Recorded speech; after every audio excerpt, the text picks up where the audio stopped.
Hey y'all.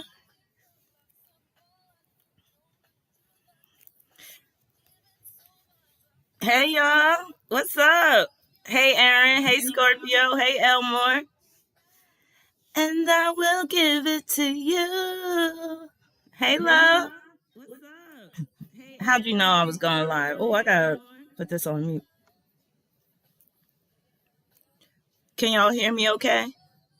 Candy coated raindrop. Hey Irrational. Mm, mm, mm. This is a song, if you at a club, I don't know if y'all can hear it, but it's that Candy Rain, that old song by Soul For Real. This is the type of song, if you at a club, you got to get up and start dancing to this. You be like, hey, found it in you. Hey, Patricia. Hey, Moonlight. Hey, Gigi. Thank you so much. Yes, my birthday is the 5th. For some of y'all, it's already the 5th. I got about an hour. Hey, Callie. Oh, you just got finished playing Soul For Real letters? They never made it too big. I could kind of see why, because I have to admit, when they first came out, I was like, they cute, but they a little dusty looking. Now, some of y'all, if y'all around my age or a little younger or whatever, you remember, or if you're older than me, if you go back and remember how them boys look, I was like, they cute, but they had a little dustiness going on with them. So I can see why oh, thank you so much, the light.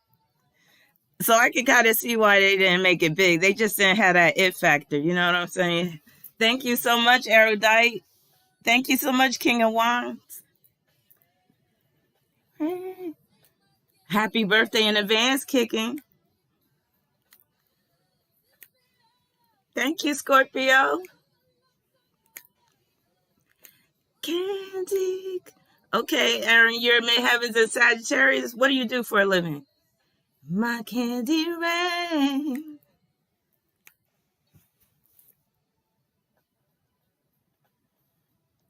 You want me to do a natal chart reading on Kate Middleton? Oh my goodness, that's a snooze right there. Wait a minute. Remind me of who Kate Middleton is again. She's the one that married Prince Harry. Am I getting this mixed up? My phone about to die anyway. I'm trying not to be too loud tonight because Sagittarius, we're just loud people. Maybe not all of us, but a lot of us. And I just had this loud voice. So Aaron said, I was a manager. I got laid off due to COVID. Okay. Oh, I meant not to say that C word. I meant to say the ether.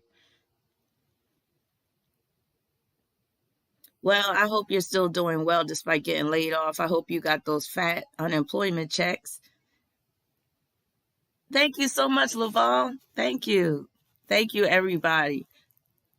So, yeah, we got to get into some of these current events. How's everybody doing? How was everybody's Thanksgiving? Anybody doing any Christmas shopping? I noticed that they really didn't have any, Black Friday ads. Usually they be bombarding you with this Black Friday stuff. It seemed like Black Friday didn't even happen. And of course, it makes sense considering the circumstances. But I know a lot of people really ain't for it this year with like a bunch of Christmas shopping and stuff. But are some of y'all still keeping with the Christmas spirit, doing your Christmas shopping? Hey Tara, how you doing? Hey Tyreek, I'm glad you didn't fall asleep. How's that NyQuil treating you? Is the NyQuil kicking in? I saw your comment. Lovemore said, yes, Black Friday was whack this year. Now, I don't watch regular TV, so I didn't see any of those ads. So I don't know if they were, promoting Black Friday on regular TV. But usually you even see it like on like YouTube or whatever like that. But yeah, Irrational said the sales were horrible. Patricia said, I'm a Scorpio, but I have a lot of Sagittarius energy in my sun, moon, and Jupiter. Well, I know you're wild. Unless, you're more on the spiritual end, because Sag can be real spiritual. But a lot of Sages are wild, myself included. With age, we tend to mellow out. Some of us do. I'm definitely mellowed out at this time in my life. But yeah, I've had a wild ride. I will say that. Tyreek said, ain't no one getting shit this year, right? Callie said, no shopping. If anything, I need to shop for myself. Lovemore said, I looked online and deals were better before Black Friday. Black Friday is just a ploy anyway. Yeah, I never got into this Black Friday stuff. Hey, Roma, glad you made it.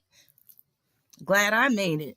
I got my work done just in the nick of time. And I know it's still late for some of y'all, so I apologize. But it's hard because my days are usually filled with either teaching classes or doing readings or doing my written work. So it's kind of hard for me to go online earlier. But I'm here. Thank God. Great God Almighty, I'm here. See, I'm going to have to get a little religious on y'all tonight because, you know, it's Sagittarius season. So if I start to preach and stuff, you know, don't mind me.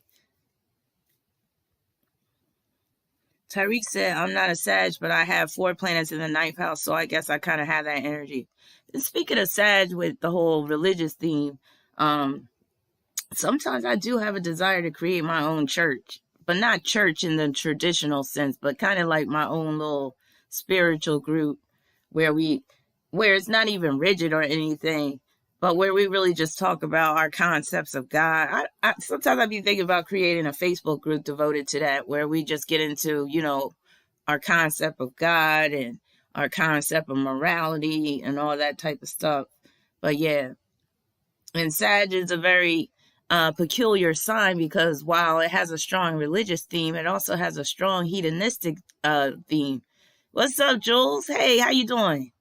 Tara, I forgot you became a mod. So please welcome our new moderator, Nurse Tara.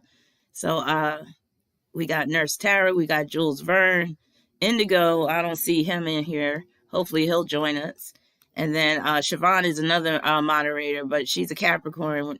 Capricorns, they be missing in action a lot of times. Y'all know how that be. But I hope she's doing well. Hope everybody is doing well, matter of fact. King of Wands, Underworld Man Cave said, I love that name. I am a Sagittarius with a lot of Scorpio in my chart. Yes, with that name, hell yeah. King of Wands, Sagittarius, Underworld, Scorpio. Yeah, you all up in it. I love it. So people that got that mix of Scorpio and Sagittarius, y'all got to be some deep individuals. And if you're not channeling that energy constructively, it could be quite destructive. Like, that could be like on some nuclear bomb level shit if y'all aren't careful. Scorpio said, I'm doing well. Just started my internship for social work. Social work, that's Sagittarius right there. And that's what I mean. Sag is a peculiar sign because Sag will be wild as shit. Totally hedonistic sometimes, just out there. But then it has this other side that is very much about doing goodwill. And I know y'all Sagittarius out there, y'all feel me on this, where y'all really are about that whole term goodwill towards men. That's very Sagittarius. Sagittarius does have a big heart. I would even venture to say a bigger heart than Leo. Because, you know, both signs can be very generous, but sometimes you gotta question Leo's intentions when they're being generous with you. Sagittarius, on the other hand, if we got it, you got it a lot of times. Oh, yeah. I was looking up celebrities' birthdays. I noticed Ozzy Osbourne wild the fuck out. Again, I'll be naming a lot of celebrities, and a lot of these celebrities are wild the fuck out. The ones that are Sagittarius, he's another one. Wild the fuck out. Yep. But then you could tell he got this other side to him, this gentle, sweet side, which, again, that's that dichotomy that goes with Sagittarius. It is a dual sign. So there are like different types of manifestations of the identity. Jay-Z. Jay-Z is another one. He got the two sides to him. Like, he turning into looking like an old lady at this point. Like, as you see, the more he's aging, the more like his feminine side is coming out. He didn't have that feminine look when he was younger. Erudite says Sagittarius has great luck. When y'all are generous, it comes right back. But one of the downsides of Sagittarius is Sagittarius can be too trusting sometimes and too generous and give people the benefit of the doubt too easily. Joel said, I am a hopeless with celeb, must be that cat moon around. Right? I will give you the real, and I will be, you know, I know how to rain on somebody's parade now. I know how to crush somebody's dreams, and which is good because I have a lot of personal experience with that, having my dreams crushed. So when I see somebody heading for that type of situation, I'm going to warn them in advance. So yeah, I mean, sometimes I do be crushing dreams, but that's that combination of my Sagittarius energy, Capricorn energy. So with Sagittarius, I'm a big dreamer, but then with that Capricorn, I'm a realist at the same time. Hey, Indigo, I was just talking about you. I'm glad you joined us. Thank you. Indigo, I'm still feeling bad about that. Y'all understand, this is another thing about Sagittarius. We may not show this on the surface, but when we make somebody feel bad, or if we let somebody down, because I let Indigo down recently, that shit like really fucks with us. Like that shit was on my mind, like every now and then, Indigo, about how I omitted Allen Iverson and how you felt some type of way. So again, I gotta apologize. I was just thinking about that tonight. Like, damn, I should have put Allen Iverson up in there. And I'm talking about my Venus and Leo video. And Indigo was like, where's Allen Iverson? And then I had put somebody in there, and you was like, you put this person in there, but not Iverson? So yeah. So a lot of times Sagittarius don't seem like we care, but we really do deep down inside. Indigo said, oh my God, Rod, don't take it personal. I was just playing. No, for real. Because I was like, damn, I let him down. Because that's another thing about Sagittarius. Sagittarius is about big expectations, which is part of the reason. I gotta say part because I do have some other shit with me, which makes me not post as much as I should. But I have these big expectations of myself. So I don't like just posting throwing videos out there that are just mediocre or just, half-ass or whatever like that. So that's why I'm more about quality than quantity with videos. That's why you're rarely going to see me post a video every day. So you notice, like, when I do my case studies, I'm like real thorough. I'm like real on it. I'm like, my live streams be extra long, and sometimes they do get carried away. That's another Sagittarius thing, getting carried away. Hey, NYC, it's good to see you too. But yeah, getting carried away, getting caught up in the moment, all that type of stuff. But yeah, I'm more about, I like to knock it out the park. That's how Sagittarius is. Sagittarius is like, fuck hitting it, fuck getting to first base. We want to knock that shit out the park, grand slam, so we can make it to home run in one shot. That's how we be. The posting the videos every day, that's Gemini and Virgo shit. We like to be like, bam, like, yeah. So... But I am going to try to post more. But this has been one hell of a year. I know a lot of y'all feel the same way. So let's get into this. Like, this whole year, mainly starting in I guess March, because of the whole Ether Madness. And this shit's still going on. How many people thought that, if you thought that the whole Ether shit, and I'm talking about that beer virus, the corona shit, how many people thought this shit would be over by now? If you thought that, press 1. If you knew that this shit would still be going on come this time this year, press 2.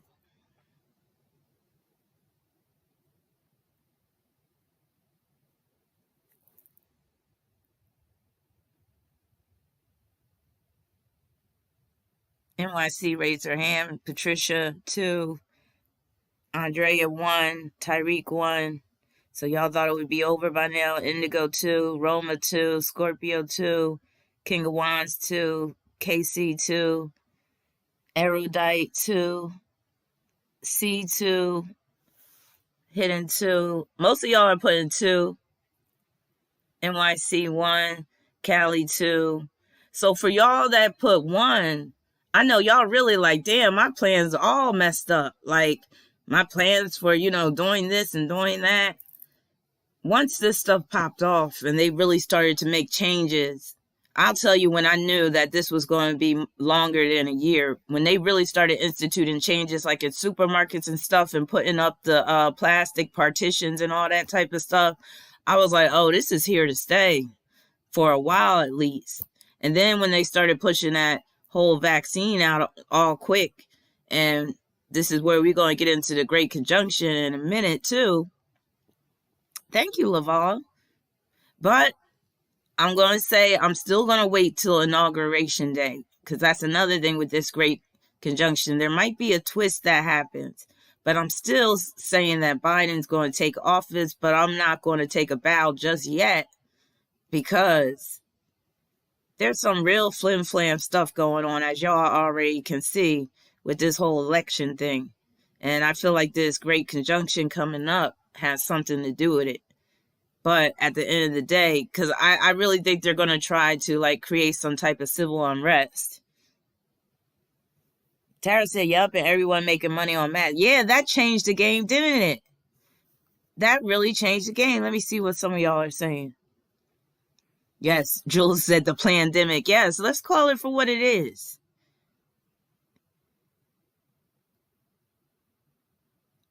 Bobby said, I knew this shit was going to be a takeover, but not for this long, too. Sebastian said, it's not Sag season. We about to get in the age of Aquarius. LOL, I'm an Aquarius. Yeah, Aquarius is about to just take over all the way. Scorpio said, this shit is all smoke and mirrors for someone else to come, which is the vaccination and all faking all these numbers. Don't y'all think it's interesting that they're trying to push this vaccine out right in time for the Great Conjunction? Don't y'all think that's a little ironic? Isn't it ironic? Don't you think? It's like rain on your wedding day. It's ironic that they're trying to push this out real. And they even said, I think they said they had one ready to go right now. And they just got to start shipping it out. Why so quick? What's the rush? Since when has a vaccine been able to be, created, tested, and approved in under a year? And now they're talking about it's 2 different pharmaceutical companies that are doing it. I think Moderna is one, and then I forget what the other one is called. And I'm like, so does that mean that they have different concoctions in them? How do they know which one is going to be more? I just don't even want to get into the whole medical aspect of it, but don't you think this is a little fishy that they're really trying to push this right in time for the Great Conjunction? Because trust and believe, they use astrology, like Malcolm says right here. He said, I think they use astrology to their benefit. Yes, they do. And that's why they keep the masses ignorant about true astrology. Because if the masses understood true astrology, maybe more of them will wake up as to what's really going on. But since they keep most people dumb, deaf, and blind, they're able to harness the power of these outer planets.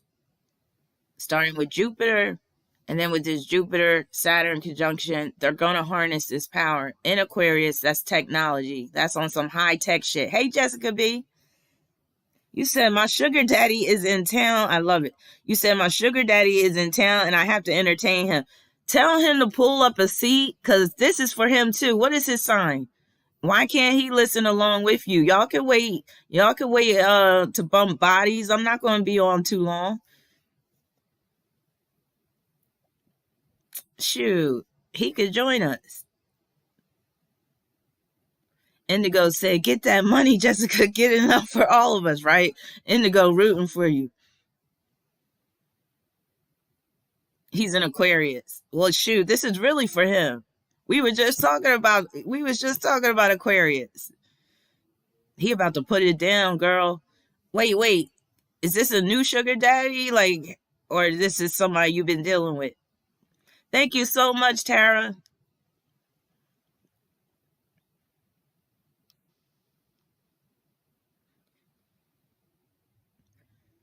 Minnie said, I agree with Nurse Tara. It's funny how no one is dying from the flu, right?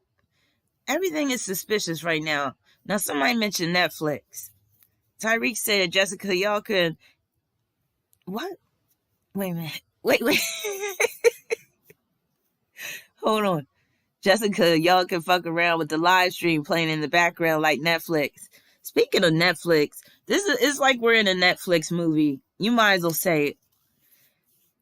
If you've seen the movie Matrix, we're in the Matrix. Welcome to the Matrix. And it's really going to become apparent with these planets going into Aquarius. It's going to become very apparent. Scorpio says, speaking of money, there's so much fraud taking place. They are going to take a lot of people down. That's why you all should just do the right thing. But F this C19 crap. We should all stop wearing masks. I agree. We got to stand up. But you know what? That great conjunction in Aquarius can cause some people to rise up, can cause some people to wake up, can cause some people to start protesting. There could be some riot, could be some activism going on, but it might be for but hopefully some of them. I keep hearing about this Handmaid's Tale, Patricia. So, like, somebody give me, either you or somebody else, give me a brief synopsis of this Handmaid's Tale, because somebody else reached out to me and asked me if I ever watched it, but I never watched it. And then I read briefly about it where something like these women have to now make babies or something like that for certain people. Bobby said people ain't protesting for the right things. Hey, Lilith. Lilith said the Rona is just part of life right now, like influenza. We need to move on already. Well, they don't want us to move on with this shot. I don't even want to say the V word, because again, next thing you know, I'll have one of those things under my video. Patricia said The Handmaid's Tale is based on a book by Margaret Atwood.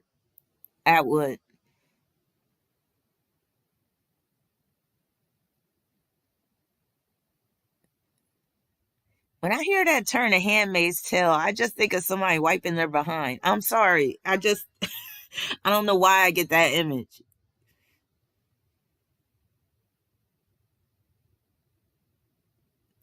Malcolm said they arrested Grandmaster Jay, who was the head of an all-black militia. When did they do that?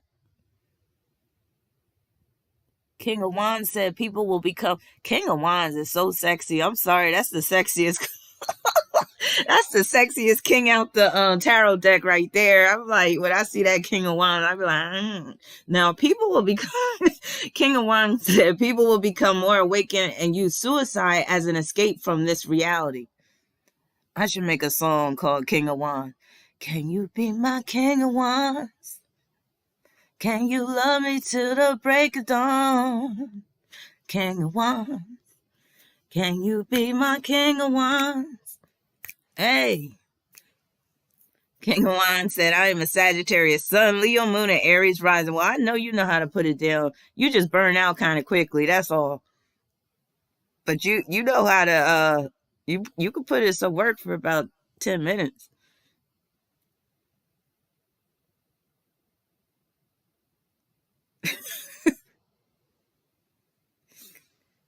Yes, Sagittarius are the most optimistic sign. We are optimism itself, but sometimes that optimism can get us into trouble. Sometimes we have that foolish optimism. But it usually works out in the end, and that's where that luck comes in. Tyreek said that's pretty long. Well, I'm talking about start to finish with the foreplay involved. I have to admit, if I was a man, I don't think I'd be up for it all the time. That seems like a lot of work.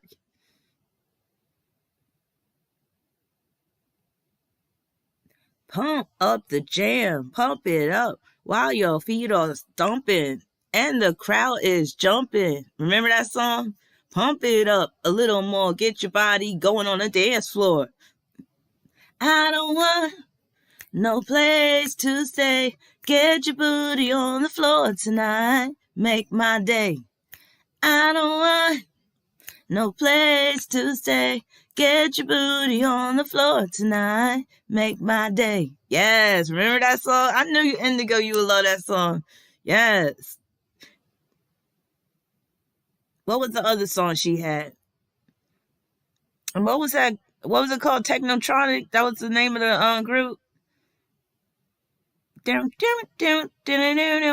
We all knew she was a lesbian, see, but back then, remember, we didn't make a big deal out of that stuff. We all knew that she was a lesbian. But we was, unless she said she wasn't, but it was clear to us. But yeah, we didn't make a big deal out of that. Same with Queen Latifah. Queen Latifah, we all knew that she was a lesbian back in the day, but we didn't make a big deal out of that shit. We was just like, hey, it is what it is. Especially when she did Set It Off. She just confirmed it. Right? Video Music Box. That was the shit. Aaron said she was a hot butch. I don't want no place to stay. Now, what was the other song she had? Was it called Move This or something?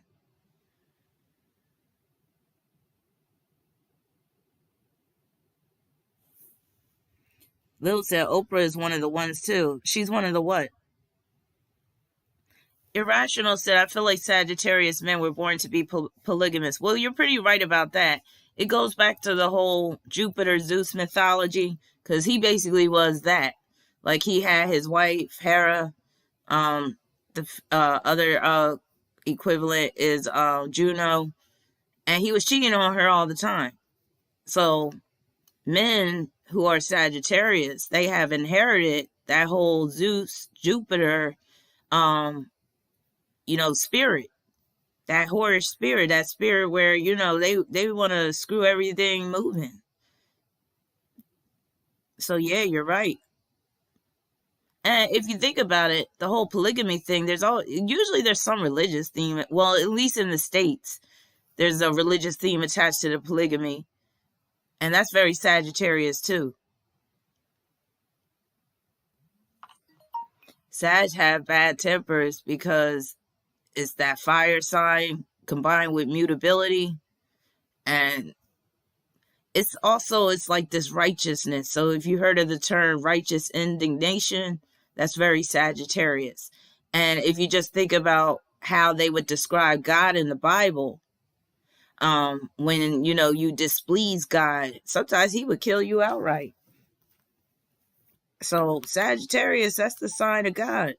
But it's still no match, especially when we're talking about the planets. We talk about Jupiter. I've been talking about this lately with a couple of my students. So now I'm going to get a little philosophical.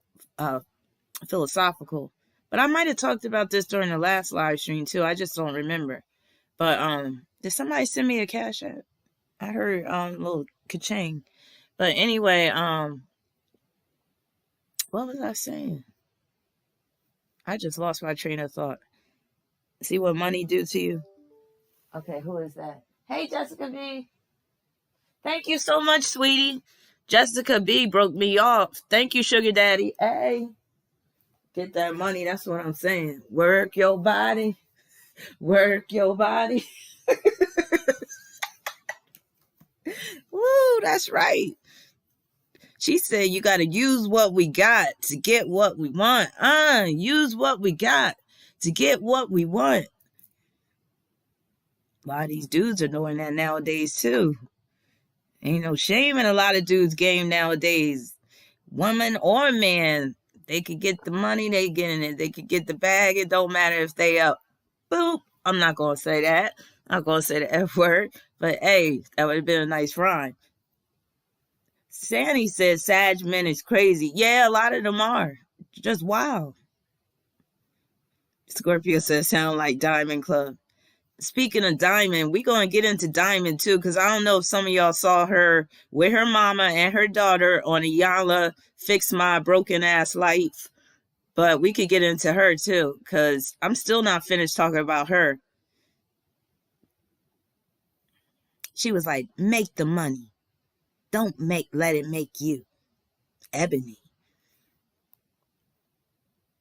Yeah, did you see that on Iyanla?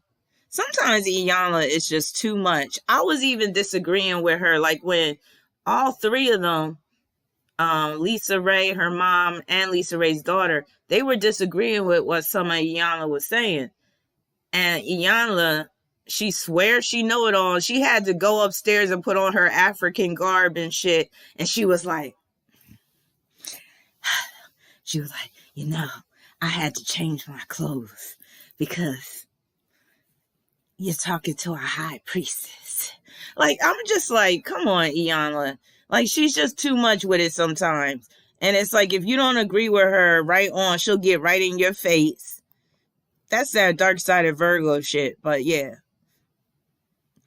my daughter, before she even started getting into the voodoo stuff, before Iyanla started to really show her spiritual side, my daughter used to call her out. My daughter used to be like, she's a witch. And now all of a sudden she is starting to come more out, say that she's a high priestess and all this stuff. But yeah, my daughter very psychic clairvoyant. So yeah, she be calling people out with her Scorpio moon. She got a stellium in the 12th house. So she be seeing people, really seeing people. So yeah, my daughter never liked Iyanla. So there's been times where I've been like, following certain people on like TV or social media, and my Aquarius daughter be like, so again, my oldest daughter is Aquarius Scorpio moon. She'd be like, I don't like them. I don't know, they shady. And sometimes she'll be seeing shit before I do. So she saw some shit with Iyanla early on, and she was like, she a witch. And I was like, so now that Iyanla be wearing her shit sometimes and be really speaking about, and that she be doing a lot of rituals now with these people. And that's very Virgo. So yeah.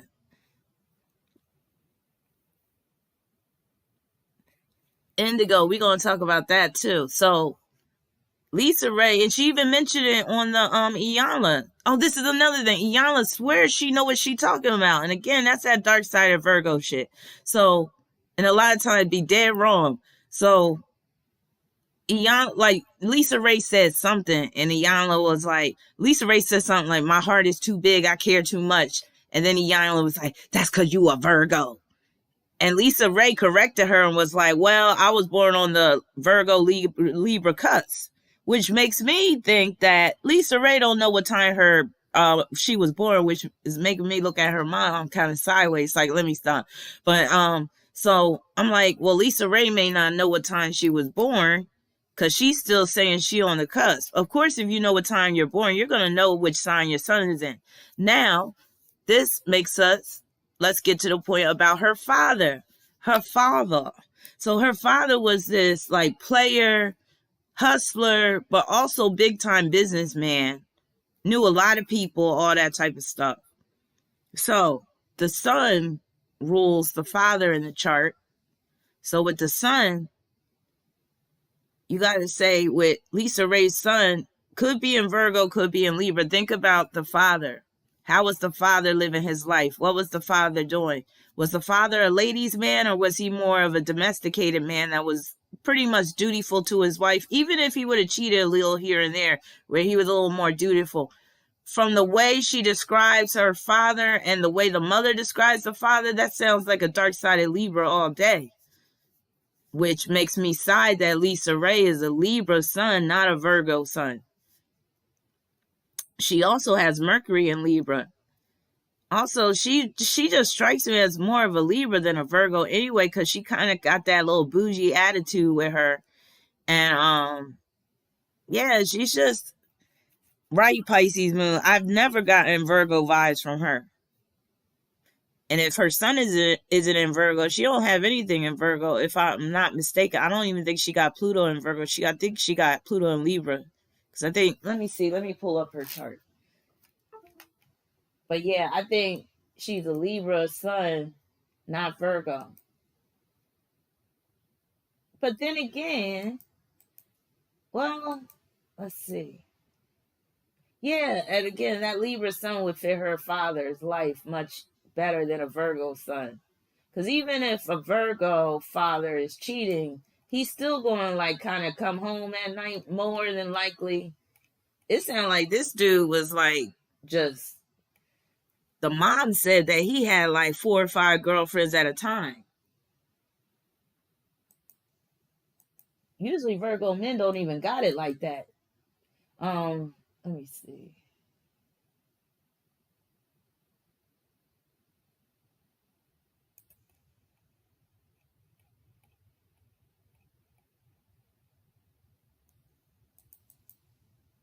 Okay. Oh, and check this out, yo. it would make sense that she's a Libra too. Well, before I say this, let me see what y'all are saying.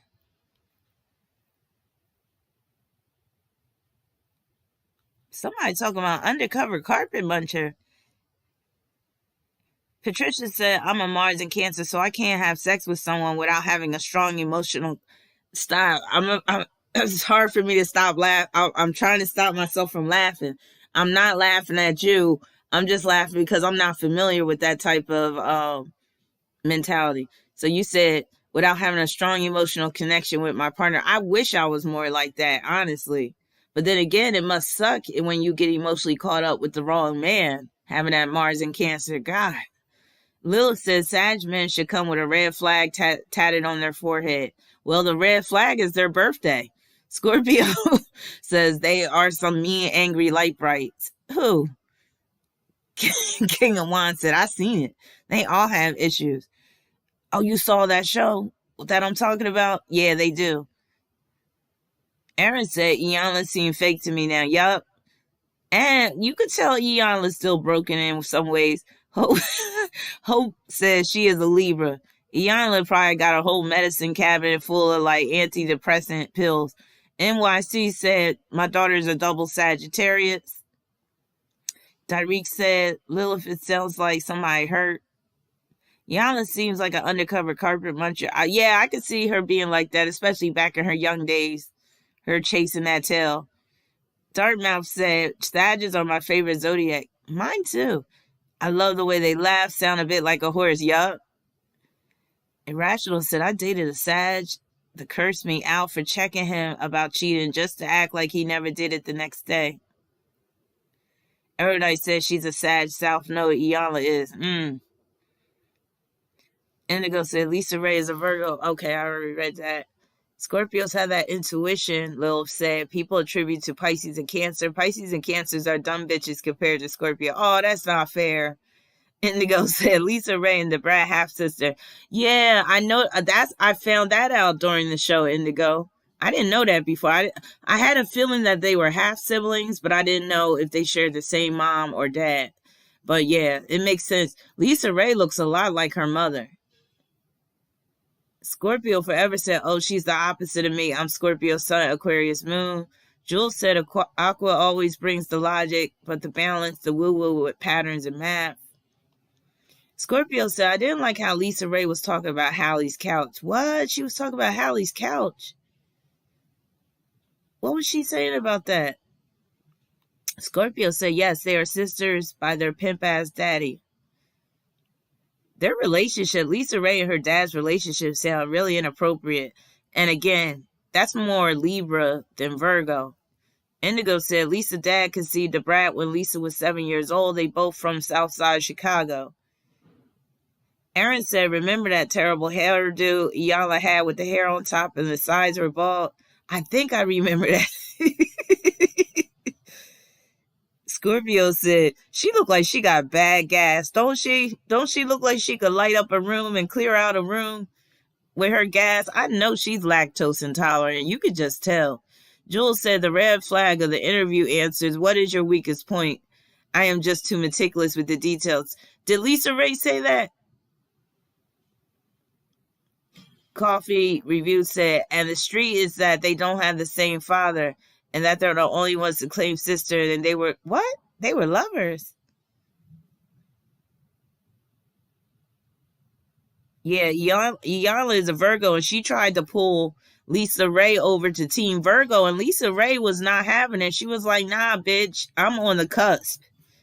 And then I was like, nah, bitch, you a Libra. Patricia said Lisa and the brat don't look like they could be siblings. Well, they're half siblings. But sometimes, pure siblings don't even look alike. This lie doesn't seem complete without Siobhan. Where are you, sis? Right? I was just talking about her. I hope she's doing well.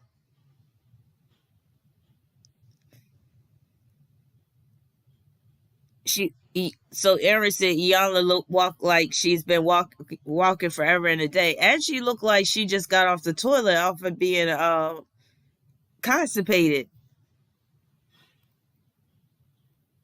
I hate to be graphic, but you know those times where you go, but not everything comes out. You walking out the bathroom hunched over. She always be walking like that, like she still got some shit up in her, literally, and she got bad gas. That's probably why she can't keep a man.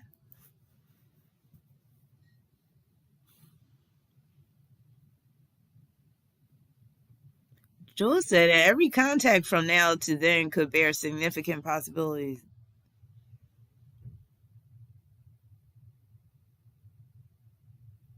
Wait a minute. People are saying Lisa Ray is gay? She was talking about Halle Berry's cooch. What would she say? Oh, wasn't she saying that she must have a whack ass cooch because she has bad relationships with men? Well, what's Lisa Ray's excuse? All these women are manless if you think about it. Name one woman that's happily married in Hollywood or the music industry. There's even the ones that are married, there's always some shit going on. I'll tell you who got a nice marriage though, and I just found this out. Morris Chestnut and his wife. They seem like they got a good marriage. Also, what about Ice Cube and his wife? Do you think that Ice Cube cheats on his wife? I was watching a little video about them today, and they've been together for years. NYC said Eon will look like the black tails from the Greyhound. Sierra and Russell. But that's not a traditional marriage, though. That one don't count. I'm sorry. And they probably going to get divorced in a couple of years anyway. Lil said Ice Cube is the meanest looking Gemini I ever seen. What's crazy about Ice Cube's wife, he looks like her twin. And that's very Gemini. Scorpio said Ice Cube don't cheat, but he's her pimp or was her pimp. LOL. Wow. I was thinking about Denzel and his wife. His wife is beautiful. And you notice he keeps her away from the press, which is good. They're very low key as a couple. Hey, my bills, how you doing? Can you pay my bills? Can you pay my telephone bills? Can you pay my automobiles? I don't think you do. I'm not saying it's fake. I'm just saying she looked very controlling. He might get tired of her after a while. I'm not going to say it's fake, but I will say it was a little, for status sake, press sake. I love that part of that song where Beyonce be like, can you pay my bills? Can you pay my telephone bills? Can you pay my automobile? I don't think you do.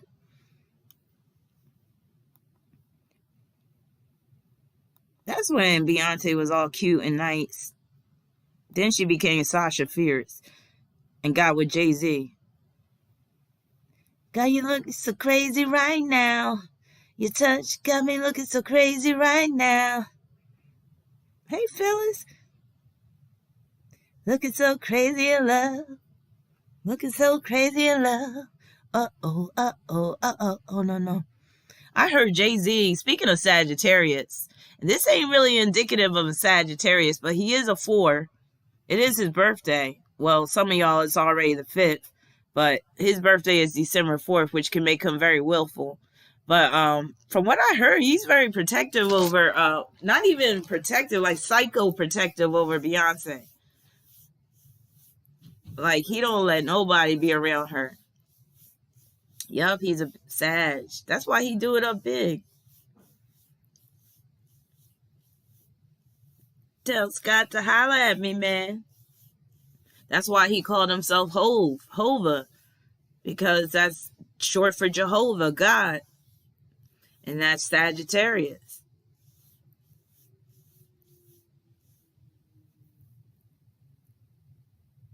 But he might have a little twinkle with him because he is a 4.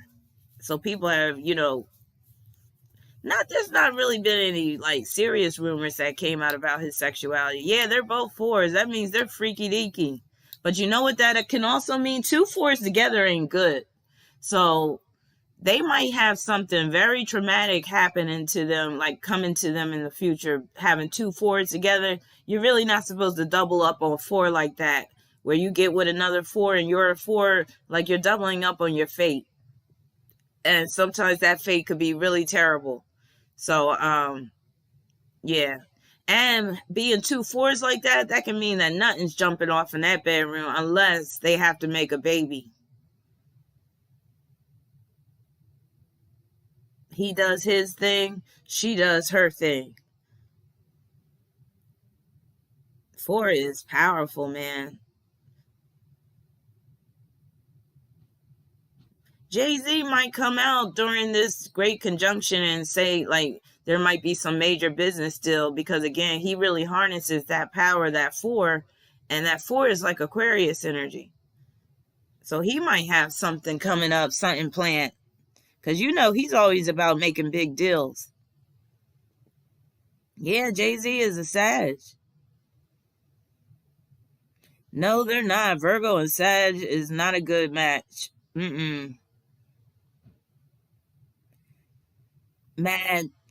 Madhava said, I heard Jay-Z throws private events that are inappropriate. I'm sure he does. Yup, it's Uranus energy, my bills. That four can be wicked, man. And it's very Illuminati-ish. So that's why he's always screaming about Illuminati, or he's making the, the rock, the pyramid sign and all that. He's all about enlightenment. So he's going to have a ball during this great conjunction. He's probably going to throw a party for, probably going to throw some big holiday party and stuff. Nobody going to be social distancing and shit. Because, for these celebrities and politicians, the rules don't apply to them. They do what the hell they want. So there's been several politicians that have been caught out there having parties and shit, not wearing masks, not social distancing. Like, who was one of them? What's that mayor, or he's the governor of California? He got caught out there recently. NYC said Jay-Z does have something planned. He just partnered with a cannabis stock company. Well, there you go. See, I didn't even know that. You see what I mean? He knows how to harness this energy too. He knows about this great conjunction. He's riding that wave. He's riding that ultraviolet wave, that radio wave, that microwave. All that is Aquarius energy.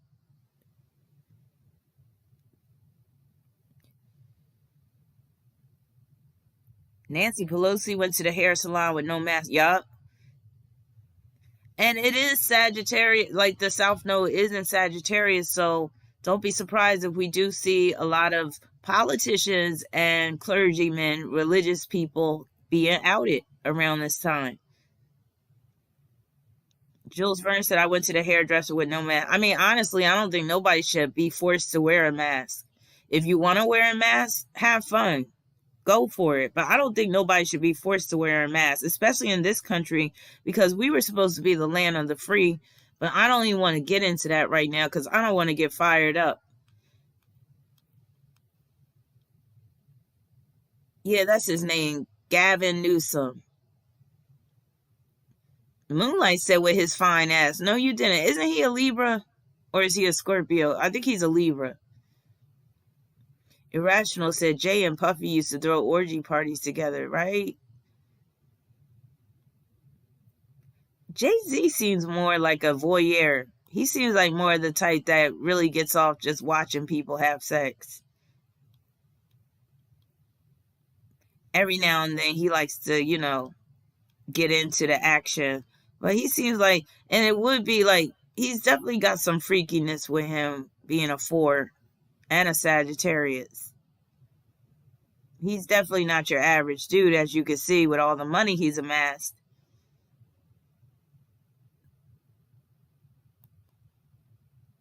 Right? Aren't these masks getting a little tired? Sandy said, I actually prefer the mask. I know some people love it. And I'm like, that's cool with you. But they shouldn't be forcing everybody to wear them.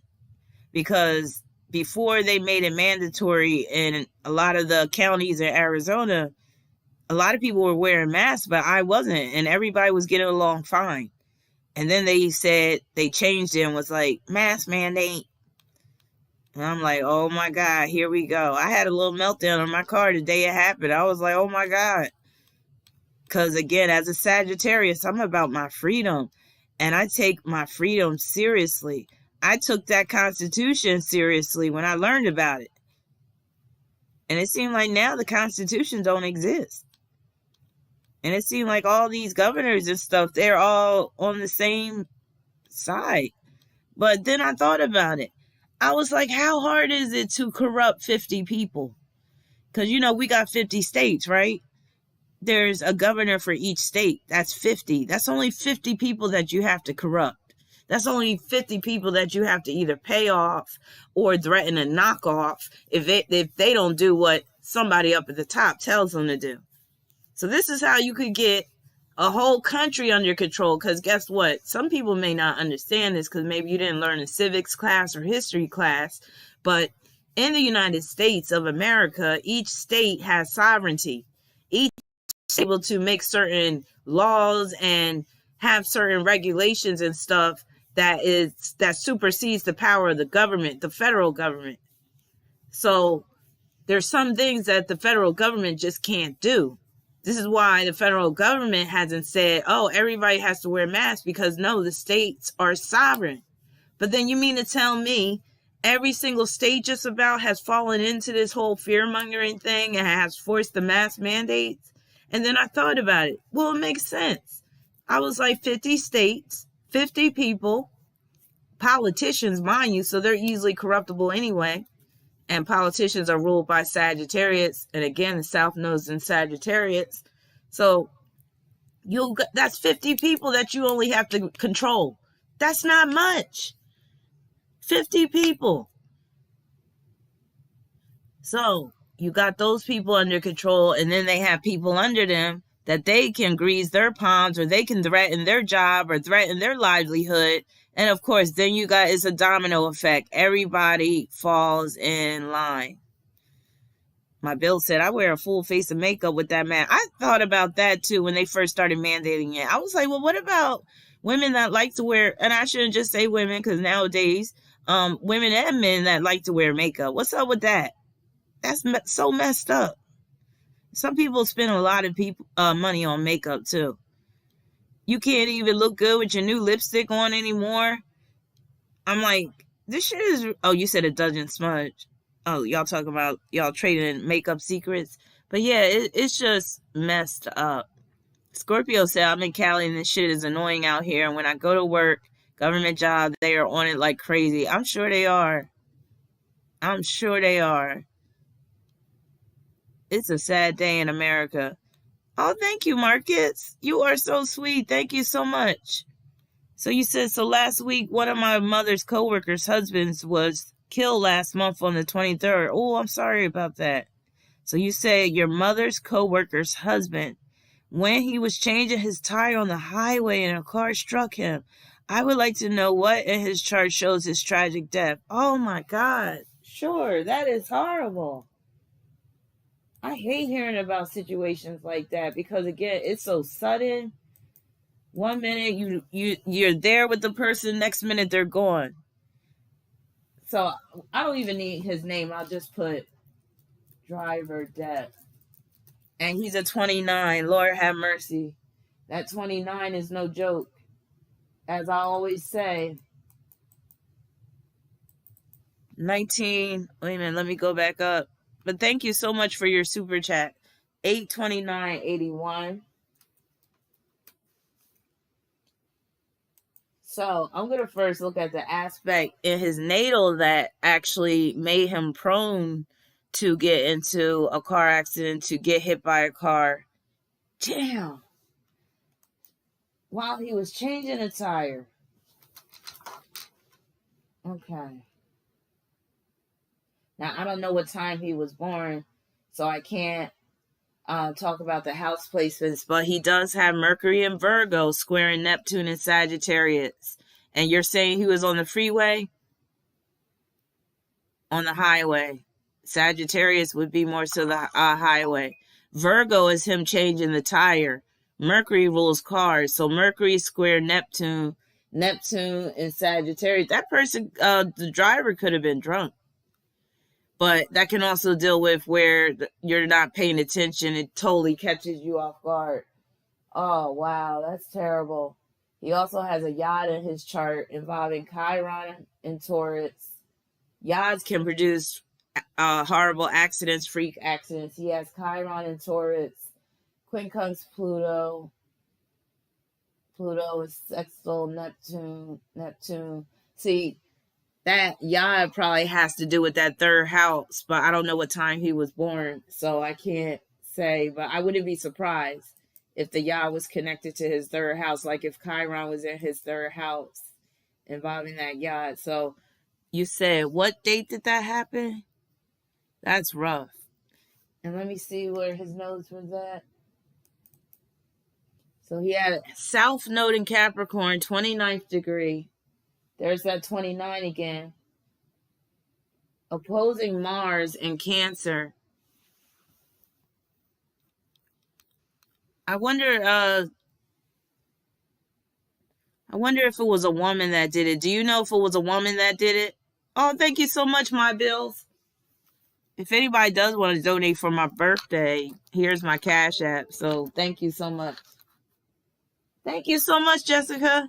But Marcus, do you know? That's my Cash App. Marcus, do you know if it was a woman that hit him?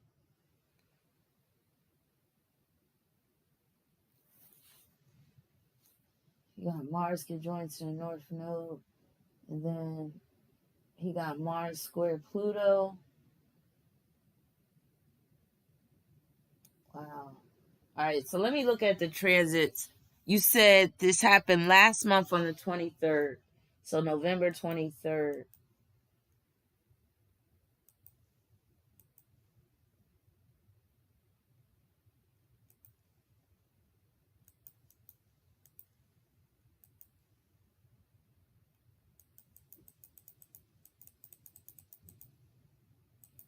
Okay.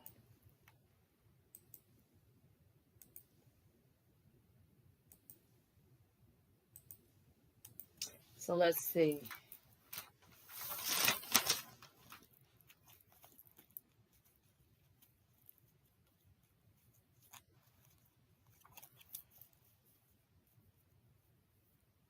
Uranus was making a sesqui square with his Neptune. So again, I don't know what house Neptune falls in, but like I was saying, it's included in that yacht. So the fact that Uranus was making a sesqui square with Neptune on that day, that could have dealt with it. Uranus was also making a sesqui square with Mercury as well. Mercury deals with cars. And that could deal with where it came out of nowhere. Like he didn't even have time to react, where it was that sudden. Let's see what else was going down.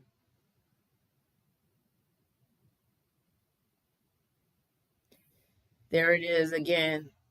Usually when someone dies, the day that they die, a lot of times you're going to see where they have a positive transit from Jupiter. Oh yeah, it's my birthday. Thank you, Minnie. And he had one. He had a positive transit. Transiting Jupiter was making a trine with his Mercury. And a lot of times when you have that transit, that's like a release. That's like your final trip. That's like freedom. You're being freed of your body, you can say. Yeah, 8:31. No, 8:29.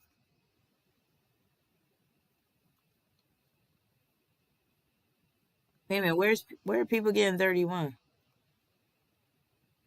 It's 8:29:81. That's what I have. But yeah, so that Uranus transit activated that yacht. And again, like I said, yachts can produce freak accidents like that. But he also had, again, Mercury square Neptune in his chart. Thank you so much for the birthday wishes. Thank you so much. So wait a minute, he corrected it? So now it's the 31st? Wait a minute, let me scroll back up.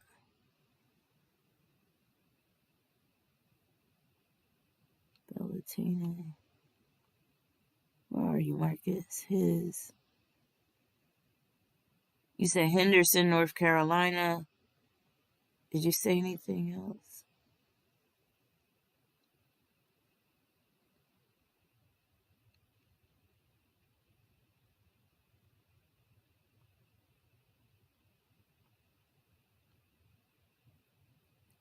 Yes. Oh, you said his name was Wyatta Fernando Austin. I think he comes up when you type up his name. It was on the news. Wow.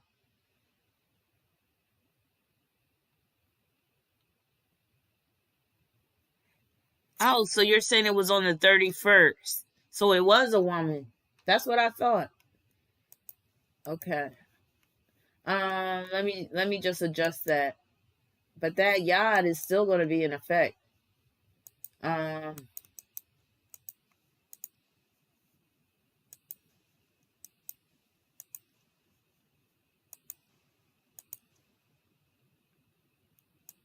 31st.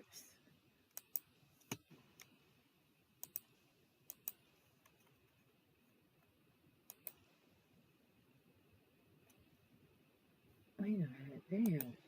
Okay. 30. Okay. Alright, I'm tripping. Okay, here. November 23rd. Let me just pull up his new birthday. So yeah, that yod is still in effect. Chiron at the 22nd degree of Taurus. That 22nd degree is sudden death. Can also produce freak accidents. Thank you all so much for the birthday wishes. Thank you. So that yod is still in effect even with his different birth date, with him being born on the 31st. South Node at the 29th degree of Capricorn. Now that puts Mars at the 29th degree, which makes it even worse. But yeah, it was that Mars in Cancer squaring Pluto and opposing the South Node. That's what made me think it was a woman that hit him. And he still has Mercury square Neptune. Now it's even tighter. Thank you so much, Justin. Thank you, Kritika. Thank you so much, King of Wands. Thank you so much, Aqua, Divine. Thank you, Marcus. Thank you, Patricia. Thank you, Roma. Thank you, Beverly. Thank you, NYC. So yeah, so even with that, him being born on the 31st instead of the 29th, those aspects are still there. Mercury square Neptune, that yod between Chiron, Pluto, and Neptune. Now they're all at the 22nd degree. 22nd is sudden death. So again, keep that in mind.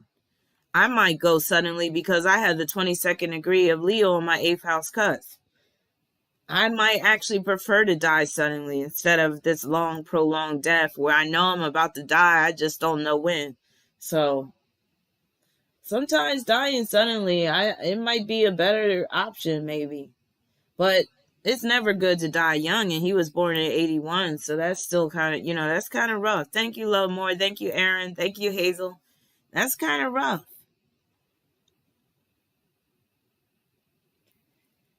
But yeah, so that's why I just I don't like when I see Mercury in challenging aspects with those outer planets, because that can produce car accidents or situations where a person gets hit by a car. Those aspects, I ain't gonna lie, make me nervous, especially when I see them in my loved ones' charts. I be like, oh lordy. And I have my Mercury is already in detriment because it's in Sagittarius and it's in sesqui square with Saturn. So I've been in several accidents. So I already know how rough it can be. But thankfully I've never been seriously injured. But I always tell people driving is no joke. being on the road is no joke. Being on the side of the road is no joke. And it amazes me how people will hit other people, but sometimes people don't be paying attention, or they be going so fast that they don't see the person on the side of the road. That's rough, though.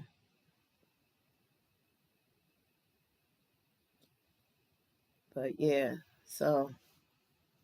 But thank you, Marcus, again for the super chat and for giving us this opportunity to look into a chart of somebody that, you know, died in such a manner, because it's always a learning experience if we're talking about astrology. Hey, Miss Ray Sons, how you doing? Miss Ray of Light. Quicker than a ray of light. Damn, he was a father too. That's messed up. Scorpio said, right, driving on the road is a struggle for me because people drive crazy as fuck, and I'd be like, damn, don't get me, right? Jules said, I had been driving fast alone during late Scorpio and Sag seasons. Sometimes it is really tempting to drive fast. I ain't even gonna lie.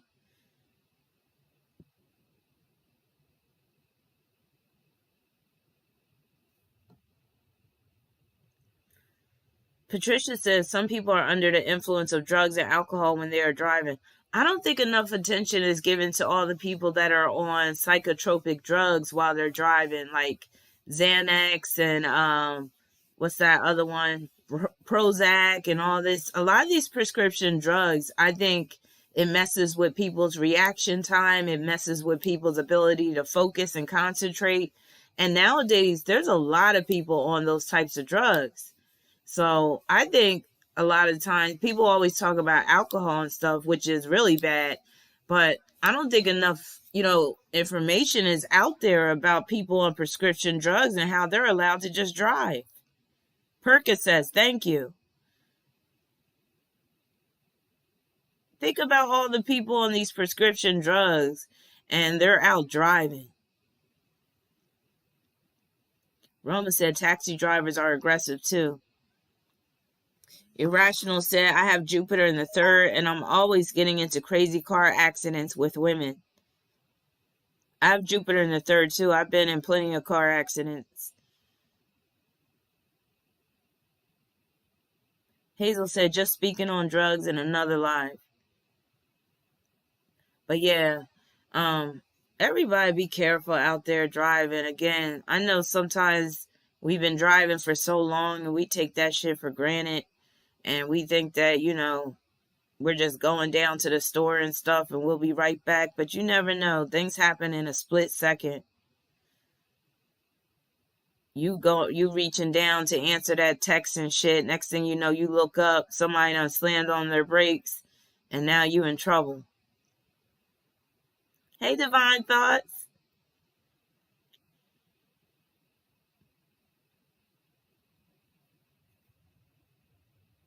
Chiron in the third can do it too. Yeah, I got Jupiter and Chiron in my third.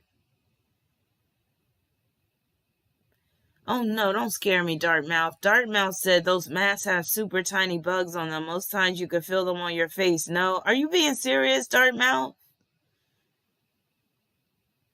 Johanna said, I used to drive 2 big rigs and I've seen a lot of accidents. I know you have. Oh my God. I feel like you're safe in those big rigs. Well, safer than the average driver. Except when there's ice on the road. Lord have mercy. Hey, Sarah, what's up? Sarah said, damn near got in 2 wrecks today. Yeah, be careful. My bill said everyone I know is on something prescription, Ambien, Xanny, bars. See what I mean? People really going to be taking prescription drugs now because of all this stuff that's happening. So is this true about the bugs, Dartmouth? Did anybody else hear about these bugs in the mask?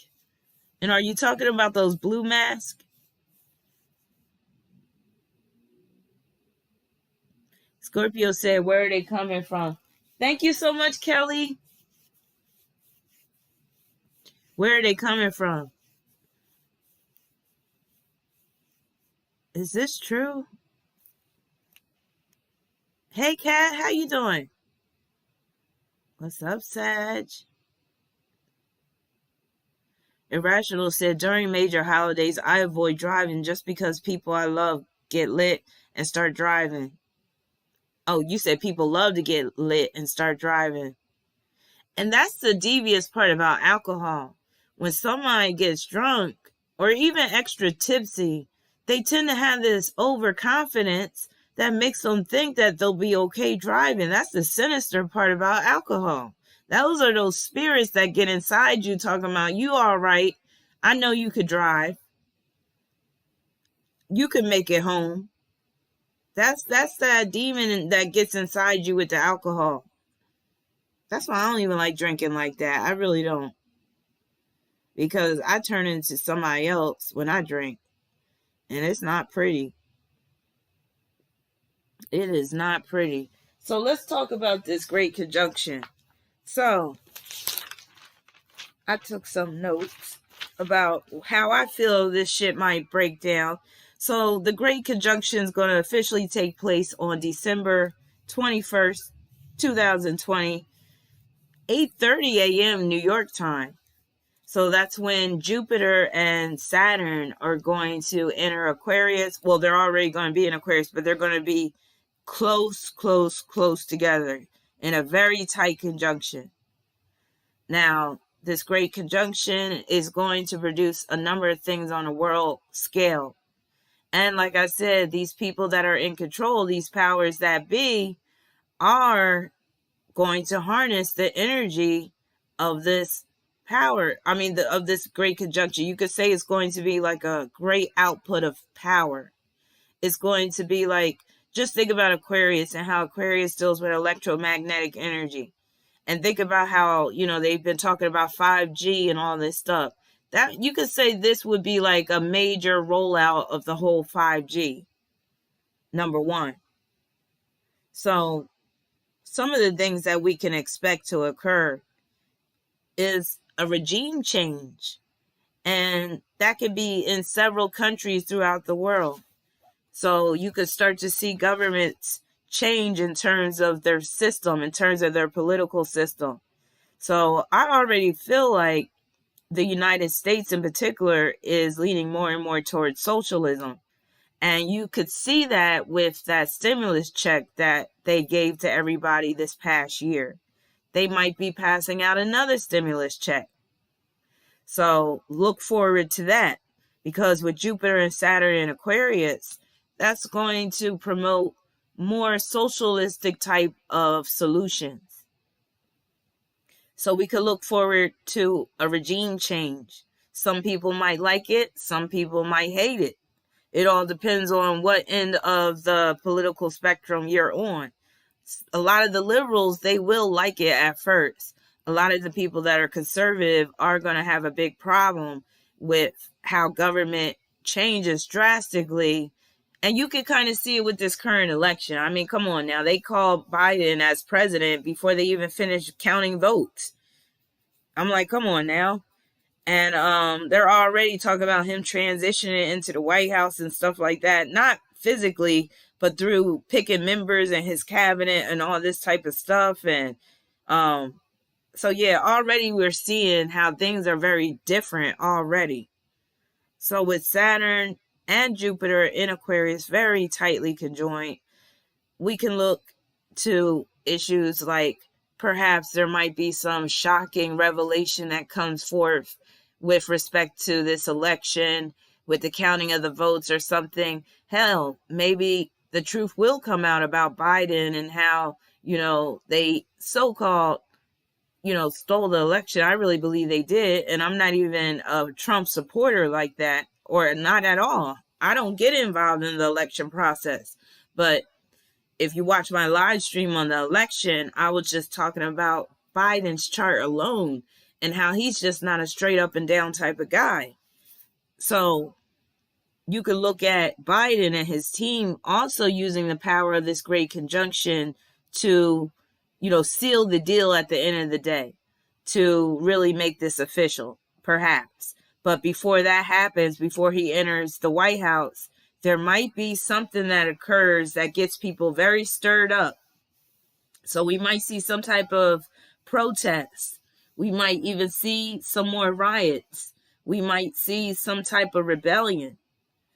And that could actually happen with some of the Trump supporters if more evidence comes out that votes have been miscounted, that, there's some shady stuff going on. You might start to see more Republicans, more conservatives rise up and say, we're not going to stand for this. We want to recount, an official recount. We're going to take this to the Supreme Court, so forth. So, the election, there could be a shocking twist that happens. But again, I still believe that Biden's going to end up in the White House at the end of the day.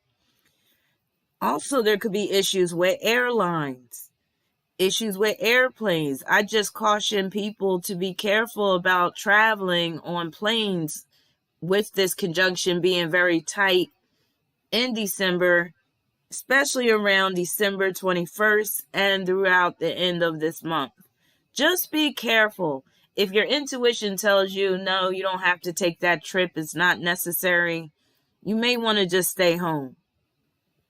So, now, in terms of the airlines, there could be some type of strike that happens, or there could be something that deals with some type of mechanical failure with a certain airline. There could be something where they have more restrictions on the airplanes. So, look forward to that. Issues with airplanes, issues with airlines. Hell, there might even be an airplane crash. All right, what else? There could be a major earthquake that occurs with this great conjunction. Also, and it could be in the area where that this conjunction could be rising, or it could be on that country's midheaven, what have you. Also, this could be, like I said, further rollout of 5G technology. So we might start seeing things start to act funny.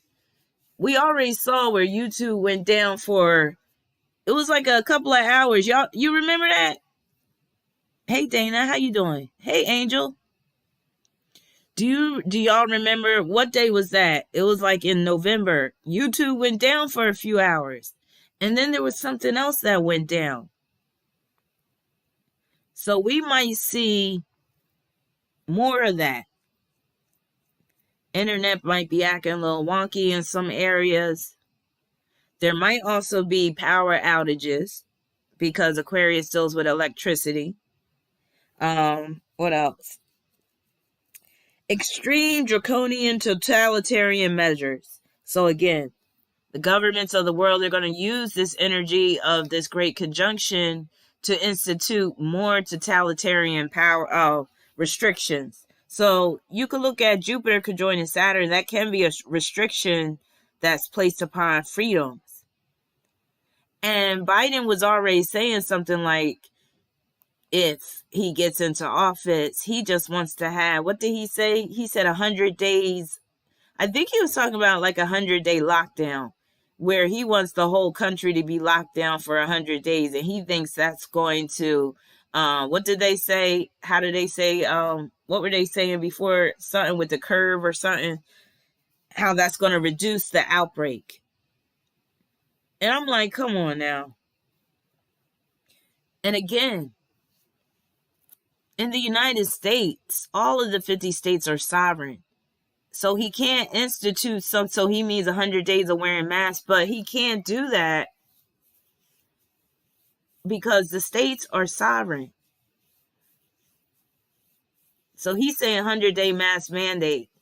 And I guess he's going to say he's going to propose it, and then all the states are going to fall in line. That's the only way it's going to work, because again, we're still under a constitution which gives every state sovereignty in within a certain parameters, within certain limitations. So, but like I said, it's only 50 governors. So all it takes is to corrupt 50 people or to lean on them enough to get them to do whatever Biden wants them to do. So then in that respect, we no longer have a republic, we have a dictatorship. And that's the essence of Saturn in Aquarius alone. a dictatorship where we no longer have any individual rights. And they can use the guise of this viral scare to take away the remaining rights that we have.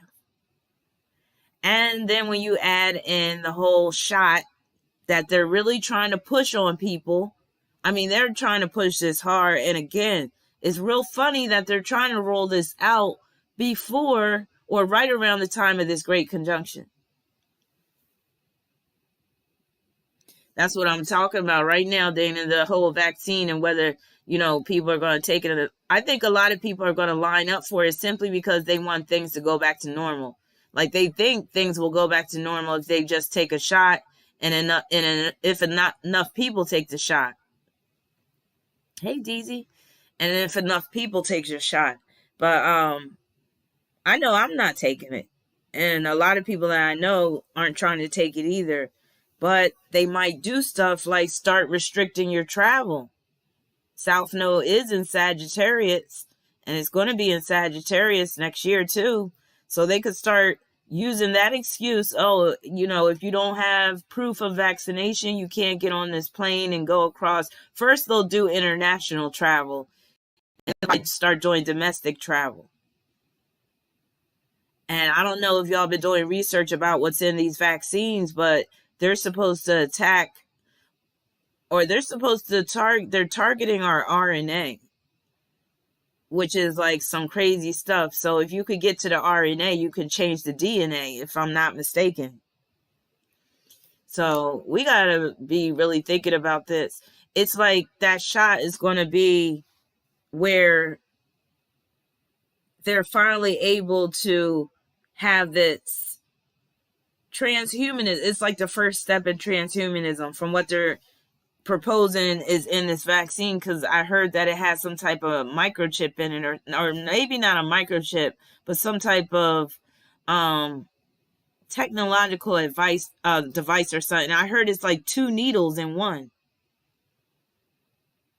Biden agreed to take the vaccine first. That'll probably kill him, and that'll give Kamala, that'll give her the seat in the White House, because that's who's going to take it anyway. Roma said it's targeting RNA, and I heard one of the ingredients is human fetuses or something.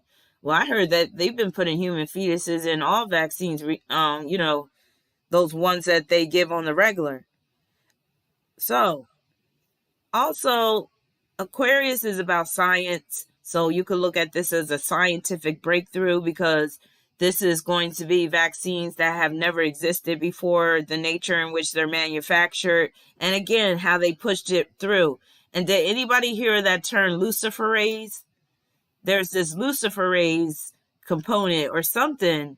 I forget exactly how it goes, but there's something called luciferase that I think is going to be in the vaccine too.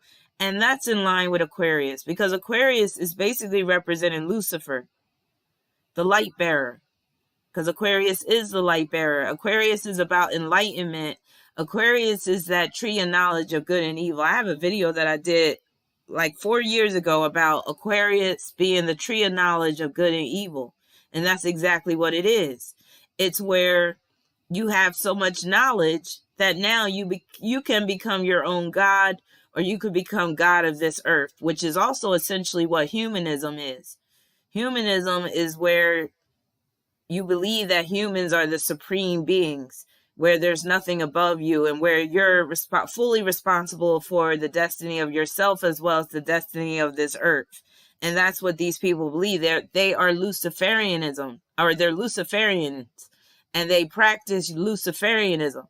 You also got some that are Satanists, and they practice Satanism. Either way you slice it, they're part of the same team.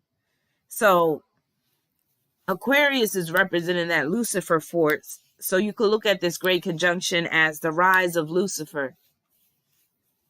Also, and this is where I tend to have beef with God, and not what I deem to be the real God, but the God of the Bible. This is where I also attribute this great conjunction to the story of Job. It's gonna be the weeping in the morning and the gnashing of teeth. Remember that song?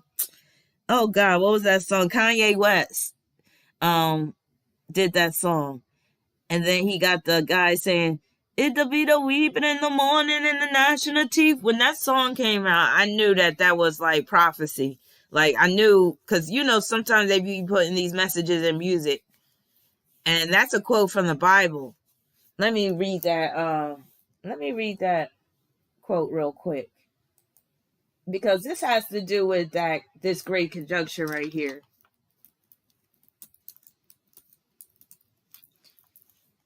And it's from the book of Revelation.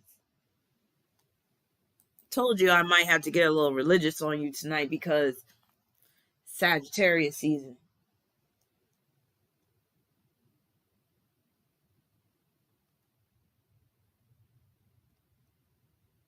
And of course, the one I go to is not right there.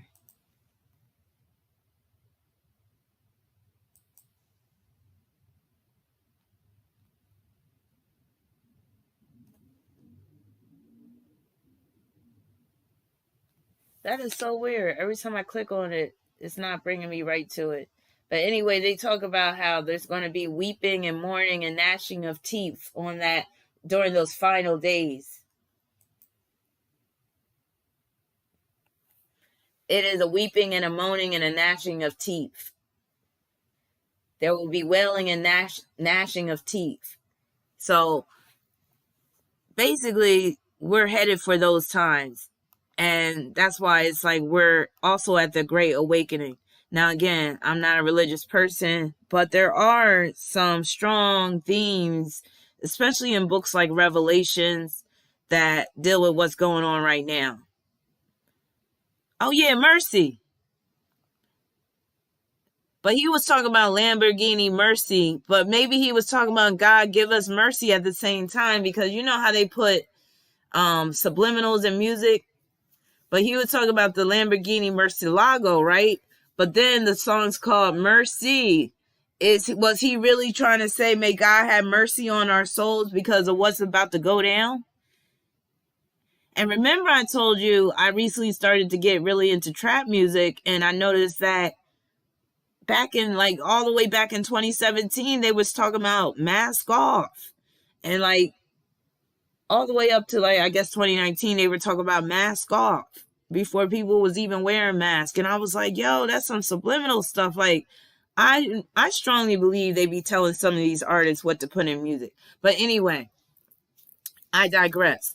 So again, the Great Conjunction, and this is for all my people that have knowledge of the Bible, who, grew up in the church or whatever. The Great Conjunction is like the story of Job. So does anybody know about the story of Job? Job sounds like Job. I used to think it was Job when I was a kid, but it's Job. And this is where I got beef with the traditional form of God. And this is where I tend to have beef with people who are those Christians that be like, God is in control.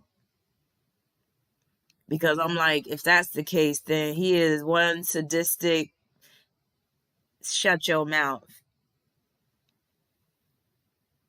So Scorpio said there was an episode on that runway show, and the designer made an outfit with a mask attached, and this was before C19, see? So if anybody remembers the story of Job, basically, Job was this faithful servant of God, you could say. And he was a wealthy man. He made a success out of himself. He had a big-ass farm, a lot of land, acres of stuff. You could say he had acres of diamonds, if you ever heard of that term. He had a family. He had, a wife. He was surrounded by love. His livestock was healthy. Well, and he would praise God, which is rare, right? What do they say? It's easier for a camel to go through an eye of a needle than for a rich man to enter the kingdom of God. Talk to me now. Now, I told y'all I might get a little religious on y'all, but that's what they say. They say it's easier for a camel to go through an eye of a needle than for a rich man to enter the kingdom of God. But Job was that one exception, or maybe he was a few exceptions to that rule. So Job was a rich man. He was blessed with wealth, but he was still a servant of God. He was still a man of God. So one day, the devil comes along and, he comes and pays God a visit. And he's like, hey, I see your boy Job down there. He living good. He living that lavish lifestyle. He's rich. He got that family. He's happy and he still praises you. He still worships you. And then he said, well, I bet you. So he basically made a wager with God. And again, this is where I have a beef with the Christian God, the God of the Bible. He made a wager with God and he said, I bet you if I took everything away from Job, if I made him poor, if I took away his family, if I took away his livelihood, if I killed all his livestock, he would turn around and forsake you. He would turn around and curse you. He would turn around and lose faith. And God was like, okay, try me. And that's where I have a problem with the God of the Bible, because at the end of the day, this shit is all a game to him. Supposedly, like if this is the real God that we're dealing with, yeah, this is all a game to him. And so God would be represented by Jupiter. So God would be represented by Jupiter. Satan would be represented by Saturn. You feel where I'm do you see where I'm going with this? This is representing a great conjunction.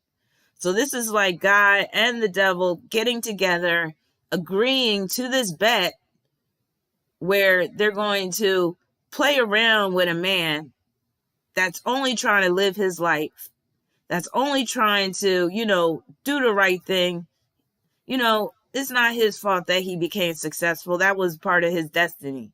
But then you're going to turn around and mess around and play with this man for your own benefit, for your own entertainment purposes, or just to demonstrate who has the bigger balls, or it's like a pissing contest between God and the devil.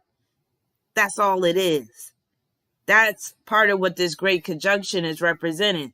The God and the devil are basically coming together and saying, look, we're going to make it real hard for the regular people, and we're going to see how much faith they have. We're going to see if they're going to give themselves totally over to the beast system, 666, whatever you call it, being totally about that transhumanism, losing your humanity, losing your goodness, whatever's left of it. Are we going to be like that? Or are we going to overcome the adversities that are coming down the road and still have faith that there is goodness in the world, that goodness will overcome at the end of the day? Yes, it was to prove that Job would not forsake God. And what happened at the end? He didn't forsake God. And what did God do? He blessed Job with, I think he even killed some of his family. The devil did. But he turned around and blessed Job with fortune and all that stuff in the long run. But again, Job had to go through all that suffering just for God to prove a point. And again, you could say that's what existence, boils down to, period. We're like these pawns in a game, and these higher ups are just playing around with us. And, they're harnessing this power. They're harnessing the energy of these planets in transit. They're harnessing the energy of this Jupiter-Saturn conjunction in this particular case. And they're playing that game. God and the devil having this bet. But what people don't understand is they're two sides of the same coin. This is why, there you go, Irrational. Irrational said, that's exactly why I never got into religion. Because there's a lot of people that are lulled to sleep by religion. And that's why I'm saying it's two sides of the same coin. And that's why when Christians say God is in control, oh yeah, that makes sense, because if you believe in that story of Job, God obviously is in control. And that's why they say the Lord giveth and the Lord taketh away. If you think about it, they're talking about two different lords. Lord giveth, that's Jupiter. Lord taketh away, that's Saturn. We dealing with that great conjunction, baby. So yeah, so we're about to see some Job shit. You notice how people are losing their jobs. People are losing their businesses. These small restaurants can't stay afloat because they're doing all these lockdowns and stuff. We are living in some real Job times. So it's going to be, are you going to maintain your faith that you're going to be all right? Or are you going to cower in fear and sell out and, take that vaccine and do exactly what you're told and, just basically become a total robot for the powers that be? Lil said God also unleashed Satan on earth and let him roam the earth, making humans suffer, right? That's what I'm saying. And again, you got to ask yourself, what is this all for? Now, you could take the, solipsism approach and say, well, it's all about our own individual spiritual evolution and we are all one and we're going through this experience collectively, but it's really about our individual souls and all that stuff and all that. But I'm like, and that's, Dana's saying schools keep delaying opening, but all before, school was so important and they would lock parents up for not sending their kids to school and all this stuff. Oh, now it's different. School don't mean nothing anymore. Because again, we are looking at a major paradigm shift for humanity as a whole. What used to be will no longer be. This is the Great Awakening for them, but also for us. And again, that's that Job too. I bet you Job had something at the 20th degree in his chart because the 20th degree is a great awakening. So that could be where sometimes that a great awakening is a rude awakening. Cherry Love said, you already can't fly with the Australian airline if you're not vaccinated. Wow, that was quick. That's what I'm talking about with this great conjunction in Aquarius, because Aquarius rules aircraft. So don't be surprised if they start having more restrictions in terms of flying. Don't be surprised if they come out and say that there was a major outbreak on a plane. Irrational said, people get crazy when they find out you're not part of church. I had a client flip out on me just because I told her I wasn't Christian and had never been baptized. Sarah said, teachers are quitting their jobs here in AZ. Yeah, it's getting to a point where people are going to have to, make hard decisions about what they're going to do in terms of making money. Because how many people are willing to get the jab if your employer tells you you can't come back to work until you get that vaccine? Now, that doesn't even seem like that would be legal. But then what they would say is, well, we're a private company. We could do whatever we want. So if you don't want to get the vaccine, you can't work here. How many people are going to fold? And for some people, that might be their only source of income. They might take it to that level. And it might not happen next year, but it might happen in the future. And again, shit has been too easy for them to back down now. So we've just seen the beginning. My bill said, oh, okay. Exactly. Like they're saying, fuck education, teach them kids what you know. Exactly. But it's showing you it don't matter no more. They're showing you that we are dealing with a whole new world. Welcome to the New World Order. They've been planning this stuff for ages. So again, it doesn't matter how much of a threat you feel like this virus is. The underlying theme is the fact that this is just being used as an excuse to usher in a new world order. And that's why they've taken such drastic measures to try to ensure people's safety when they didn't care about people's safety before. Since when has this government and the governments of the world really cared about people? They haven't. That's why people need to wake up. They don't care about our safety and well-being. They only care about control. And maybe we do have to turn things on a spiritual end for people to really get it. And that is one of the ways that religion does come in handy. Because at least you can have people acknowledge that there's a spiritual component to life. And that there's this thing called good and evil. They're trying to eradicate that too. These powers that be are trying to eradicate the whole good versus evil. They're trying to make it seem like anything is okay within reason or in context. So once you get rid of the good versus evil, they've totally won. The good thing about religion was that it at least taught people right versus wrong to a certain extent. Of course, some religions take it too far. You know, they taught good versus evil, and they taught that there was a spiritual component to this life. And it's through the spiritual that, you know, you derive a lot of power. But once people are spiritually dead, then they're really going to just give themselves over to this transhumanism agenda. They really want us totally plugged in. You ever hear that term, the Internet of Things? Well, we're included in that term, things. They want us totally plugged into the system where we're totally one beehive, you could say. And we're all drones working on behalf. Oh, they're going to take some of us out too, best believe. So some of this virus stuff could actually be real, but it might actually be through the vaccine that they take people out if you really think about it.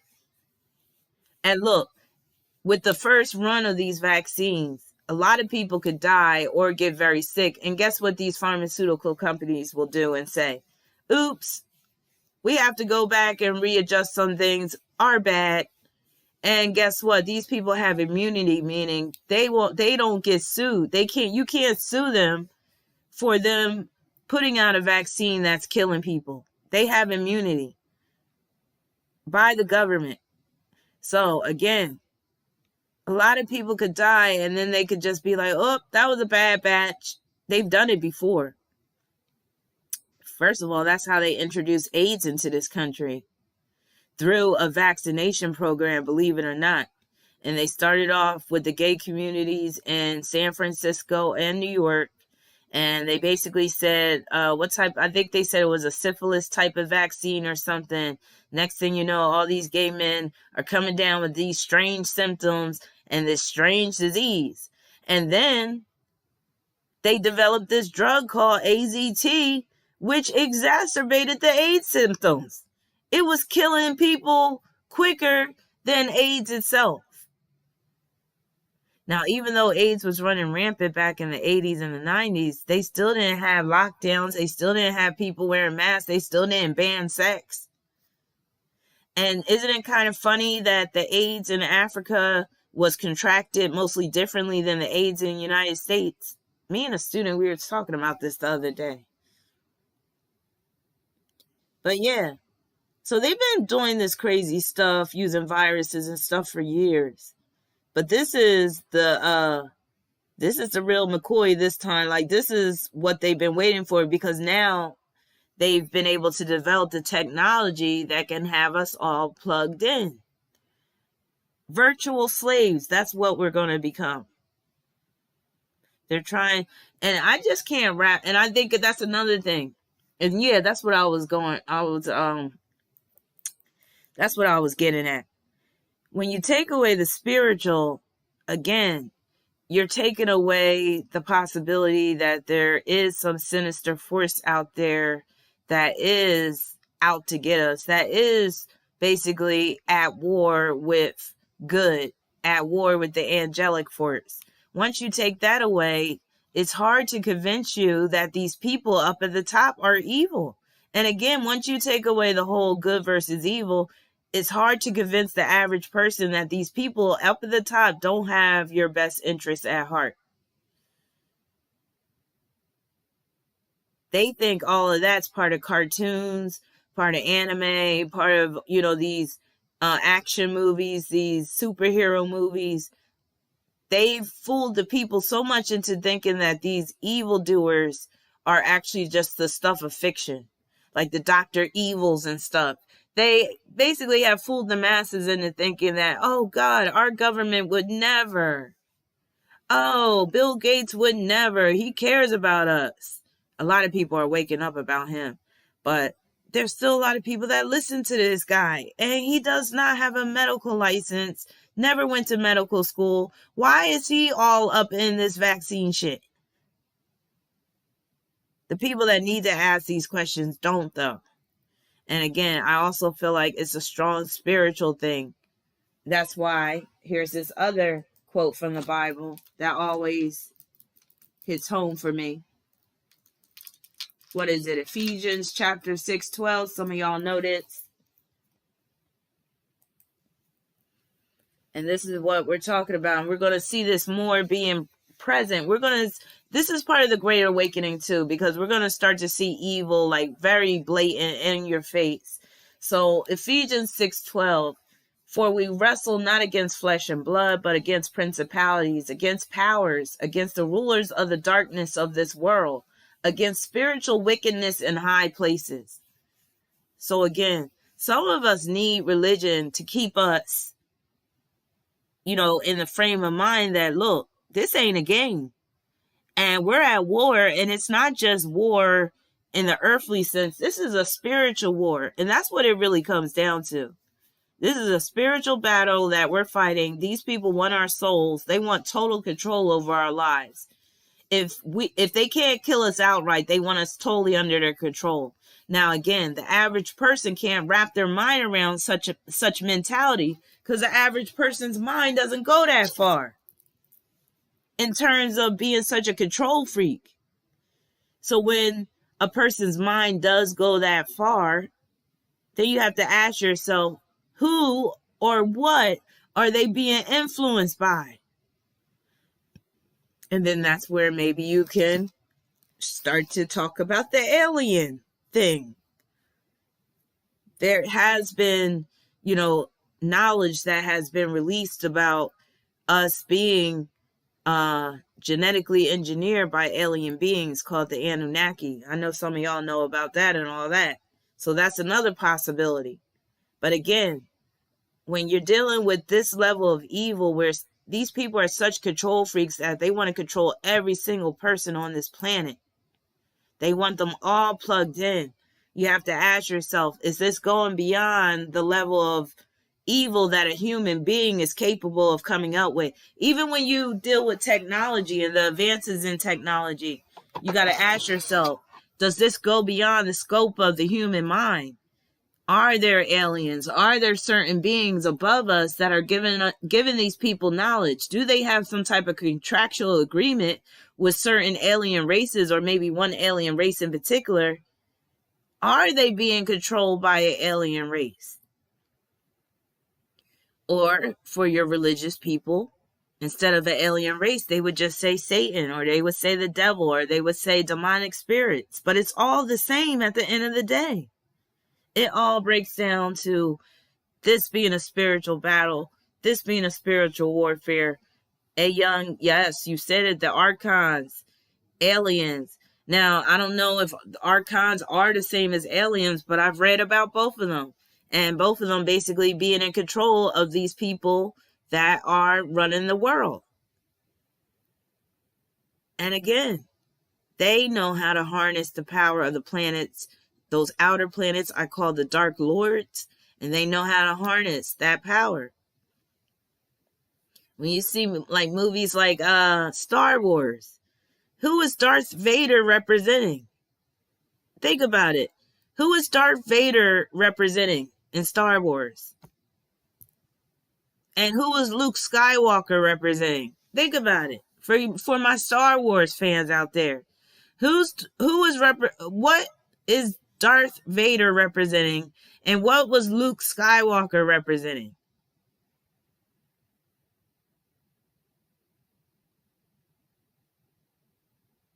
I'll wait. Somebody said the Phoenix Light. Scorpio said Dark Force. A Young Soul that said the Fall Ones. But think more in terms of astrology.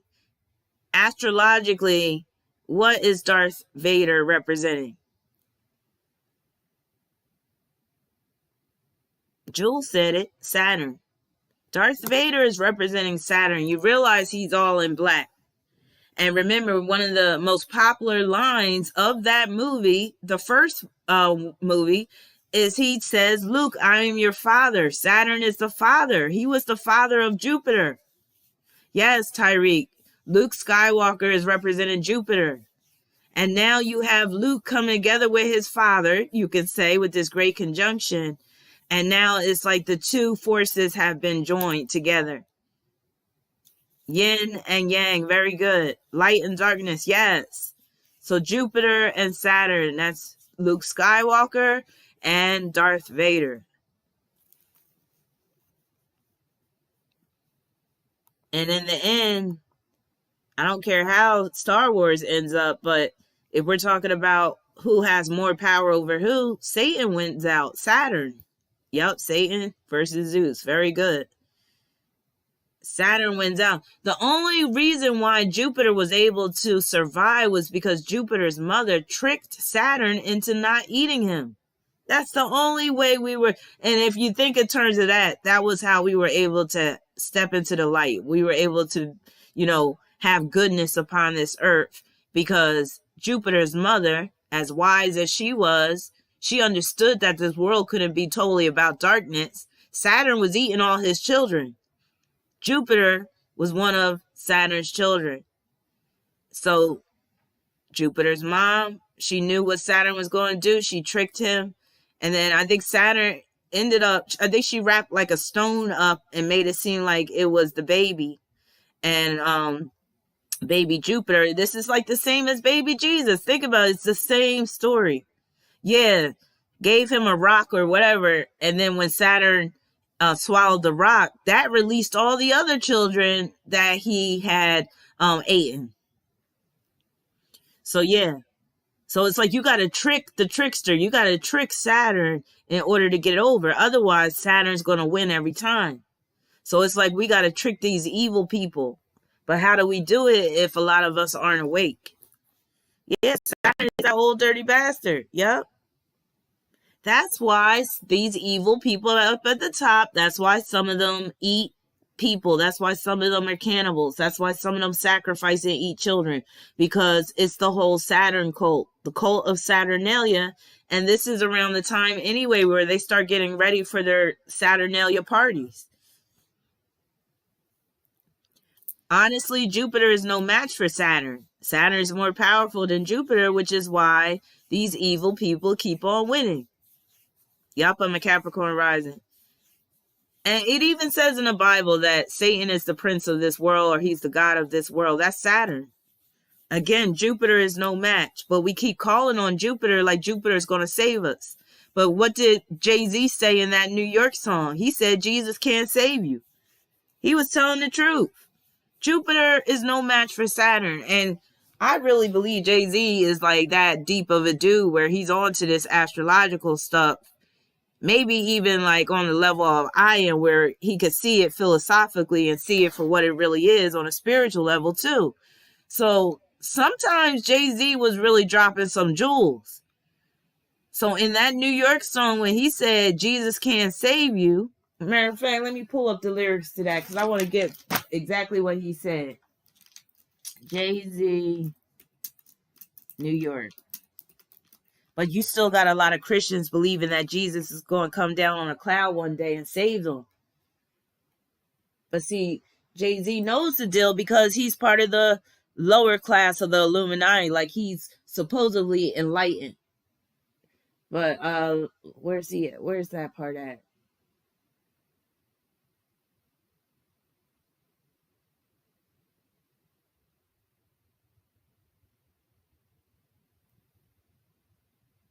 There's nothing you could do now you're in New York. Wait a minute. That's the... He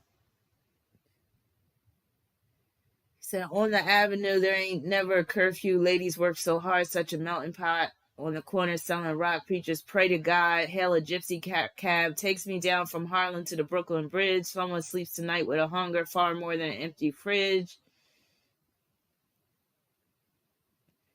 Where is the part where he talk about Jesus can't save you? Is that the New York song?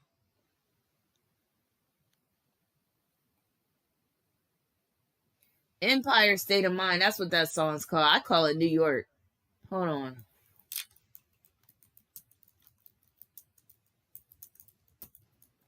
New York, concrete jungle with dreams are made of. Let's hear it for New York. All right, let me see. I swear he said it in that song, and I can't find it. But anyway, he said it somewhere, but it's the truth. Again, Jupiter is no match. You think I'm reading the Alicia version? Jupiter is no match All right. Empire State of Mind, Jay-Z part. Oh, maybe it's the remix. But yeah.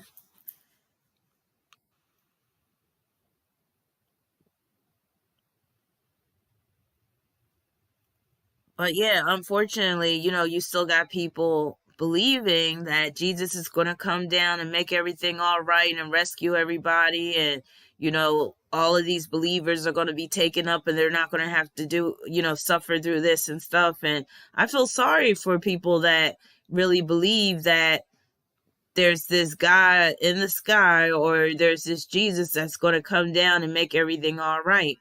They've been saying that shit for years. For years. I'm like, when is this ever going to happen? But again, we are living in the realm of Saturn. So what happens is that, we are like, that's why this life is full of suffering. But I feel like, oh yeah, he made the song Lucifer too. Let me pull that up. And he's a 4. So again, 4 is that Lucifer energy. Maybe he is a Luciferian. That song is like, Lucifer, son of the morning.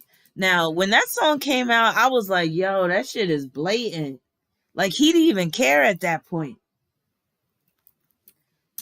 And that was like I remember Kanye West did the beat. That was like Kanye selling his soul on that song too. Was that song released before Kanye's mom died?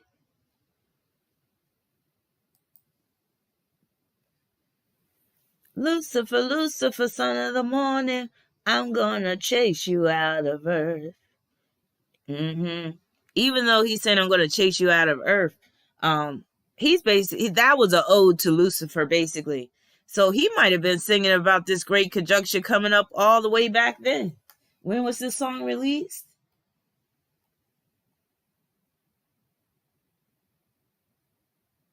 He said, man, I got to get my soul right. I got to get these devils out my life. These cowards going to make a nigga ride. They won't be happy till somebody dies. Oh, man, I got to get my soul right, for I'm locked up for my whole life. Every time it seems it's all right, somebody want their soul to rise. I'll chase you off of this earth.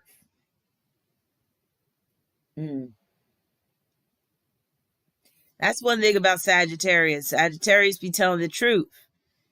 And even if he's on the dark side, he be telling the truth sometimes.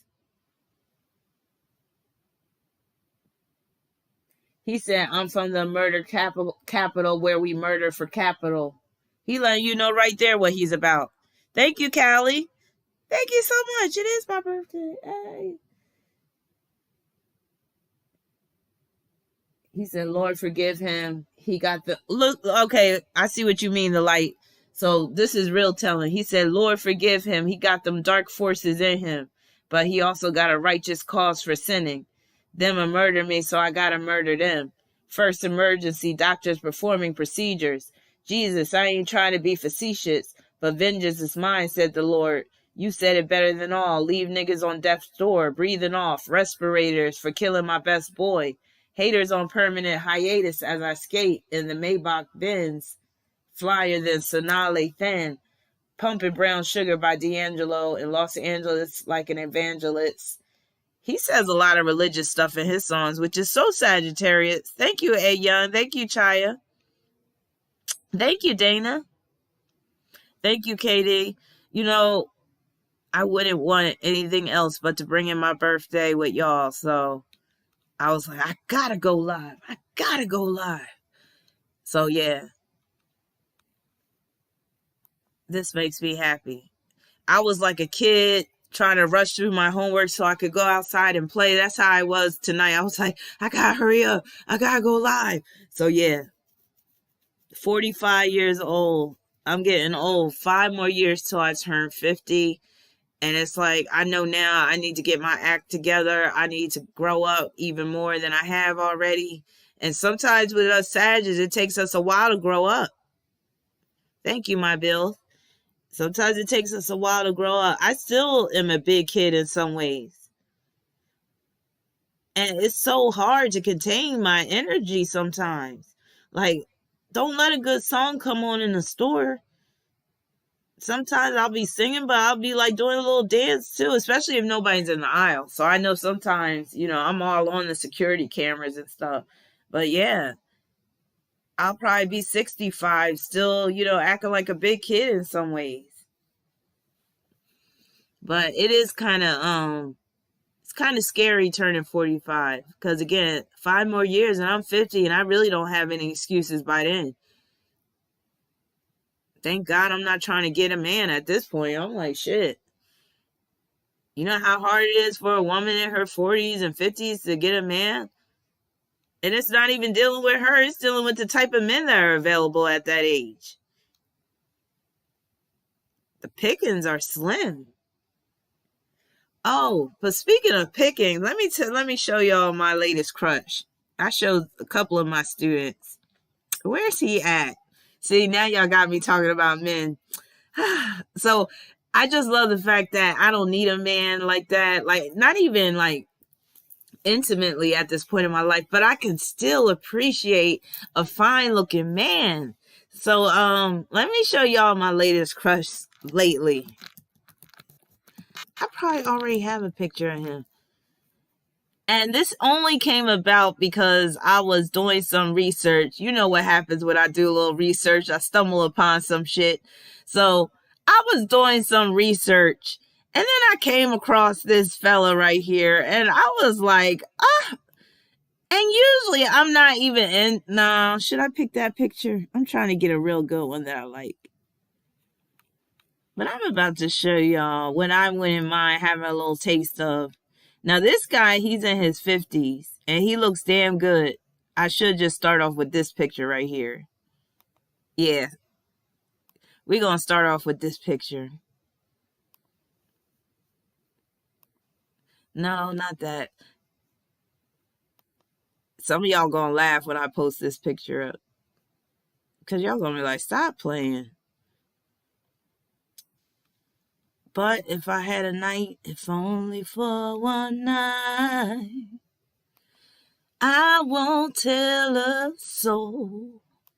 No one has to know.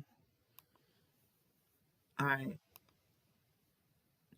If I could have a birthday gift, like if everything was right as rain, and somebody said you can have whatever you want for your birthday, actually it have to be more than one gift. They was like, pick 3 things that you would want for your birthday. He would be one of them.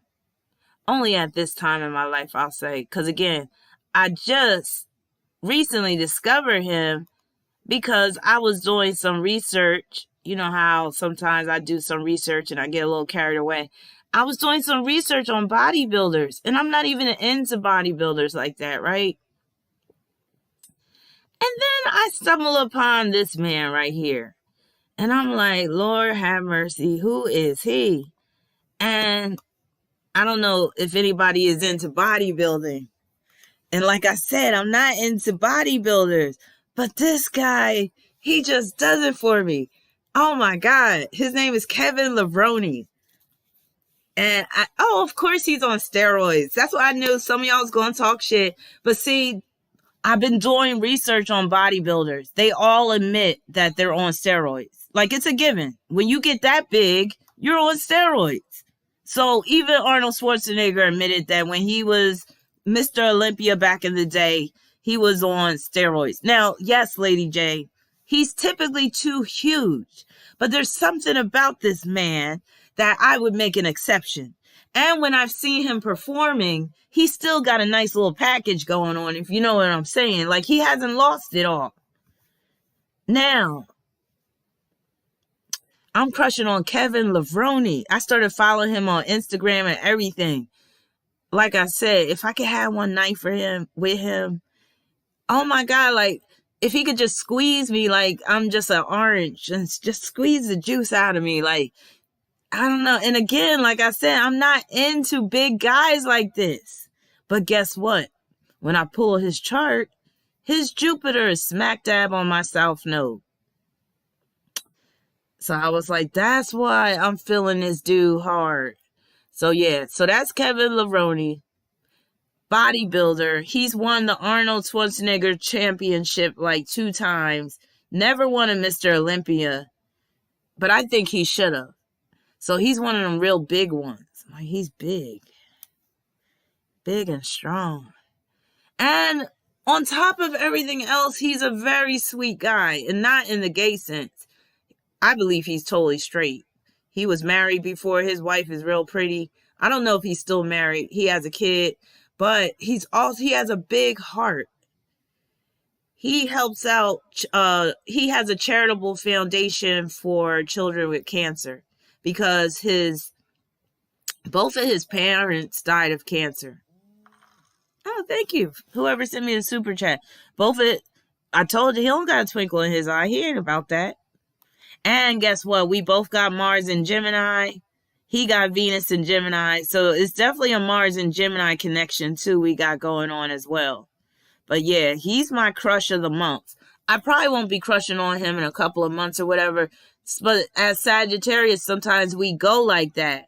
Like we go wild for a minute and then it dies down after, the enthusiasm has worn off. But boy, yeah. See, I would want him to be on top because I would want to feel like his weight on me. I want to see how, now I wouldn't want him to stay on top where he's crushing me, but I do want to feel that weight, like what all that feel like. I just want to touch his chest and feel how hard it is. And I want to just put my hands around his arms. But the thing that does it for me the most is his face. Thank you so much, Tara. Thank you so much for the birthday money. His face does it. He got the type of face that I love. And the head shape. I'm big time in the head shapes. He got the shape of head that I absolutely go crazy for. And there's been pictures of him where he got hair, but I prefer him bald because I got a weakness for bald dudes too. So yeah, that's my crush. You could say my crush of the month. He's a Cancer, so his sun is in my 7th house, which is husband material. So I was also thinking about, because he's a personal trainer, I was like, shit, maybe I need to book a few sessions with the man and see what's up. But see, I would want to get in good shape first and then book some sessions with him. See, my Bill said those veins are everything. See, I learned in the bodybuilding world that that's important. They call it vascularity. See, when I say I've been doing research, it ain't on some sexual stuff. I've really been learning a lot about the bodybuilding world. And you can attribute that to Scorpio season, which we just left. So every time, the sun enters the sign, I start doing things dealing with that sign unconsciously. So I started researching bodybuilders and I learned a lot about bodybuilders. So one of the things I learned is that, yeah, they all basically admit that they take steroids. I also learned about water intake and how they try not to drink a lot of water before an event, before a competition, because they want to look all shredded. But it was something else I was talking about with them too. But yeah, it's not like I was just looking at men. I was doing research and I stumbled upon him and he just makes my heart go badoom, badoom, badoom. But it makes sense. This is all about astrology at the end of the day. His Jupiter is at 20 degrees Taurus. My South Node is at 20 degrees Taurus. So his Jupiter is right on my South Node. That South Node in Taurus makes me very superficial. Taurus is the sign of beauty. So I see him as a beautiful bodybuilder.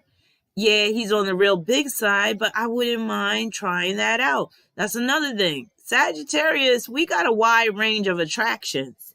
So I could get with a dude that, is real slender, only have a small muscular build, but then I might want to try a hokey dude like that on for size 2 just to see how that shit is.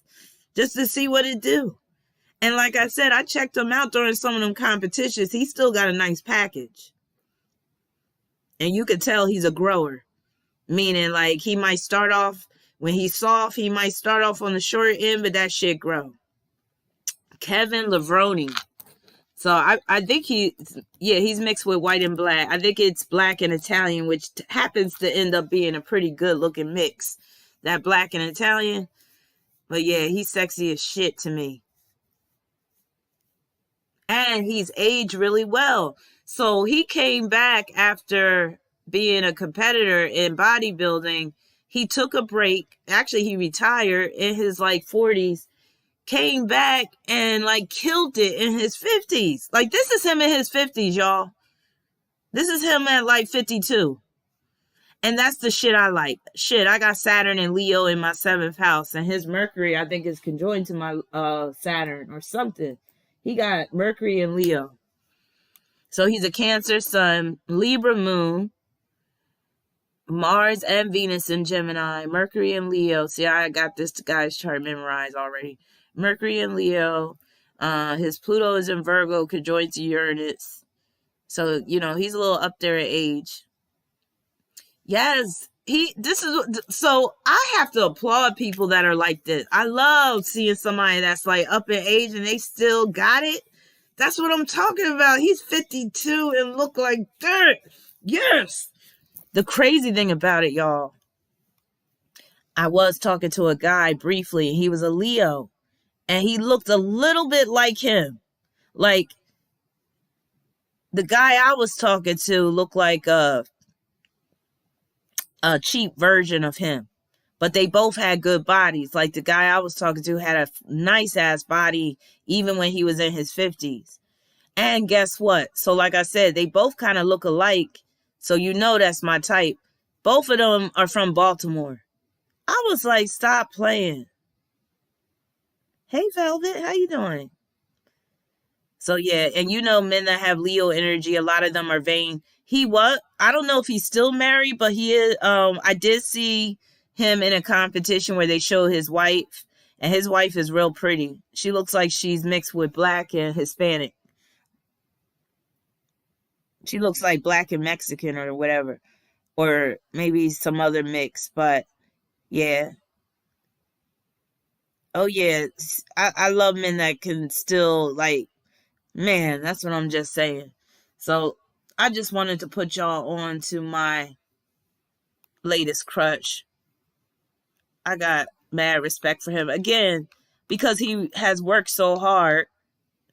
Matter of fact, I'm going to show y'all how he looked before when he retired. And y'all let me know what y'all think about him here. This will put things into perspective, okay? So I'm about to put a picture of him after he retired and now, and where he looked like a normal guy.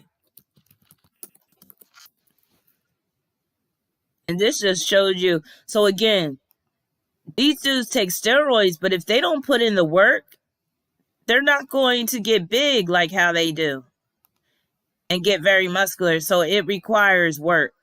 So here's him when he was like in his late 40s, I think, after he stopped competing in the bodybuilding competitions. But then he got back into the game and built himself up again. So that's him. I'll take him either way. He fine either way. Love more, you know what I mean when I say Hispanic. I don't know what she is, Mexican, whatever, but you know what I mean. Come on now. So that's him when he stopped working out. So he still maintained, you know, a nice build. That's my type of man right there. Oh, I don't think he looks like The Rock at all. I think he looks much better than The Rock. So you see, so he don't always have to look all freakishly big like that. He can trim down to that just by not working out anymore, not working out that much. But then, like I said, he got back into the game and turned into that monster dude again.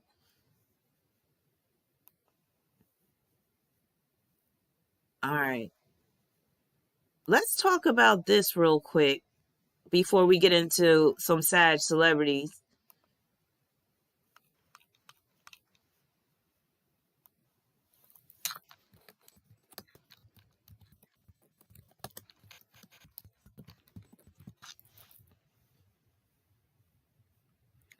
All right, I'm trying to find a good picture. I guess this is the best we can do. The person that videotaped it did not do a good job. It's like nowadays everybody is a reporter. So it's like you got to have your phone ready when some shit go down. And the person that recorded this was not ready. So I was kind of disappointed in them.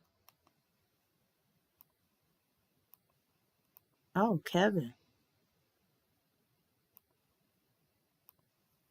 All right, so let's talk about what happened recently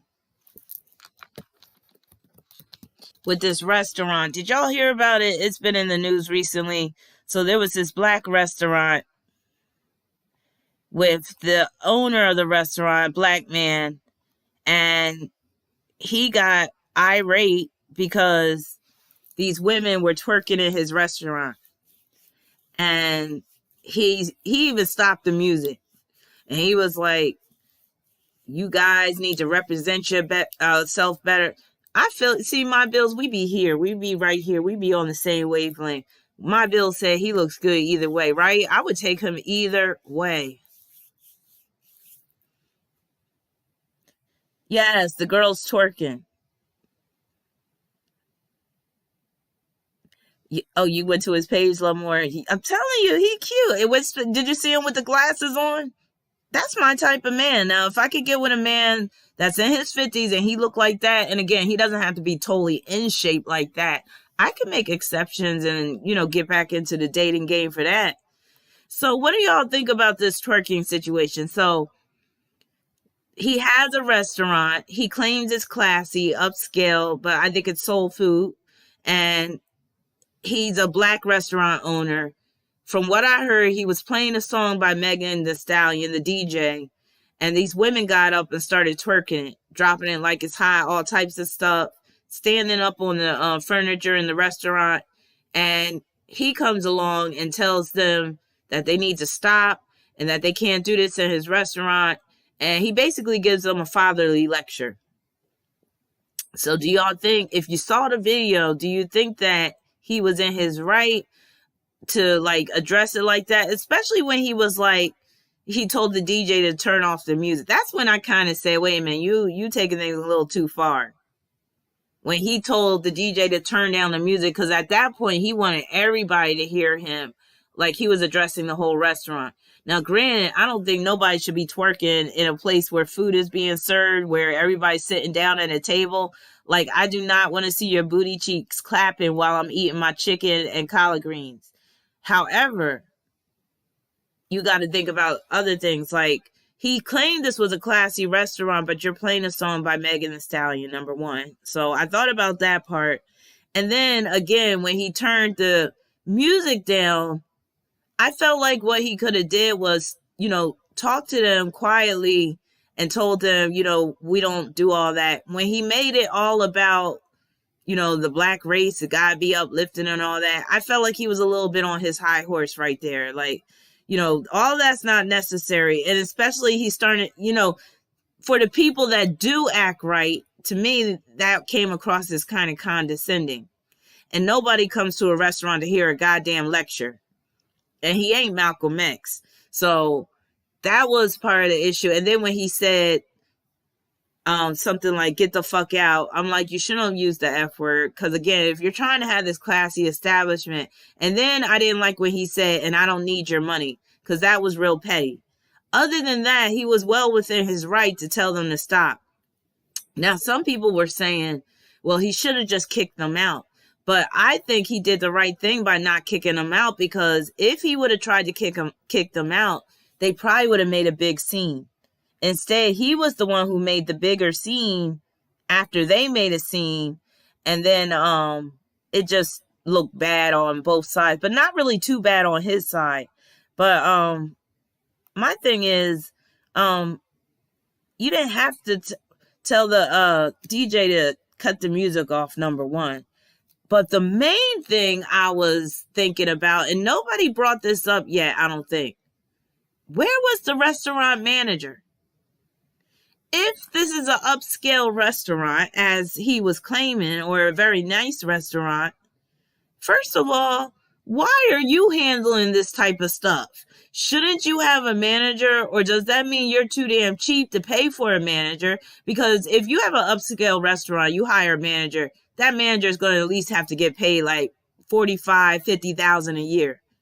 You never know. He might be cheap where he's not willing to pay a manager that much money to run a restaurant.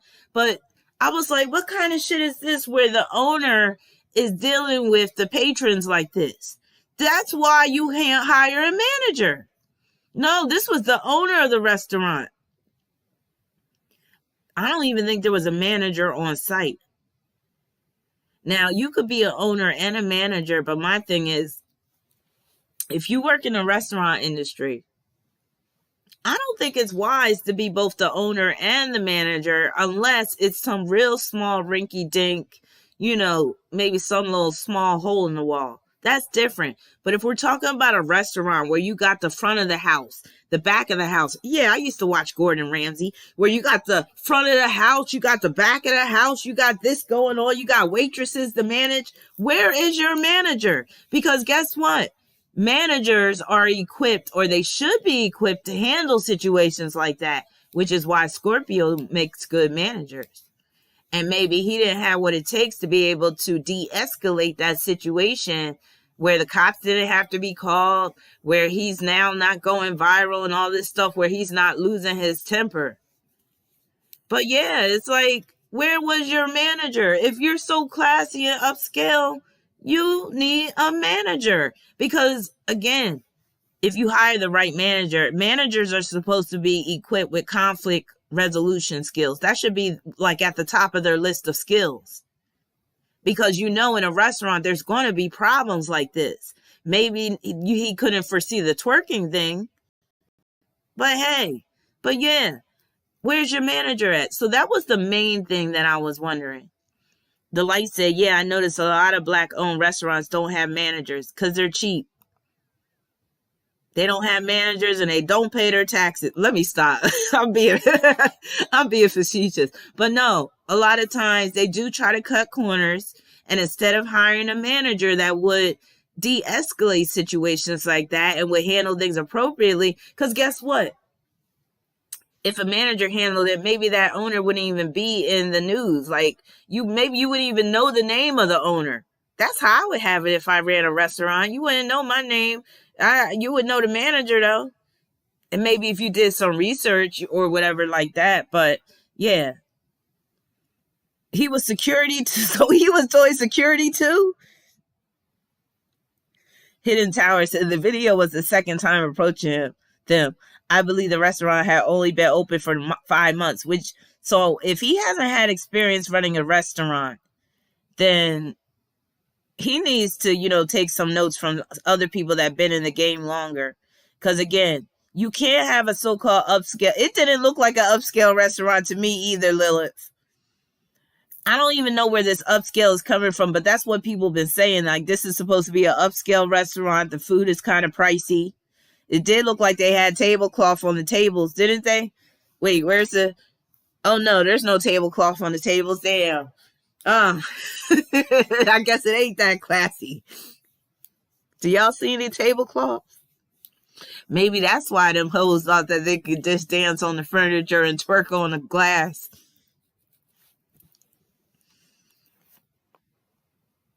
They can't even afford no white tablecloths. Like, shit. But you getting mad at them for treating this like a juke joint. They thought it was a juke joint.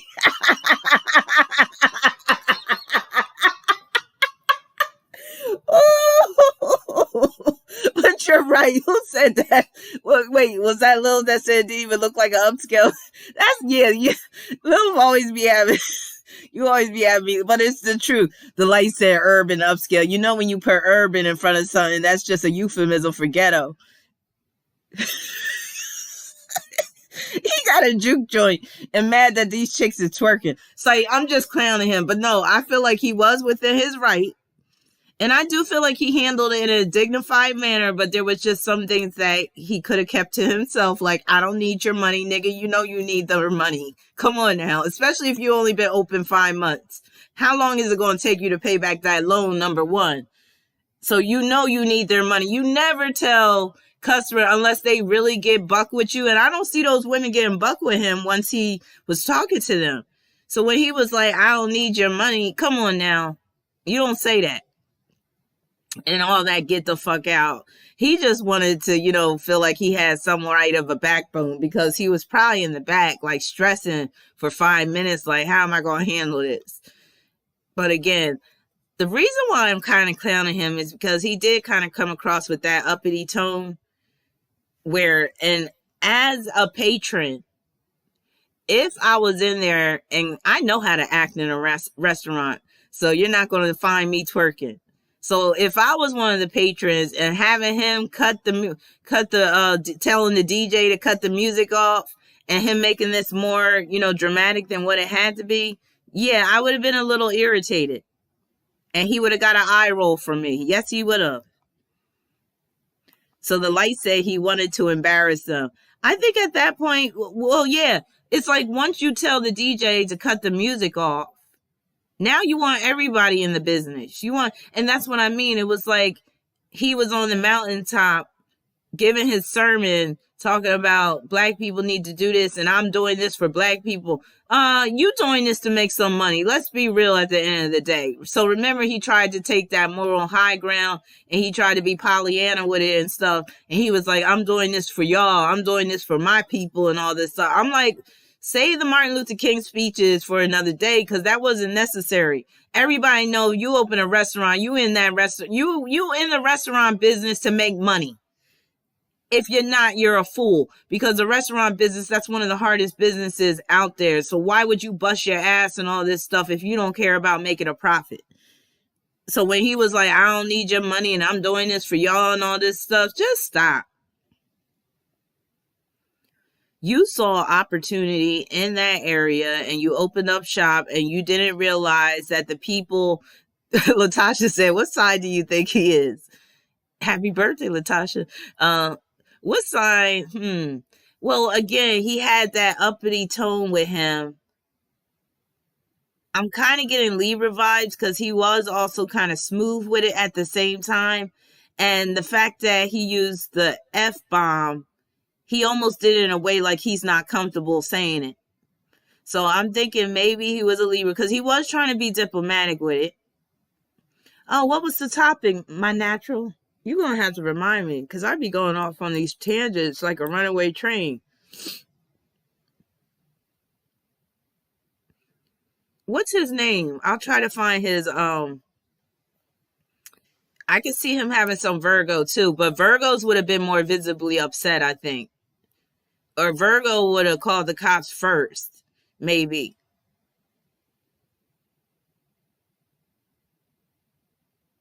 Lil said, nah, there was nothing diplomatic about that lecture. It was like he was trying to be, and Libra, sometimes they can have this uppity thing with them, and that's the kind of road that he was taking.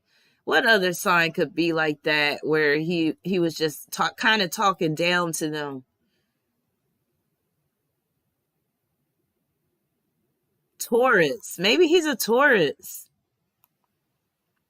Oh yeah, we gotta talk about Sagittarius.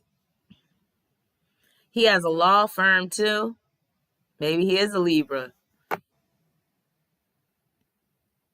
A Scorpio would have been more cool with it. See, if it was a Scorpio would have had a manager.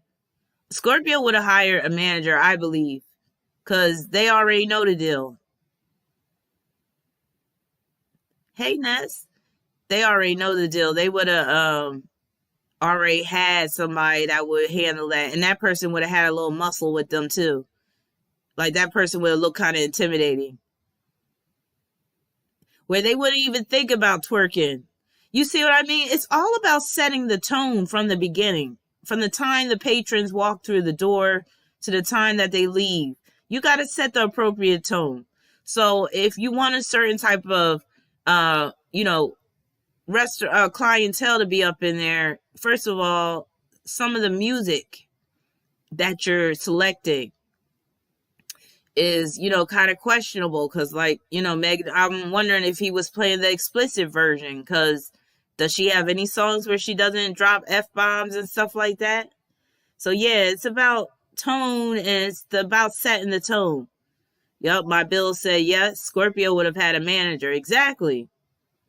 Capricorn would have had a manager. So I don't think he's a Capricorn. Even though Capricorn can be cheap, they don't like having to deal with people like that. So they would hire a manager too. Lil said playing twerk music with fried fish and mac and cheese. Right? Like I said, they thought they was at a juke joint. They thought it was Harpo's place. Harpo, who this woman? They probably bought some moonshine in their purse and everything.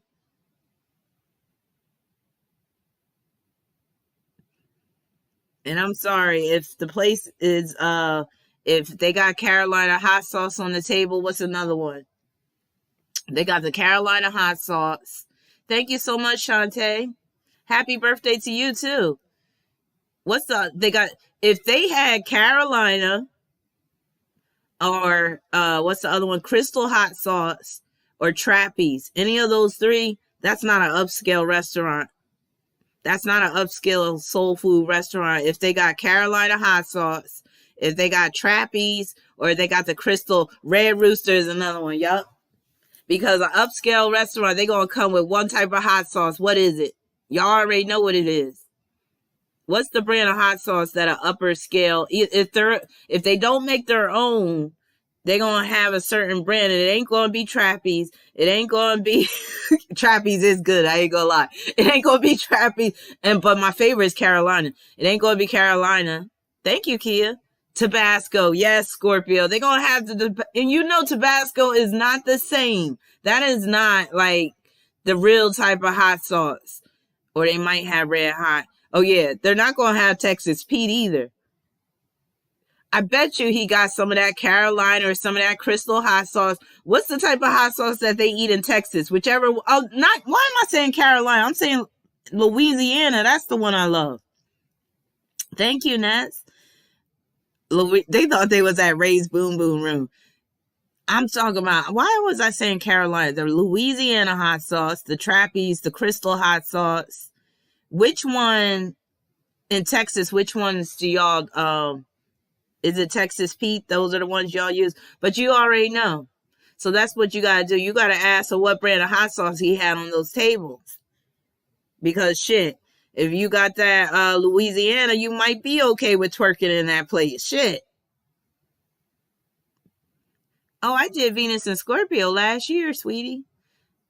That was the first one I did. That's the one where it's that Marina Abramovich. Those chicks saw that Louisiana hot sauce on the table and was like, hey, we could twerk up in here. That hot sauce gave them the spirit. All right, let's talk about Sagittarius, because I'm not going to be on here much longer, but it is Friday night. It is my birthday. I'm celebrating. And that said, yeah, listen to the beginning of this live. And yeah, I knew the Rona was here for good. That's crazy how y'all can listen to the beginning and still be in time with the chat. That's dope. Oh, before we get into Sagittarius season, and actually this does deal with Sagittarius, because I learned that I'm not the only Sagittarius out there that really appreciates a good, strong root beer. So I noticed that, you know, Sagittarius and root beer, they go hand in hand. And there's a root beer shortage. Not A&W, not Mug. Those are the weak ones. I like Barks, because Barks has bite. And there's a shortage of my root beer. Now, I heard that it's not happening all over the country, but where I live, I can't get my Barks root beer. They don't have it in the cans, especially, and those are the ones I need, the ones in the cans. See, root beer, RCEO, Sag Stellium root beer. That's what I'm talking about.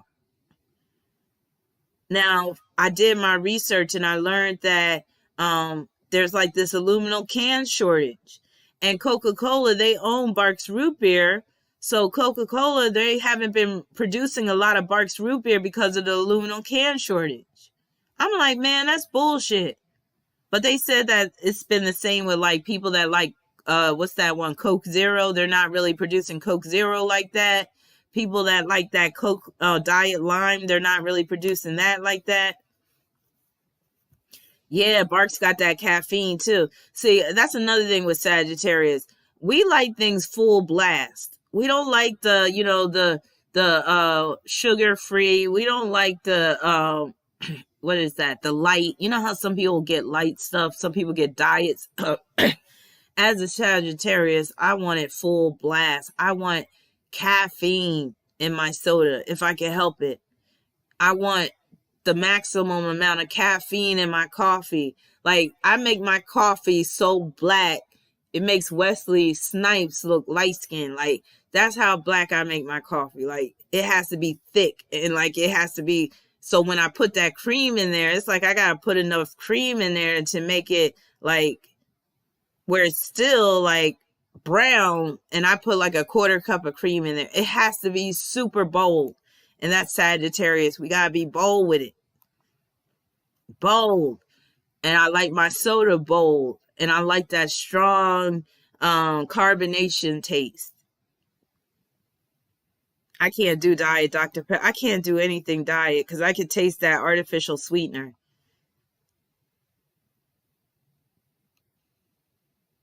A Young Soul said, my grandfather is a Sag sun, my father is a Sag sun, and I'm a Sag moon. We all love root beer soda. See what I mean?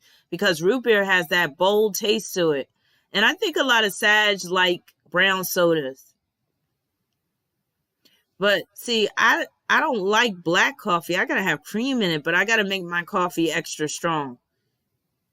Like, it has to be very strong where I put a lot of cream in it and you still taste a little bit of that bitterness, because that's what I like. I like to taste a little bit of the bitterness. So I don't put sugar in my coffee. I just put that flavored creamer, which has sugar in it, and then with the regular coffee.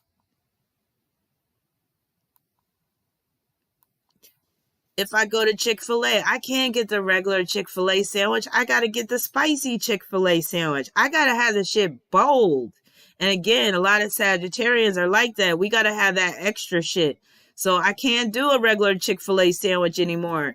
When I was a kid, yeah, but as an adult, it got to be the spicy one. I even like that they pound the chicken breast more with the spicy one. I don't know if y'all noticed the difference. But get a regular Chick-fil-A sandwich and get a spicy one. They pound that spicy one because they got to pound the spices in it and make it extra spicy.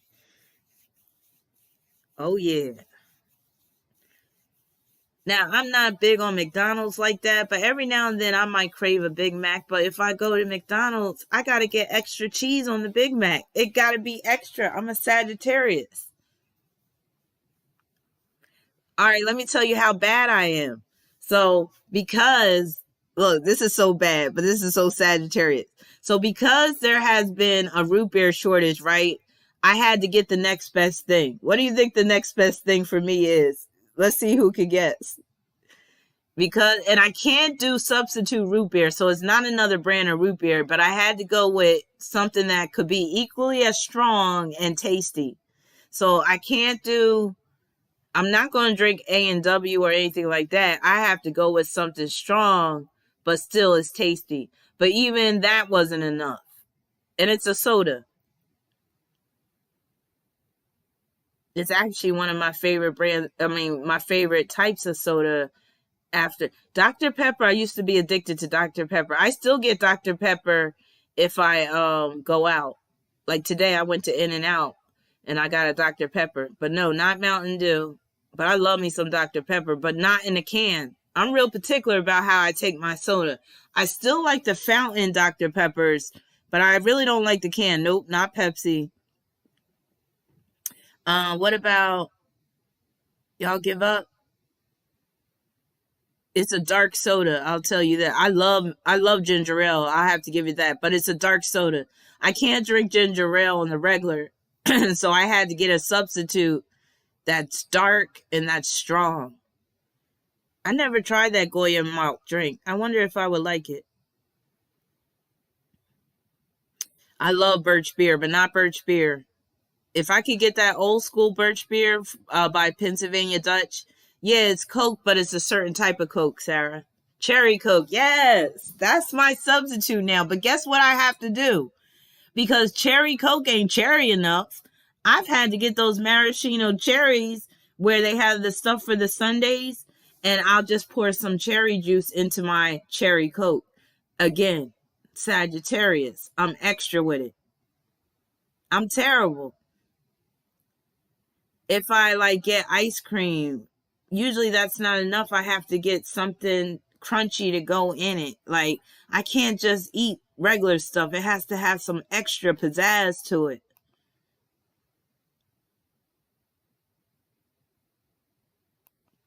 If I extra sour cream, like, yeah, I can't just do regular stuff. I haven't had orange soda in years. I don't even think I could stomach it. I've never really been a big fan of orange soda. I would say, I'm not going to say Sagittarius women are the most promiscuous, but we are up there. I've tried cheer wine. I wasn't a fan. I do like some black cherry soda, though. Cherry Coke, I love. Oh, but let me tell you what okay, let me tell you all this. So the day they came out with those soda machines in like certain restaurants where you can make your own mix of soda, I almost lost my mind. You know, where you could push Coke and then you could push whatever flavor you want to flavor your Coke. That's one of the best inventions ever. So when they came out with that, because again, I'm a soda fanatic and I will try different sodas and stuff, but I do have my favorites. So when they like, and you know, everybody got vices. Soda is one of my vices. So what? So when people talk about soda is so bad for you, I don't care. So what? If it puts me in the grave a few years earlier, at least I had a good time drinking it. That's my mentality. But anyway, damn, what was I going to say? It was something about, oh yeah, those machines where the Coca-Cola machines, now you can have grape Sprite, orange Sprite, fruit punch Sprite. You can mix, you know how you can mix it all. So I discovered a wonderful mix. Lime Coke. So wherever I go where they got those machines where they can mix it and customize it, I have to go with Lime Coke. Let me write it down. If y'all never tried Lime Coke, oh my God, it's so good. And I just love lime, period. I like limeade. I like lime, you know, when you squeeze some lime on some tacos. I love lime, but yeah. So Lime Coke, try it if you haven't tried it. If you like Coke, period, Lime Coke is very good, especially with some Mexican food. Oh my God, cherry lime Coke. I got to try that combination, but I know that got to be good. But I never thought about mix. I think I did one time. I like limes better than lemons. All right, so let's talk about Sagittarius because I know some of y'all been waiting and anticipating and salivating. So again, Sagittarius is just that wild sign. It's wild the fuck out. So when I go through some of these celebrities, you'll see what I mean. Like, wild. Now, first one on the list is Taylor Swift. She's not that wild though. Let me see why. I don't got time to pull this girl's chart. Like, I don't even know what song she sings, honestly. Didn't somebody try to come out and say that she's a lesbian or whatever? She's born on the 13th. Boylan's Birch Beer. Oh yeah, I like Boylan's. I think they make black cherry. I like their black cherry soda, Christopher. So Taylor Swift, she's not that wild, is she? So she's a cat rising. Well, they say her ascendant Scorpio rising. Miley Cyrus, wild the fuck out. That's another one.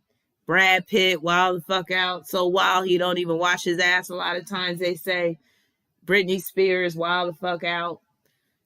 Scarlett Johansson, she's not really wild.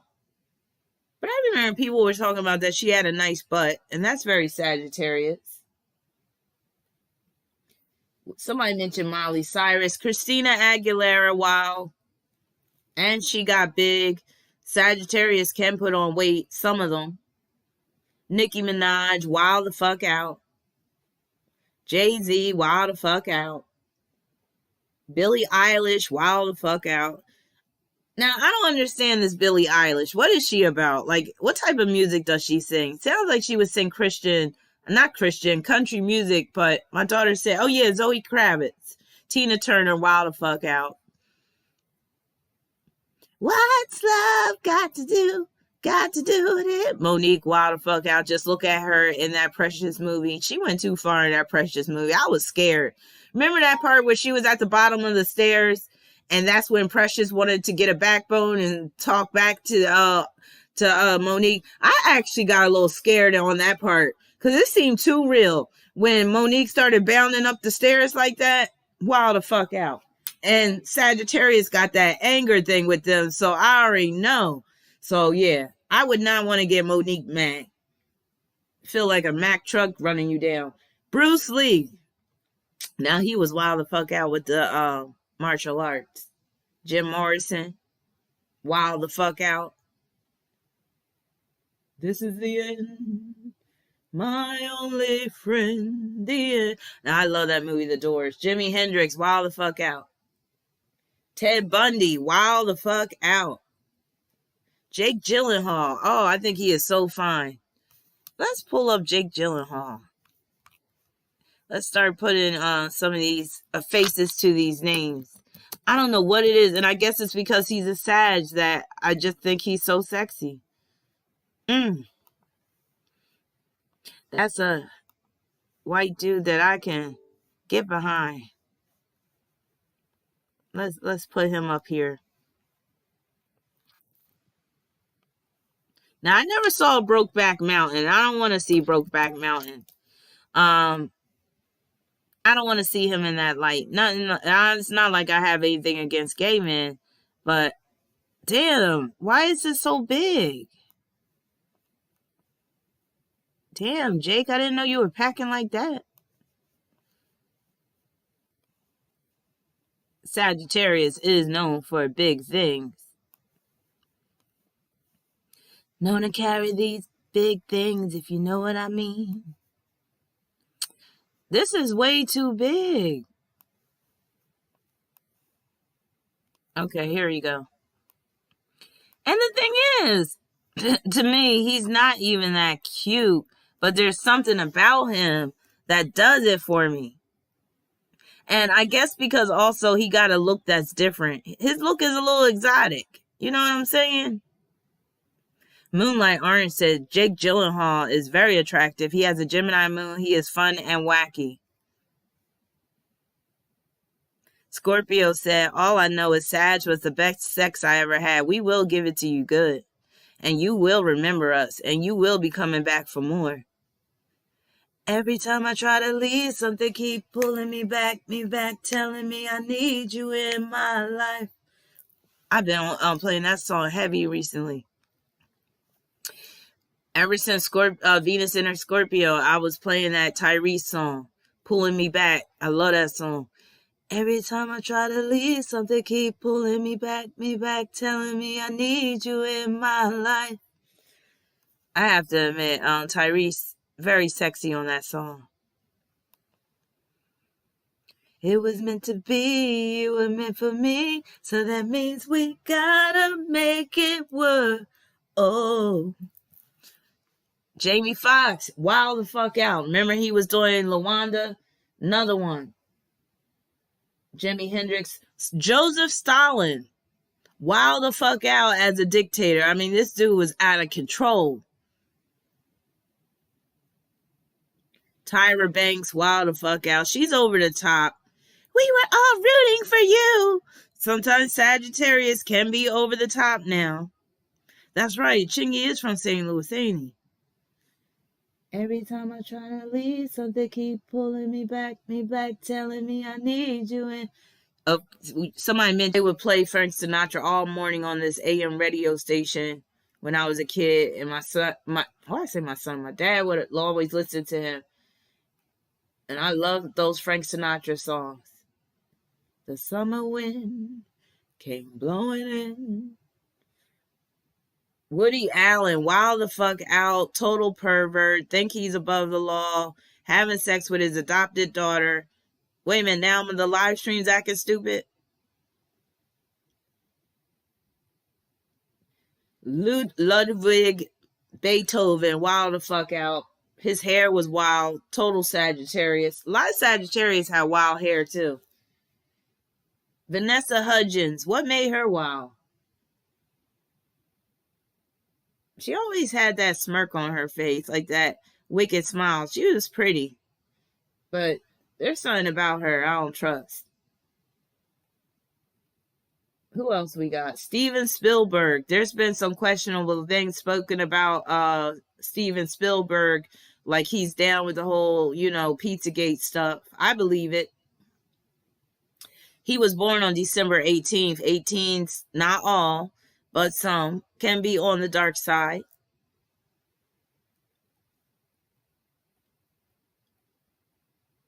Jane Fonda, Sagittarius. Pablo Escobar, one of the biggest drug dealers, actually drug kingpins in the world, in history. Of course, he would be a Sagittarius. So Pablo Escobar was born on December 1st, 1949. That one, him being born on the 1st, that's good for sales. He just happened to, choose drugs as his product. So born in Medellin, Colombia. Again, one of the most infamous drug kingpins out there, Pablo Escobar, Sagittarius. There you go. So it says Pablo Emilio Escobar gained world infamy as a Colombian drug dealer. Escobar became so wealthy in the drug trade that in 1989, Forbes magazine had listed him as the 7th richest man in the world. See, it would take a Sagittarius to bring the drug game up to that level. Walt Disney. Somebody mentioned Walt Disney, didn't they? Because I saw Disney up in here. So Walt Disney, Sagittarius, he was wild the fuck out. And guess what? Sagittarius rules the buttocks. And Walt Disney was said to be obsessed with people's buttocks. And if you look at some of those old cartoons with Mickey and Pluto and all that stuff, that's why he named that dog Pluto. All that they were placing a lot of focus on the behind in those Disney films. So Walt Disney was a big time pervert. Keith Richards of the Rolling Stone, one of the quintessential rock stars. And Sagittarius is the rock star of the Zodiac. That's why you got some real kick-ass rock stars that are Sagittarius. Jimi Hendrix, one of the best that ever was. And I'm glad that he's part of Team Sagittarius. Keith Richards of the Rolling Stones, another one. If you just look at Keith Richards, he looks like a Sag all day. Another one, Nikki Sixx, a Motley Crue, Sagittarius. If you look at Nikki Sixx, Sagittarius all day. Especially that hair. And Nikki Sixx, he was excessive with his drug use. So the Motley Crue Behind the Music was one of the best ones. Remember the show Behind the Music, VH1? Well, the Motley Crue one was one of the best. They even have a story about them partying with Ozzy Osbourne, which is another wild the fuck out Sagittarius. And I think it was actually Ozzy and Nikki Sixx doing these, these big ass dares with each other. But yeah, Sagittarius is the rock star. Sagittarius is wild like that. Only, Sagittarius could get wild like that. And tear up a hotel room and get away with it and shit. That's that rock star shit. Rita Ora. I don't know much about her, but she's weird looking. Kim Basinger. She is a Sag. Yeah, Ozzy is, even with his hair, very Sagittarius. I used to watch that reality show too. Jennifer Connelly. She's that actress. She's wild the fuck out. Did y'all ever see that movie Requiem for a Dream? Where they was ass to ass. If you seen that movie Requiem for a Dream, you know what I mean when I'm talking about ass to ass. And maybe that'll jog your memory about who Jennifer Connelly is. She's a Sagittarius too. So you would have to be wild the fuck out to do that scene in a movie. When I saw that shit, I was like, yo, Jennifer, damn. Y'all know what I'm talking about? Who saw Requiem for a Dream? Nene Leakes is another Sagittarius. She's a mean Sagittarius. I know, Sarah, you would love that movie. That is a very Scorpio type movie. Yup, Anna Nicole Smith is one. I didn't know Patrice O'Neal was one. Scorpio said that movie fucked my head up. You don't remember? Watch that movie, Love More. Requiem for a Dream. It's a good movie. Marlon Wayans is in it. Who's the boy? Who's the white guy that plays in it? He's Jared Leto, I think. It's a drug movie, and at the end, just you'll remember when I say ass to ass. You'll remember what I mean when that scene comes on. I'm not gonna spoil it. Moonlight Orange, you gotta go back to that scene. It's towards the end. Ass to ass. Yeah, it was Jared Leto and Marlon Wayans and Jennifer Connelly.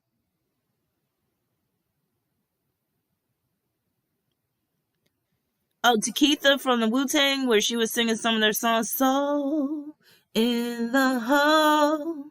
I love that song. Scorpio said, remember when she had an eating problem and the fridge was talking to her? Yup, the mom. Mom went crazy as shit. I think the mom played the best, she did the best job in that movie. But that was a rough film. Somebody mentioned Anna Nicole Smith.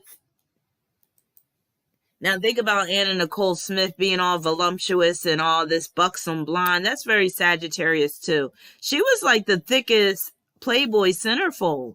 Back then, they wasn't trying to have somebody that looked like a corn-fed chick up in Playboy. And they put Anna Nicole Smith. Same with Guess Jeans. She was a model for Guess.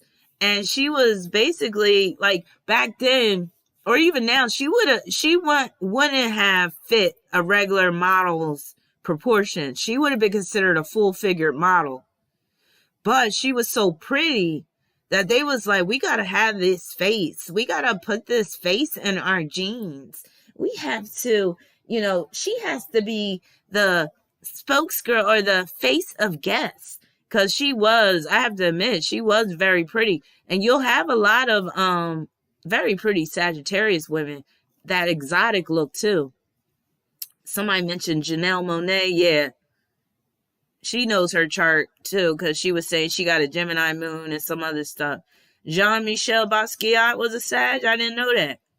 Yes, rapper Game is a Sag. I never thought Game was sexy though. He don't do it for me. His face is too puffy. I can't deal with a man with a puffy face. I can't. I gotta deal with a man that has kind of like a chiseled look. Not where he looks like he could be a model for a Boss or anything like that. But he gotta have a little type of, bone structure in his face. I can't deal with a puffy face man. I can't deal with a round face man either. There's just some deal breakers I have.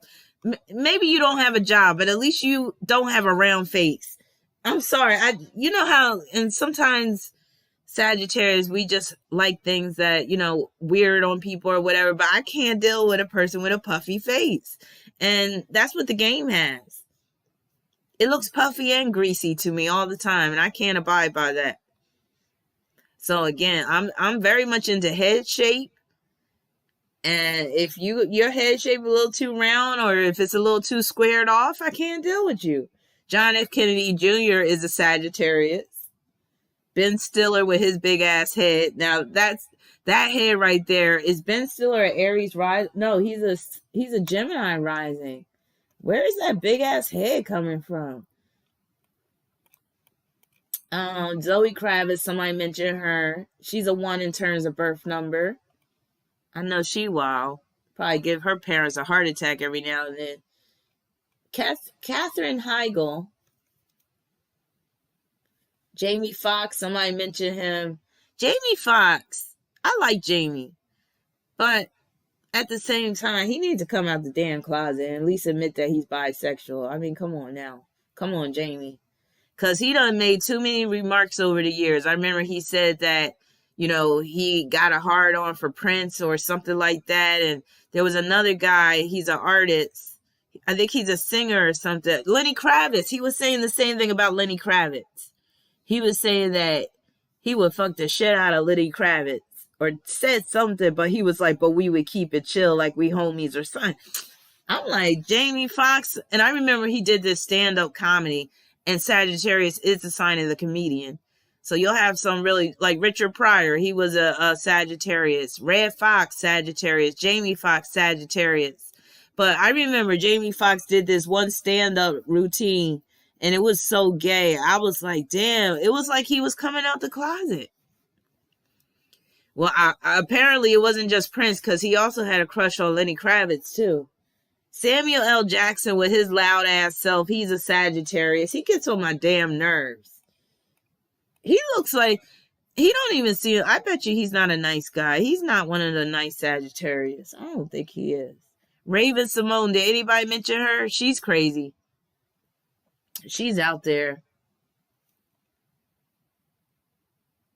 But I'm happy she's found love on the lesbian side. Oh, this is another one. Very irreverent. And Sagittarius, even though it's a sign of religion, can be very irreverent. So we have Sarah Silverman. She is absolutely horrible with her comedy. I think she's even made jokes about, like, children being abused and stuff like that. Sarah Silverman is horrible. And she is so, like, disgusting. So she's another, and I think that's a man. So she's a Sagittarius rising, Sagittarius sun. She got moon in Capricorn like me. Booba. Has anybody heard of the rapper named Booba? He's a Sagittarius too. He's from France.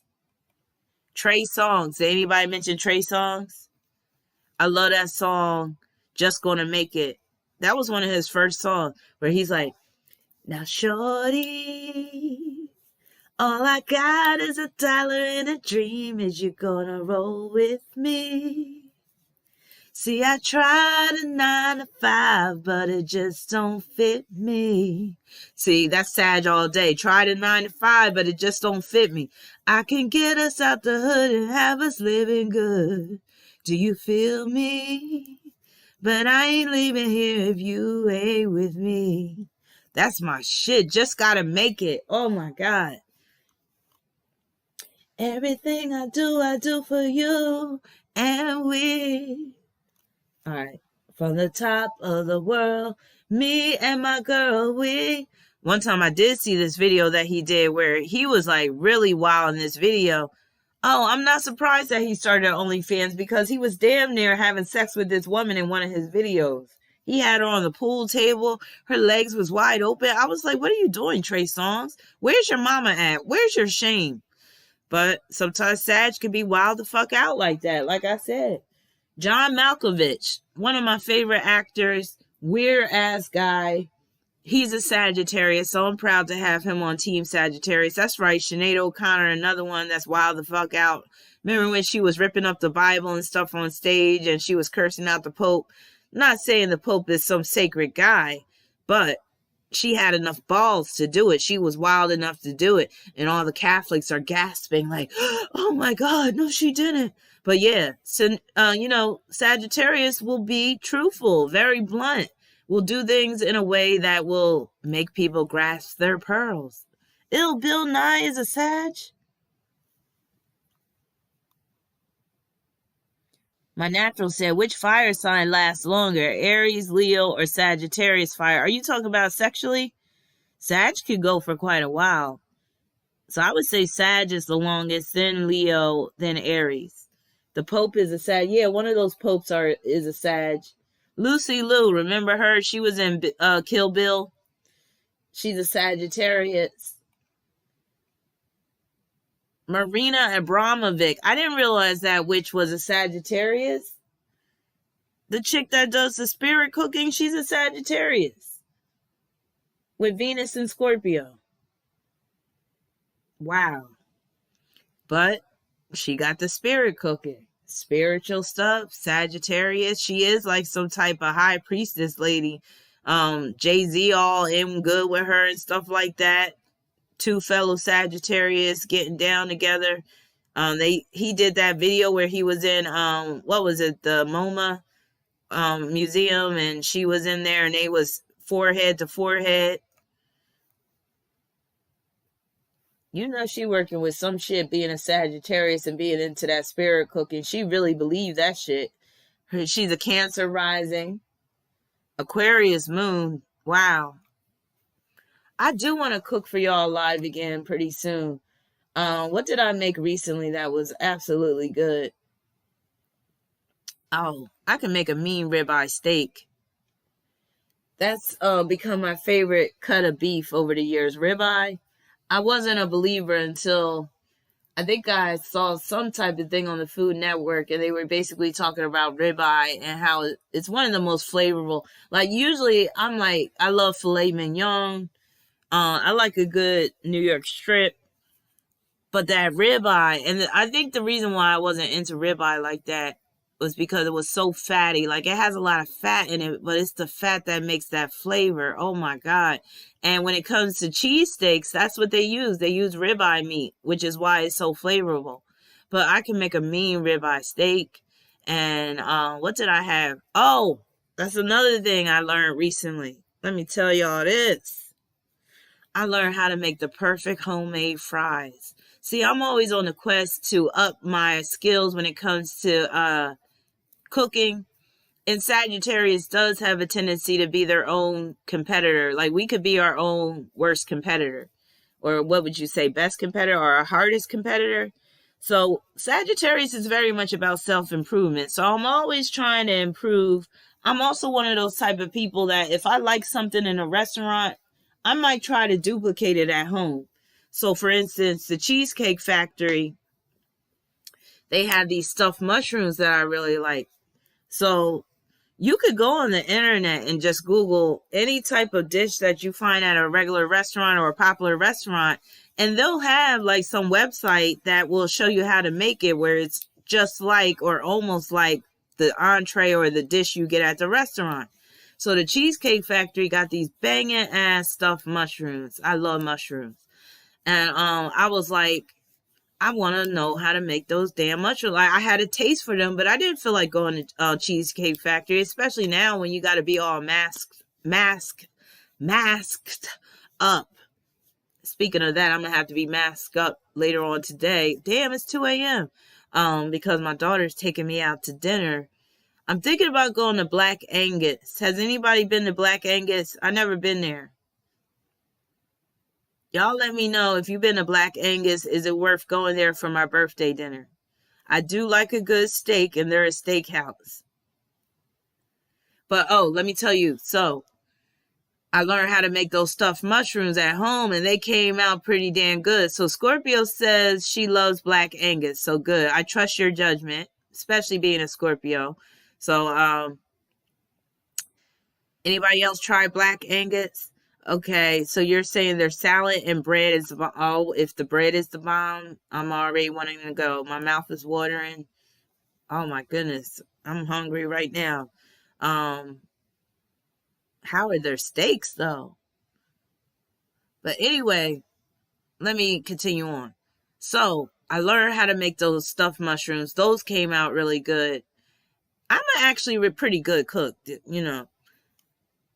So I learned how to make the best homemade fries.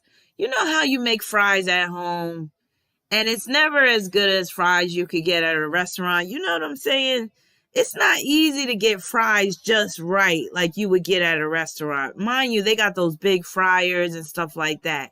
Well, I learned the secret how to make restaurant style fries. And you can make them as skinny as you want, as thick as you want. I don't know if y'all ready to hear this little secret that I found out. I don't know how many culinary people we have up in here, but I might not even waste my time dropping this little gem dealing with the French fries if nobody's interested.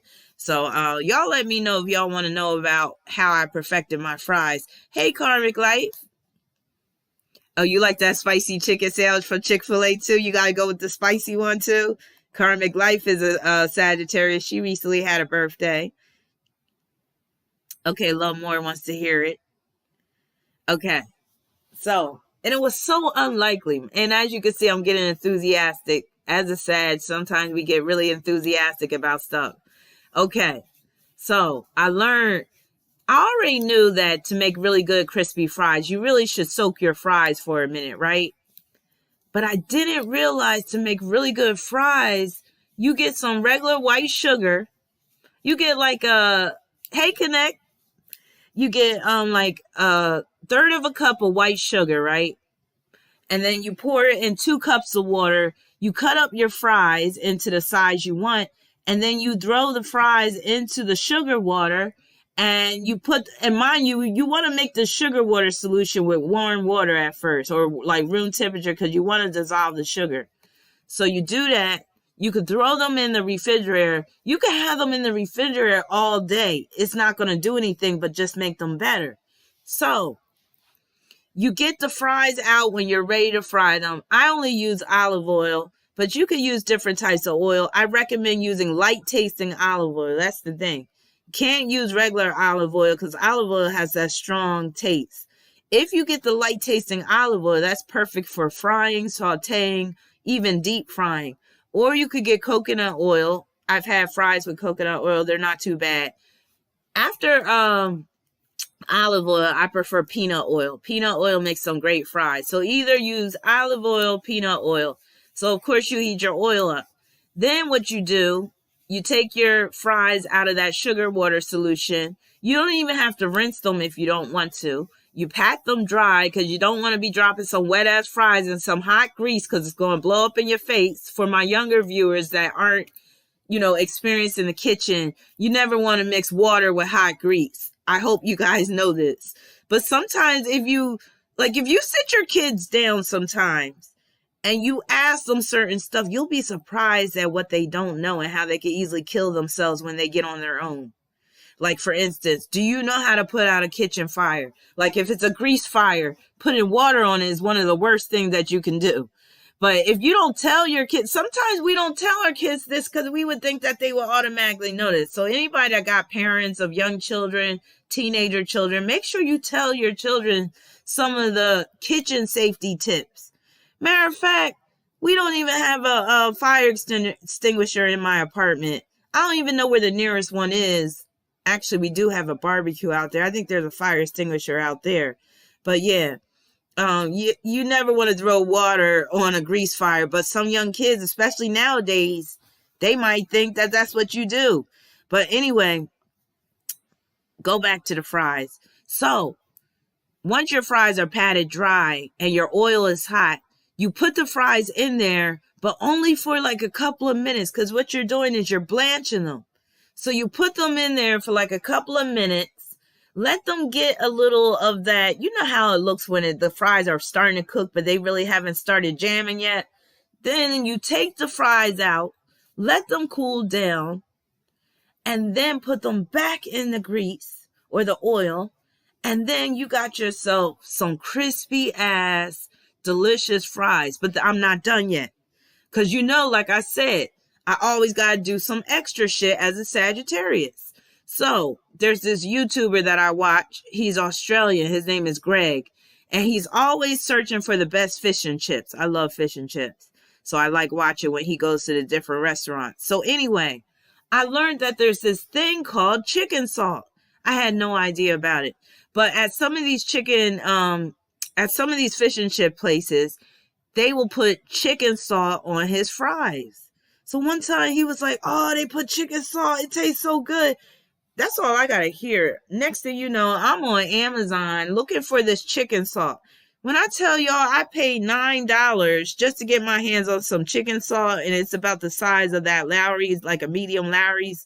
Oh, yeah, I spent $9, got chicken salt. You sprinkle that chicken salt on the fries. It kind of makes them a little yellowish.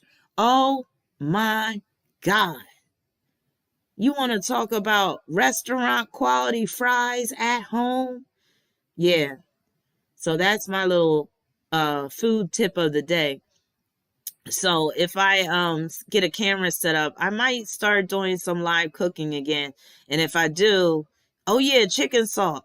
Look it up on Amazon because they're not going to have it at the regular stores because this is an Australian type of thing. They might do it in the UK too. I'm not sure.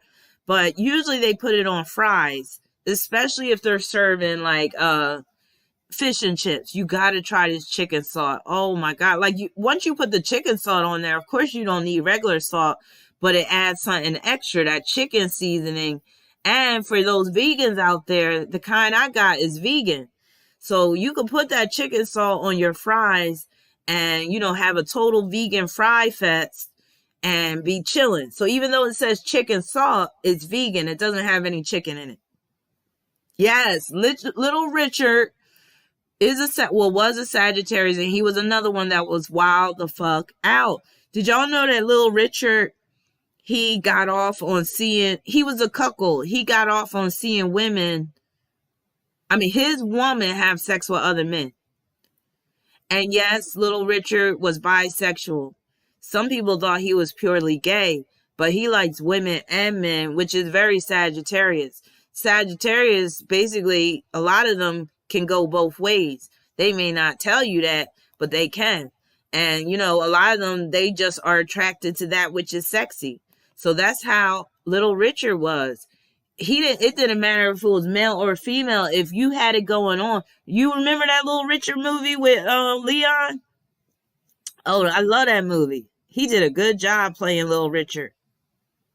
Yeah, Little Richard was bisexual, and he had a wife and everything. And can you believe his wife and this woman he used to deal with long term, they both tried to say he wasn't gay at all. Little Richard even came out later on in life and admitted that he was gay, that he was attracted to men. But then he also said that he struggled with his sexuality. Why? Because he's a Sagittarius. Because he was also very religious. He was very religious, still very much about God. He started off in the church, but then he had that freak nasty side to him, which a lot of Sagittarius do. This is why you'll have preachers having sex with members of their congregation, but they're also preaching the gospel. It's that crazy half man, half beast motif that goes with Sagittarius. Yeah, that movie was good, wasn't it? Well, I say all of the mutable signs can swing both ways on a good day. All of them. Gemini, Virgo, Sagittarius, Pisces. They all could be turned out, like I said during another live stream. Now, when I say they all could be turned out, I'm not talking about every individual that's of that sign. I'm talking about in general. Because those mutable signs are the most flexible. We already know that Gemini is very bisexual, period. But most people don't think about the other mutable signs having that potential to go both ways. That's why if you're dealing with a man who's a Sagittarius, you better just check into his background a little bit. Some of them might actually joke about them being attracted to men, but they'll do it in jest, but they're kind of telling you the truth at the same time. So you got to check you got to read between the lines sometimes. Scorpio forever said, I dated a Pisces and he let a gay man trick off of him and he probably did some shit. My Bill said, yep, I attract a lot of bi people.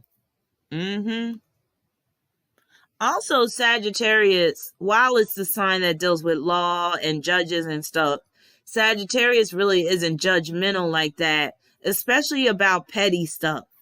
So Sagittarius could be straight as an arrow, but have a gay friend. Sagittarius, and now I'm even talking about a man. Like, you could have a man Sagittarius, and this is where he could trip you up. This is where he could have you really thinking he's suspect, but maybe he's not. Because again, Sagittarius just isn't that tight where I can't be your friend because you're gay. They don't do that. Like, we don't really are like that. Pisces is like that too. Pisces and Aquarius, you just got some signs where it's like they could be straight as an arrow and have a best friend that's gay, and it's not gonna bother them in the least bit. Saint Francis of Assisi was a Sag. And we talk about sissy. Let me stop. I'm horrible. So we mentioned the game. Who else? Frank Zappa. He was that guy from the 60s and 70s. He definitely looked like a Sag.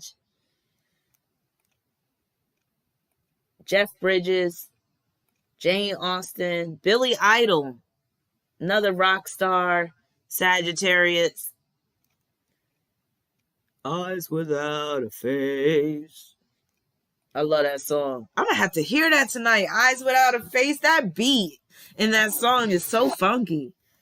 Eyes without a face. And I love his baritone. All right. Billy Idol was kind of cute too. I ain't gonna lie. He had a little bit going on. And a lot of Sagittarius people do. Kirk Douglas. Terry Hatcher. She was one of the Desperate Housewives. Is that what that show was called? I never got into that show. I don't like anything dealing with desperation. I'm like, that's not a good look. And that's another thing. Sagittarius, we don't ever want to look desperate. That's Pisces' job. Virgo can be the desperate ones too. We don't do that desperate shit, or we try not to. We're a little too cool to be desperate. Y'all Sagittarians feel me on that, don't y'all? We ain't trying to be desperate like that. Even if we are desperate over somebody, we're going to try to act like we're not. We're going to try to play that shit off like we're not. Sometimes we will lose our cool though, if the person's right there and they're trying to break up with us. I have been holding on to somebody's ankle before, talking about don't leave. But yeah, typically though, we don't want to come across as desperate, and we definitely want to make it seem like you ain't our only option. Gianni Versace, Sagittarius, he was out there. He was wild out in terms of his sex drive, trying to, he would be traveling just to get some dick. That's how he got caught up with that Andrew Culinary. Yes, my bills. People be getting desperate for us. It'd be kind of sad seeing that shit too, and we gotta let them down easy. Makes me think of that Isley Brothers song. Let me down easy if ever you wanna leave my love. That song always makes me sad, not for myself, but for all those dudes I had to let down easy. And I'm sorry, it was just a one-shot deal. All right, who else we got? Yeah, we don't really like to show weakness. We don't like corniness either. If you corny, it don't matter how fine you are. Matter of fact, we gotta pick up. Okay, we gonna choose another Sagittarius because Jake had enough time. We gonna do Puffy, and I'm not talking about P. Diddy. If y'all don't think I'm talking the truth about the game with his puffy ass face, just take another look. Take a look. It's in a book. A reading rainbow. That was my shit. Reading Rainbow. Oh my God. Because Sagittarius likes knowledge. But one thing I learned as a kid, I started off not liking to read, but then I realized it was the material that people were giving me that's why I didn't like to read. And then once I stumbled upon things that I really liked, I became an avid reader. So I love me some Reading Rainbow, boy. Reading Rainbow is the shit. Okay, here's the game. He's a Sagittarius. And again, I can't get down with him because that face is just too puffy. It makes me think he got Cancer energy in him somewhere. And I don't feel like pulling up his chart. Does he have his moon in Cancer rising? But do you see what I mean about the puffy face? Look like he's been in the boxing ring a few rounds. I can't. That's not a good look. Lil, you say he looked like a frog? And again, he always looks greasy to me. Even there. He looks like that gold star in Super Mario. Wait, no, you didn't. I know what you're talking about. Oh my God, that puffy star. Justified Junkie, he said, I think I can sing, but my Sag daughter says hell no. Sag will tell you the truth. But yeah, I never thought, so he got a Cancer midheaven. Scorpio said that's how Angela Simmons do, look all puffy like he's always fighting. Yeah. That's just too much softness for me. That's too much.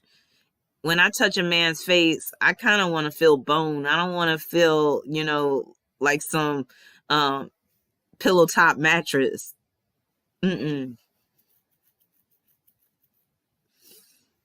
Green said he talked like he suck his thumb. Have I really heard him speak? Is he smart? I think he is smart. Doesn't he have businesses? I think he did invest some of his money, didn't he? So at least he has some sense. Wait a minute, we got 99 people in here and a bitch ain't one.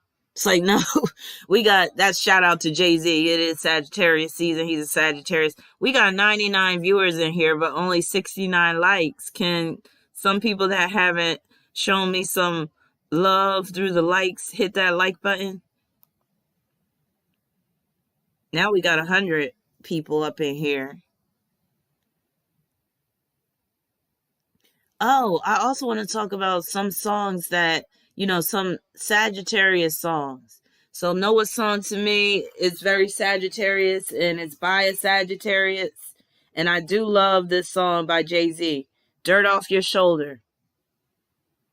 Get that dirt off your shoulder. Because that song is so confident and it's so like cocky, and Sag can be cocky. If you think about it, a lot of Jay-Z songs are just him bragging about how great he is. But I love Dirt Off the Shoulder, and especially the beat. It'd be like, get that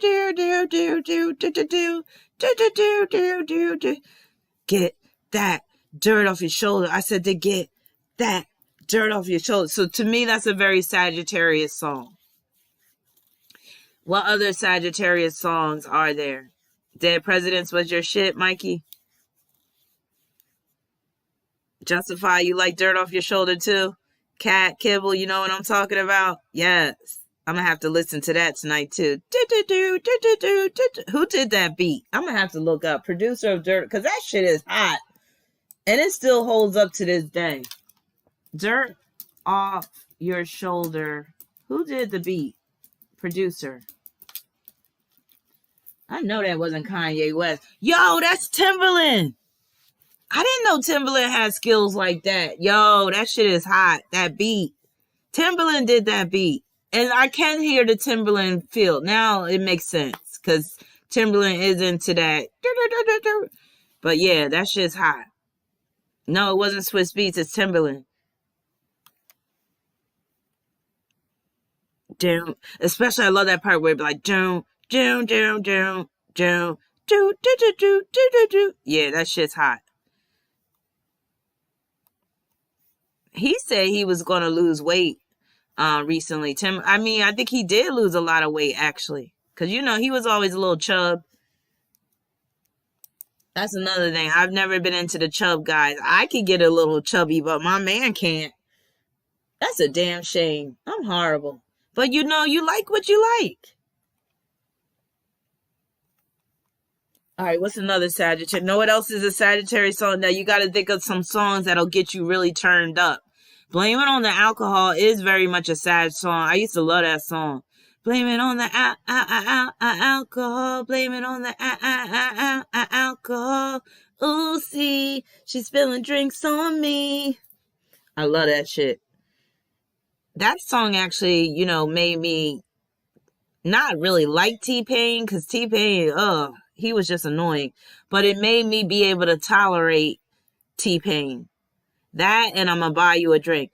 I'm going to buy you a drink. Ooh, I'm going to take you home with me. I got money in the bank. I bet you a lot of y'all forgot about these songs. We in the bed like, ooh, ooh, ooh. Remember that song? I'm going to buy you a drink. I swear that song was out around the same time that Blame It on the Alcohol was out. I'm going to take you home with me. I got money in the bank. Now, who was that? Young Jock?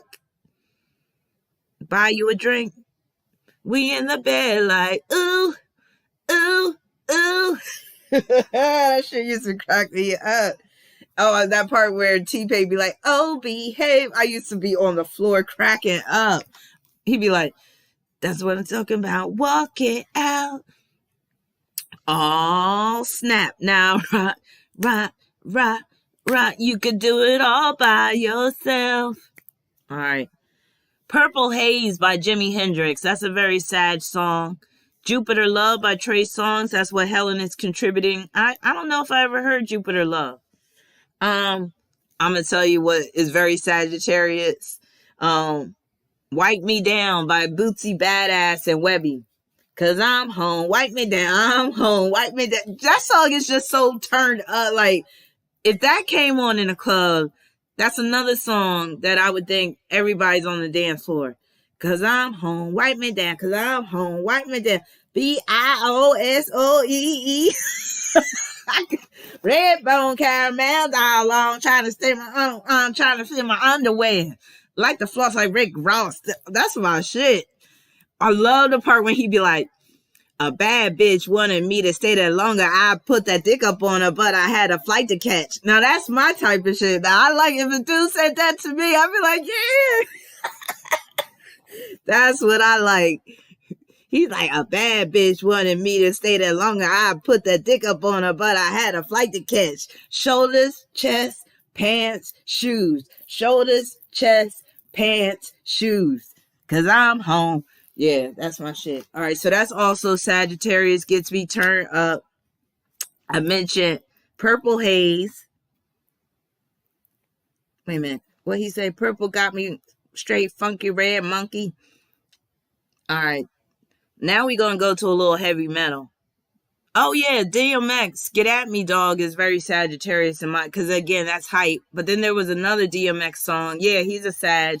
There's another couple of DMX songs that get you real hype on the dance floor. Why can't I think of any? And I'm not talking about the Rough Riders anthem. That's not really Sagittarius shit. That's slow. That song was all slow and monotonous. That's real Taurus. That's for y'all Tauruses. Stop, drop, shut them down, open up shop. Oh, no. That's how Rough Riders go. No, that's not sad. That shit'll put you to sleep. Let's Go Crazy by Prince. Very Sagittarius song. Oh, y'all remember this? Don't pull the thing out unless you came to bang. Bombs over Baghdad. That's very Sagittarius. Even them talking about Baghdad. Outkast. What he say? Don't pull the thing out unless you came to bang. Bombs over Baghdad. Don't even bang unless you shoot something. Bombs over Baghdad. Remember how turned up that video was? And they'd be like, oh, to the edge of survival. When that song came out, I think that song came out right before 9/11, didn't it? Let me look that up. Because again, I swear they be putting these subliminal messages in this music. Let me see, Bombs Over Baghdad. Because why would they call it Bombs Over Baghdad? Don't pull the thing out unless you can bang. Bombs over Baghdad. Don't pull the thing out unless you can bang. Bombs over Baghdad. Yup, that song came out in 2000. You mean to tell me? And come on, they used the 9/11 to invade Iraq, Baghdad. Their record company probably said, we need y'all to have a song where it has bombs in Baghdad and it go with it. And they came out with Bombs Over Baghdad. That's my shit, though. Don't pull the thing out unless you came to bang. That's very sad, too, just saying that message. Yes, it's also a message in that song. Speaking of message, I also have the message from Grandmaster Flash and Furious 5. That's another Sagittarius song. So, don't push me, 'cause I'm close to the edge. I'm trying not to lose my head. 'Cause, he was speaking the gospel in that song. That song used to have me, really, just wow as a kid. 'Cause he was so descriptive. Is Grandmaster Melly Mel a Sagittarius? He seemed like he would be. Broken glass everywhere. People pissing on the stairs. They just don't care. That was the shit.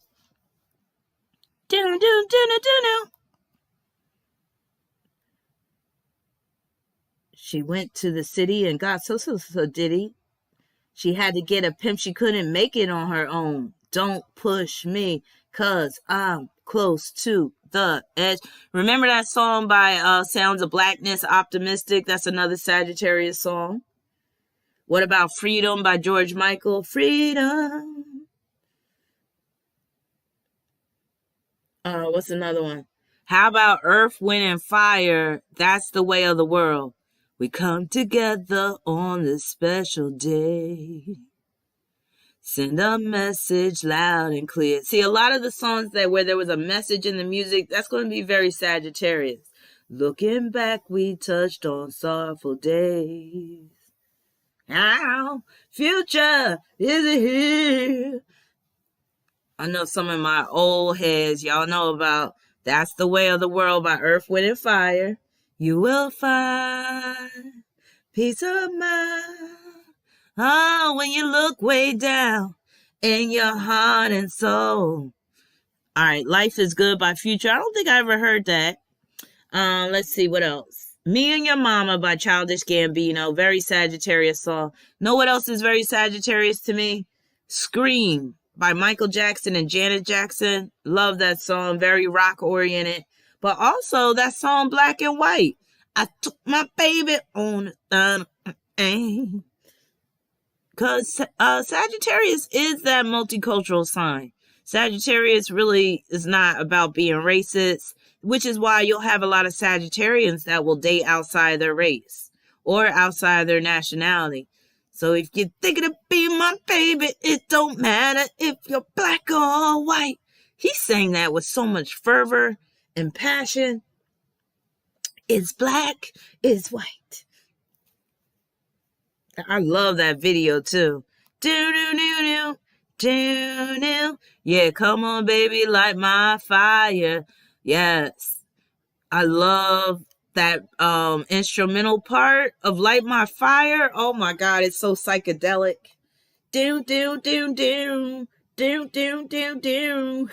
You gave me hype right now. Yeah, I love some of the Doors songs. Light My Fire is one of their best. You know it'd be if I just could say to you, that girl, we couldn't get much higher. Come on, baby, light my fire. Trying to set the night on fire. How about Jam On It by Nucleus? That's a very Sagittarius song. Jam on it. Yeah, yeah, we know. Huh. Doom, doom, doom, doom. Doom, doom, doom, doom, doom. When that song used to come on and I was a kid, it would take me straight into outer space. I would start visualizing Mars and Venus and Jupiter and all that type of stuff because he was like, I'm Cosmo D from outer space, came to rock the human race. I do it right until I can't do wrong. That's how the whole world is singing this song. Jam on it. Yeah. And the song was like, the group was called Nucleus. I was all up in outer space as a kid listening to songs like that. What's another one?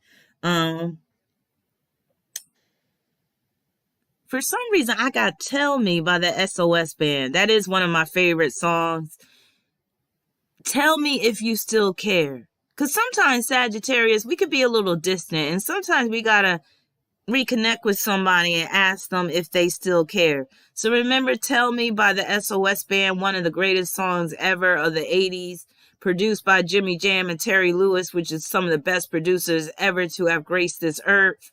Tell me if you still care about me.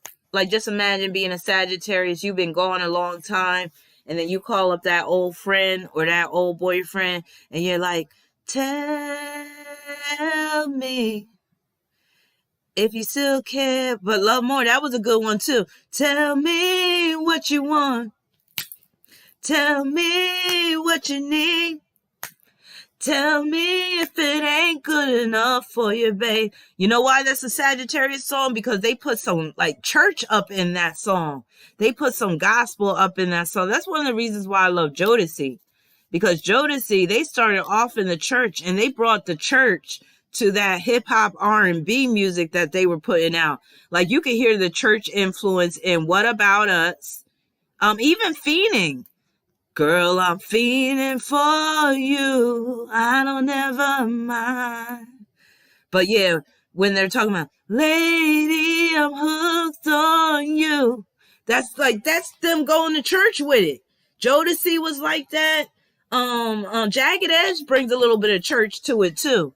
I love those groups that pull from their church influence and then they bring it over to R&B. Know who else brings the church? Oh, no, I'm going to tell you, she has a Sagittarius song simply because she big and Sagittarius deals with big things. But know a song I absolutely love that could just make me break down, y'all? Some of y'all don't know this song, but some of y'all do. It Will Rain by Kelly Price. Oh my God, that song just touches my soul. She be like, something in my soul ain't right. I can't sleep at night. Actually, that's a Sagittarius song because Sagittarius can be an insomniac. Wonder when a change gonna come. I'm feeling that I'm not the only one. Tell me when I turn you off. Please somebody say they know that song. That was in Life. That movie Life with Eddie Murphy and Martin Lawrence. It Will Rain. Especially when she get to that part where she's like, said it will. Oh, yeah, yeah. Oh, my God. I'm going to have to hear that tonight. So It Will Rain is on my list for Sagittarius songs because Sagittarius can't always be optimistic. So we have to understand that sometimes it's going to rain. Sometimes it will rain. Sometimes there'll be pain. Troubles will come. That's for sure. All right. Counting on joy. Morning will come. Sun will shine. And see, that song is so Sagittarius because she's also telling you to be optimistic. So she's saying the sun will shine. Then she says, keep your head high. And then she says, because God will take care of you. Yeah. I love when they mix that gospel up with the R&B. Okay, what other songs are very Sagittarius? Okay, we're going to take it to the heavy metal. Dr. Feelgood by Motley Crue, mainly because of that heavy drum beat in the beginning. You got Tommy Lee just going crazy on the drums. Dr. Feelgood. I used to replay that intro over and over again. And I used to be like, why did they make that intro so short? But then they had that drum breakdown also in the middle of the song, but it'd be like doom doom doom boom doom doom doom doom boom boom doom doom. That is so Sag right there, like that heavy ass bass, the heavy ass kick drum. Sagittarius like shit that's loud, that's like shit that's in your face, unapologetic. So that's why Sagittarius is a sign of rock. Heavy metal, but you could say heavy metal and also that industrial music is a combination between Sag and Capricorn if you really think about it. But rock, period, that's very Sagittarius. And again, some of the greatest rock stars, the father of rock and roll, which is essentially Little Richard, come on, he was a Sagittarius. Iron Man was cool, but I'm more about Back in Black by AC/DC. Dun, dun, dun, I'm back in black. I hit the sack. I'm glad to be back. Yes, I'm back in black. If you don't know about Back in Black, listen to it because that guitar riff and the bass line, yeah, that's one of my favorite rock songs. If we want to get into Tool, some of y'all are Tool fans. Jambi is a Sagittarius song from Tool, if you ask me. But also Eulogy as well. What's another one? Damn, my list is kind of short. I guess I gave up early. If we want to talk about another rock song, I Love Rock and Roll by Joan Jett. Isley Brothers, Who's That Lady? Mainly because of the guitar riffs in that song. Who's that lady? Who's that lady? And that's what a lot of these guys be saying when they see a Sagittarius walking down the street. They be like, who's that lady? Who's that lady? Beautiful lady, yeah. Who's that lady? Sexy lady. Who's that real fine lady? I would love to take her home, but her heart is made of stone. Yeah, that was the shit. Okay. Especially that guitar at the end of the song. But then that song, Harvest for the World by the Isley Brothers, that's very Sagittarius too. When will there be a harvest for the world? All right, what am I looking for? Oh, we want to go back to the Sagittarius celebrities because there's more. We got Jon Stewart, that comedian, and he's also that television host. Yeah, Sagittarius, a lot of them are very exotic looking. Christina Applegate, the chick that played Kelly Bundy on Married with Children, Sagittarius all day. Even on the show, she played a Sagittarius. She was basically playing herself. Oh, good, Tisha. Yes. Yes. Red Hot Chili Peppers, Give It Away Now. If that's not a Sagittarius song, because that shit goes hard. Give it away, give it away, give it away now. Give it away, give it away, give it away now. That was the first song that I heard that introduced me to Red Hot Chili Peppers. And they had been out for years beforehand, but that was like the song that really put them on the map. I was a Red Hot Chili Peppers fan for life, just off of that song alone. Bob Marley. Oh, yeah. And I used to think Anthony Kiedis was kind of hot.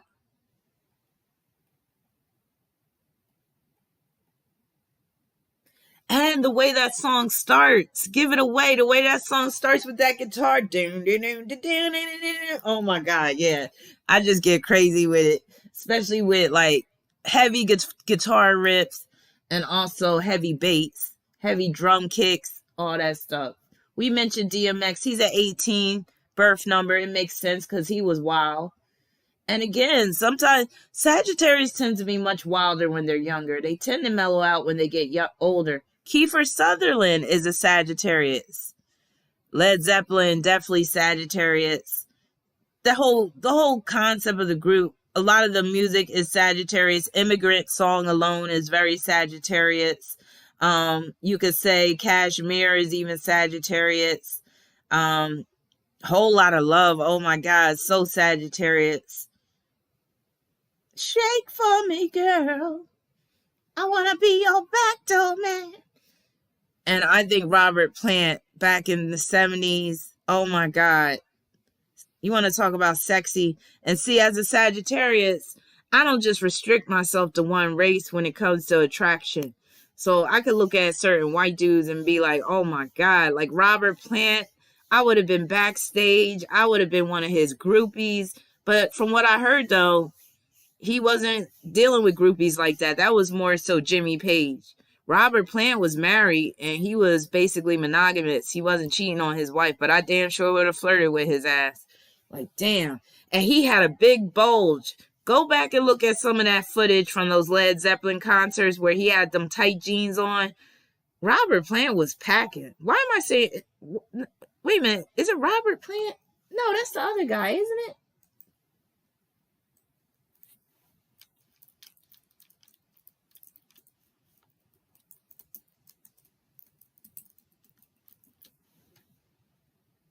Yeah, Robert Plant. Why am I thinking of the other guy?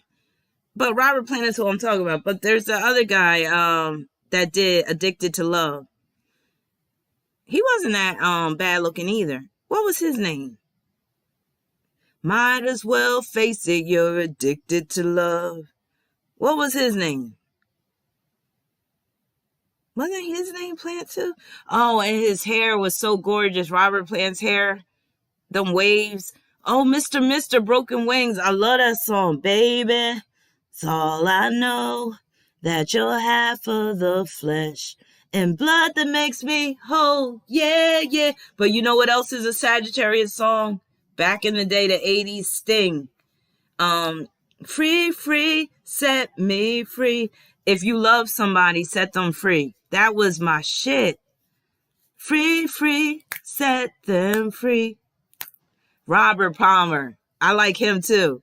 Especially Some Like It Hot on the Spot when the heat is on. That's a Sagittarius song too. Feel the heat. But yeah, that song by Sting, that was Sagittarius. Set them free, free, free, set them free. All right, what other Sagittarius we have? And let's start talking about the dark side of Sagittarius. Now, we did talk about Sagittarius being wild with the drugs. I mean, they could be excessive with everything. Drugs, sex, alcohol. Everything is excess. Music can't be on 10. It has to be on 11. Excess with me. I told you some of the ways I'm excessive. When it comes to soda, it can't be cold. It has to be ice cold. I mean, I have to put my soda cans in the freezer for at least 15 minutes after they've been in the refrigerator all day because it has to be extra cold. So sometimes Sagittarius can overdo it, can be excessive, which I definitely have a problem with. Let's put up another picture of a Sagittarius, and we're going on 4 hours, so I got to get ready and go soon. And I know y'all be like, she always said that she going to be on for another 2 hours. Let's talk about her for a minute. I don't know much about this chick, but sometimes I be feeling like she trying too hard, but she's actually real cute in this picture. So we gonna actually know. Let's put a picture up where she really showing her personality. I should have been changing the pictures more. I'm sorry, y'all. But let's talk about her for a minute. And again, I don't know much about her, but she's an interesting topic, I guess. I mean, kind of boring, but again, in my opinion, I feel like she tries a little too hard. Tries a little too hard to be edgy and y'all, some of y'all probably already know who I'm talking about. She's a Sagittarius. Tries a little too hard, but then again, Sagittarius is that extraordinary sign. We don't want to be ordinary. Sometimes I feel like she tries a little bit too hard. I'm like, almost to the point of coming across corny. And like I said, and maybe I'm wrong. Maybe I haven't given her a chance. But like I said, she's almost at the wannabe Sagittarius level. Like, I might have to even check her Sagittarius card. That's all I'm saying. Like, it seems like she tries a little too hard. So that's Janae Monet. Janae. So Lil, if you agree, she does try too hard. Lovemore said, had no idea she was a Sag. I thought she was a Pisces. Like, she was the geek in school that would look over at the cool kids table and say, one of these days, I'm going to show y'all bitches what's what. Like, she strikes me as somebody like that. Like, she couldn't hang with the cool kids in high school. She was one of them weirdos, geeks. And then she found her voice along the way. And, once you become an adult, it don't matter if you were a geek in high school. You could still become popular and stuff like that. But she strikes me as somebody that's, I don't know. And she strikes me as somebody that's a little cuckoo, too. Lovemore says she does have that fire sign, attention-seeking behavior. Yeah, Rock says she almost at the Sag level. But I want to check her Sag card. Wait a minute, what's her birthday? Is she on the cusp or what? Is she on the cusp of Capricorn and Sagittarius? Like, she gives some strong Capricorn vibes to me. Wait, how do I even spell her name? Janelle? Is it Janelle Monet? There it is. So she is December 1st, 1985. Let's see. Let's see if she got any Capricorn up in her chart.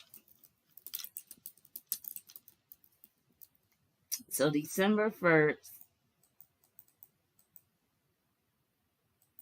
I almost kind of feel sorry for the girl. 1985.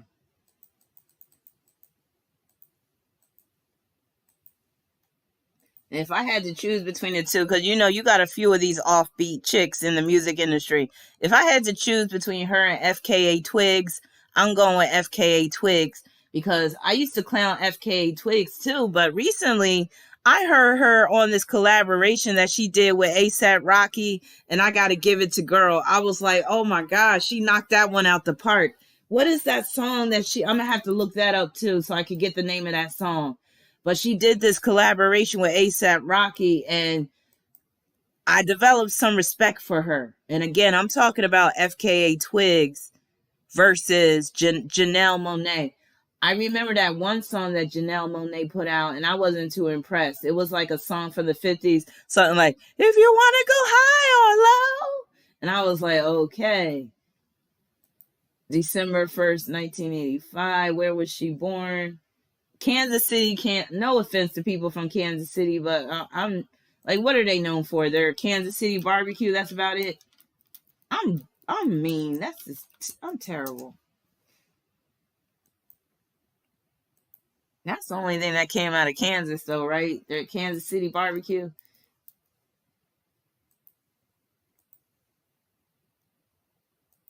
All right, let's see. Well, the only thing she got in Capricorn is Neptune in Capricorn. I didn't look her up on Astrology, so it's not like I'm pulling her birthday. She got Venus in Scorpio. Did I mention? I think I did present her in my Venus in Scorpio video. She got Sun conjoined Mercury, conjoined Saturn. Sun and Uranus are close together, but it's not close enough to make her really cool like that. So she is trying too hard. So 17. So what would that be? That's 12 degrees. So that's too wide. Well, no, that's not 12 degrees. Why can't I add right now? 17. Oh no. So that counts. It's still a wide conjunction. So yeah, she's trying too hard. So she got Sun conjoined Uranus. That points to her being kind of out there and all that type of stuff. Wait, somebody talk about Dorothy? Damn. Even Dorothy tried to get the hell up out of Kansas. Going through the Wizard of Oz and all that shit. Trying to follow that yellow brick road. Can you imagine how she felt when that dream was over and she was back at home? Damn. Back in Kansas. Wait a minute. My bill said, Kansas City, Missouri has the barbecue. So Kansas City, Kansas only got Dorothy. God damn, that's rough. Damn. She can't even rep Kansas City for the barbecue. All they got in Kansas City, Kansas is Dust and Dorothy. Don't they call that the Dust Bowl? You just get some Dust and Dorothy and call it a day. Toto don't even live there no more. Toto went ta-ta. Damn, that's rough. I got it totally mixed up. Kansas City, Missouri. I forgot that there was 2 Kansas Cities. There's 2 St. Louis's too. What is up with that area of the country? What was y'all having some type of like mocking session? Because there's St. Louis, Missouri, but there's also St. Louis. There's another St. Louis. What is it? Illinois? And then you got Kansas City, Missouri, but then you got Kansas City, Kansas. Can you imagine if I was like, take me to Kansas City and I really mean Missouri and I get dropped off in Kansas? I'd be like, what the fuck? I wanted some barbecue. I'd be like, I came here for the barbecue. I'm in Kansas. They like, what? Barbecue. East St. Louis. That's what it is. East St. Louis is in Illinois. That's some crazy ass shit. And then they got an East St. Louis, Missouri. So I've been in East St. Louis, Missouri. That is not a place you want to end up at, especially if you're an outsider. I found out the hard way. Yo, that area is rough as shit. And I don't scare too easily. I used to live in Philly. I used to be all over the hood. East St. Louis, Missouri, on the other hand, that's some next level hood shit. And I was kind of shook being in that area. And when I tell you, I don't know if I ever told y'all this story. But I was shaking down in East St. Louis, me and this dude, and I'm just so glad this dude was with me. And like I said, I don't scare easily. But these 2 people, they was trying to shake me and this homeboy down for our Greyhound bus tickets. And we was just looking at each other like, what are we going to do? Like, we had this look like, okay, are we going to run? Or are we going to just sit here and allow these people to straight bully us? It was scary. And the thing was, honestly, this was one of the worst moments in my life. Wait a minute, Undercover Astrology up in here? Hey, Undercover. Undercover is another Sagittarius. She recently had a birthday too. So this was one of the worst moments in my life. It was when I was going through a custody battle with my son's father. So I had to get on a Greyhound bus and go from Arizona all the way to Pennsylvania. That alone was an adventure. And you know, Sagittarius is the sign of adventure. So when I tell you I've had some adventures in my life, but not where they're deliberate, not where I'm going skydiving and shit. No, the adventures come to me and it's usually on some real ghetto hot mess shit. Remember that song Ghetto Red Hot by Supercat? That was my shit. That's Sagittarius all day too. Oh my God, when we look in the food-filled pot. I used to love that video, Ghetto Red Hot. But put that down on your list of Sagittarius songs. Thank you, Mega Man. So anyway, had to get on a Greyhound bus from Arizona to Pennsylvania. If you've never been on a Greyhound bus driving across the country, it's quite an experience. It's quite an adventure. I'm talking about crazy ass times, crazy people on the bus. I'm surprised I made it out alive. The reason why I didn't have money to take a plane was because I had spent all my money. It's a long ass story. But anyway, the sheriff's office told me that if I didn't get my ass back, look, I'm telling on myself, like the sheriff's office told me, if I didn't get my ass back to Philly by a certain time, they was going to lock my ass up. So I had to get on a Greyhound bus. I didn't have enough money. Now, Sagittarius is a sign that deals with legalities, deals with the law. So you'll have a lot of Sagittarius have stories where they got caught up with the law and all this type of stuff. So the heat was on me. I didn't have no choice but to get on a Greyhound bus and go back to Pennsylvania. Now, the crazy part was on the way back. So I didn't even have money to catch a plane back after everything that I had to do in Philly was all said and done. So on the way back, I meet this dude, thorough ass dude from Boston, Massachusetts. And that's the thing. Through my travels, I do be meeting some real interesting people. But so he was cool ass dude, stoner dude. Like he had a little black in him. It was weird. I think, no, matter of fact, he was mixed. He was half black, half white. But he had more of the white blood in him. You know how you got some mixed people and they look more white than they do black. And then you got some that look more black than they do white. Well, yeah. With this guy, he had more of a white look. Remember that group GTFO? Where they had that one guy and he had the wild hair. I think that's the name of the group. He looked kind of like him. So he was a little chubby. He had the chubbiness to him. He probably had some I think he was a Gemini now that I think about it. So he was chubby. And when I tell you this man was rank in terms of his body odor. But when you're riding a Greyhound bus across the country, at some point, you don't care anymore. So I remember there was a couple of times where I was so tired. And when I tell you this man smelled like a bag of rotten onions, because I don't even think he believed in using deodorant. He was one of them natural mystic type dudes. He was like in the reggae. He was a graffiti artist. Like when I tell you this was a thorough ass dude, but he stunk to high heaven, and me and him are sitting next to each other the whole grand. Because mind you, he stinks like hell, but he's the only one that I really trust on this Greyhound bus. Like we hit it off great. And we're having these long conversations. Like he really got me through a tough time, let me tell you. But at the same time, he stunk. His armpits were just humming. Like you could probably, if you could see like funk, it would be like just this radiation just coming out of him. But when I tell you that those Greyhound buses will break you down to your last common denominator or whatever, when I tell you that it will break you down, I was so tired at times that I asked her, I was like, do you mind if I lay on your shoulder? Wait, who's the moderator? Wait, what's going on? But you don't understand, Roxanne. Under normal circumstances, oh yeah, Michelle A., we share the same birthday, and me and Paula Patton. Paula Patton is another Sagittarius.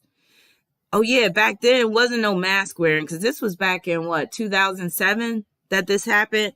So when you're on that Greyhound bus, you be so broken down, you be so tired, you can't ever get a full time sleep because they stop every like 3 hours. Man, I've been to Shreveport, Louisiana. I've been to a number of cities just off of being on that Greyhound bus. I've been to scary ass Shreveport, Louisiana. The only reason why it was scary was because it's such a small town. It was like some backwater shit. I've been to El Paso, Texas, where they had to bring the immigration on the bus. They brought the immigration on the bus, y'all, with the dogs, the drug sniffing dogs. Mind you, I got a blunt in my bag and I'm scared as shit. I'm like, when I tell you I'm wild the fuck out at times, I am. So I take risks. I do crazy shit. And a lot of times Sagittarius will do shit simply because, again, we're the sign of adventure. So some way, somehow, if you don't get it purposely, the adventure will come to you. So, matter of fact, they were even checking bags. That's right. They were checking bags. Oh my God, I was sweating bullets because I'm a hardcore Sagittarius. So to get through that trip, I had to smoke a little bit of that sticky icky. I had to bring some with me. So I think I copped some when I was in Philly. So I had brought some back. Dude was a stoner too, but he wasn't trying to go there like that. Like he wasn't, I think he said he was taking a hiatus or something. So when we were in El Paso, no, this is when we were in New Mexico. When we're in New Mexico, again, I'm so gangster with shit that we walk away from the Greyhound station and I'm trying to get my smoke on where we're looking at these train tracks with this bomb ass graffiti and stuff like that. So, and mind you, like if I'm out somewhere and like if I was in a situation like that, of course I have stuff to like spray and make myself smell better and stuff like that. But anyway, I'm all telling him, guard me, let me know if somebody's coming and stuff like that. So when I tell you this was soul brother number one, he was basically had my back that whole trip. And that's why I wasn't tripping that he stunk. Mind you, I'm going to Arizona. He was traveling from Boston. So he got on the bus before I did. So this gives him a little slack. He had been riding from Boston to Pennsylvania. But to me, that's not that long of a trip for you to be smelling rank like that. So his trip was from Boston to California. So I left him once I got to Arizona. But we spent that whole time together. So going across the country on a Greyhound bus, that's like a good 3 days. So it was like me and him, we became so cool. He even wrote me once I got back to Arizona. It was like a few months later, he wrote me a letter and stuff. I think it was a postcard or something like that. Thorough ass dude. Again, graph artist. He was just like, and he was so bohemian. So like, cause again, I don't think he really took showers and stuff like that. But boy, when I tell you at that New Mexico spot, like I said, I had to do a little smoke. And then I get in line, and next thing you know, I don't know if it was the TSA or if it was immigration. I think it was TSA at the Greyhound station, and they're checking bags. I don't know how I got through because usually you can mask the smell of weed, right? But then once you open that bag, that shit comes up like, boom. I don't know. It was by the grace of God. There's been times in my life where I've done wrong, Lord. And Lord, you have came through for me and you've made it so that I don't get caught or I don't like something. But yeah, I got through that checkpoint. There was another checkpoint in El Paso, Texas. El Paso's right on the border.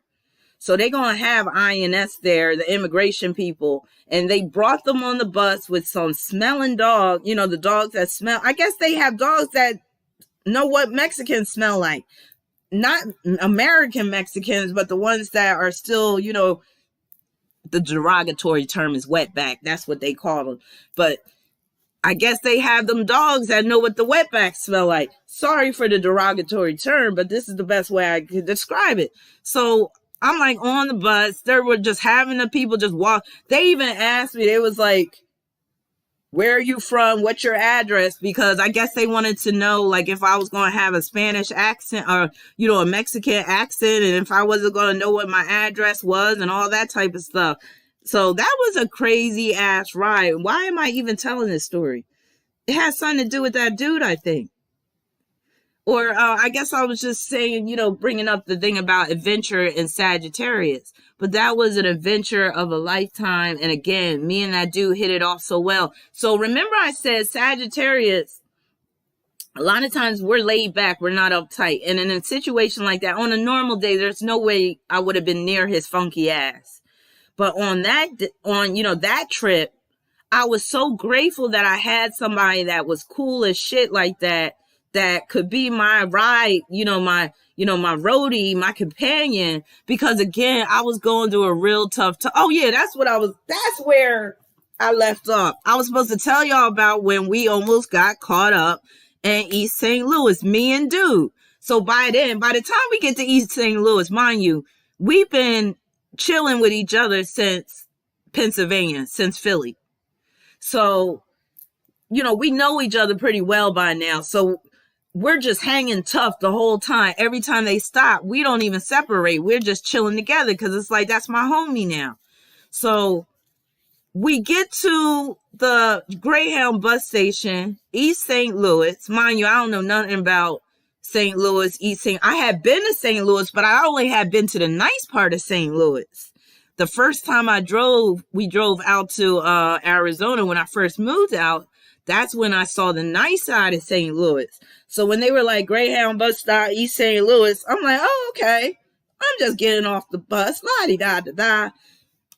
As soon as I see this broken down Greyhound bus station, I'm like, oh God, this is horrible. Greyhound bus station was packed. It was so packed, a lot of people were waiting outside. But they were waiting in the back. Like there was this back area that looked like a playground of a ghetto school. It was so weird. And then there was this front part that nobody was in front of. Like nobody was posted up in front of the Greyhound bus station. And now I understand why.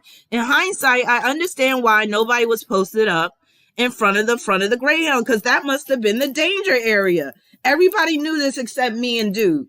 So me and Dude, we think we being, cute. We don't want to be with everybody else. So we go towards the front of the Greyhound station and we just sit against the window. So then this black couple comes up. It's a fat black chick. And I can't remember. I think the black dude was skinny. And they come up to us and they're like, we got to see your bus tickets, like that. They was like, show us your bus. No, first they're kind of not even nice, but they're real firm with us. They're like, show us your bus ticket. And we're looking at each other like, are these people for real? And then they're like, show us your bus tickets. You can't be sitting. They're all like, you can't be sitting on this window if you don't have a bus ticket. And we're like, what? And we're like, okay. Like, mind you, we're speechless. And then they're like, then I think Dude was bold enough to say, do you work for Greyhound? And they was like, yes, I work. And one of them had like a Greyhound badge. I kid you not. They were in street clothes, but one of them had a Greyhound badge. But the crazy thing was, they didn't come from the Greyhound station. We saw them walking across the street. So they was across the street. They saw us sitting against the window at the Greyhound station. One of them just happened to have, it was either a Greyhound badge or a Greyhound shirt. But I could tell they didn't work for Greyhound. It was so weird. So then when we don't show them the tickets, because both of us just looked at each other and we're like, by then it was almost like we had telepathic communication, because we both looked at each other like, nah, we ain't pulling out our tickets. We're trying to get to where we need to go. Then they're like, pull out your motherfucking tickets. And we like they're going back and forth with us, and we're like, why do we got to show you our tickets and stuff like that? They acting like they about to really get buck with us. We don't know if they got guns on them or whatever, but basically they was trying to jack us for our Greyhound tickets. And I think because they knew these fools are way from out of town, which means that they're probably going somewhere far. Those Greyhound tickets are worth money. They didn't try to rob us for money. They wanted our damn Greyhound tickets. I was like, what the hell? I don't know what we said to get them off of our backs. I can't remember, but I remember I was shook as hell. And like I said, I don't scare easily. I lived in Philly for 6 years and been in the worst hoods at night by myself. So it does, like, I don't scare easily, but once you know a city, you kind of know the vibe. And being in East St. Louis, I was like, this is some new type of ghetto shit. I've never been shaken down for a bus ticket before. I was like, what is this about? But yeah, I would, both me and him. And when we made it to the back of the Greyhound station and we stayed our asses back. I think we stayed inside from that point on. And we was both looking at each other like, once we got away from those people, we was like, what the fuck? Like, what the hell was that? So yeah, crazy, crazy time. I could just tell, like, for some reason, that Greyhound shirt or that badge that person had, it looked old or it just looked fake. And I'm thinking that they probably hang around the Greyhound station and they probably try to shake down people either for money or for their ticket. So, yeah. So, I've been through some crazy, hairy situations. But again, I always say, because I'm a Sagittarius, life is all about adventure and learning experiences. If it doesn't kill you, it makes you smarter, makes you wiser. My bill said bodies get dropped over in East St. Louis. Damn. But yeah, ever since that situation, you will not be able to pull me back to East St. Louis. I don't care. There's some cities where Baltimore is another one. But Baltimore didn't scare me like East St. Louis. Like, I walked all up and down Baltimore one time because remember I showed you that one dude, the bodybuilder, and I told you I was seeing this Leo guy. He kind of looks slightly like him. He lived in Baltimore. So when I went to see him, I'm like, this was after the Baltimore riots with Freddie Gray and all that stuff. So, like, I don't scare easily. So I could walk through hoods, like, and not be scared and just act like, it ain't nothing. But like I said, that East St. Louis was on some next shit. So I was like, yeah, not again, never.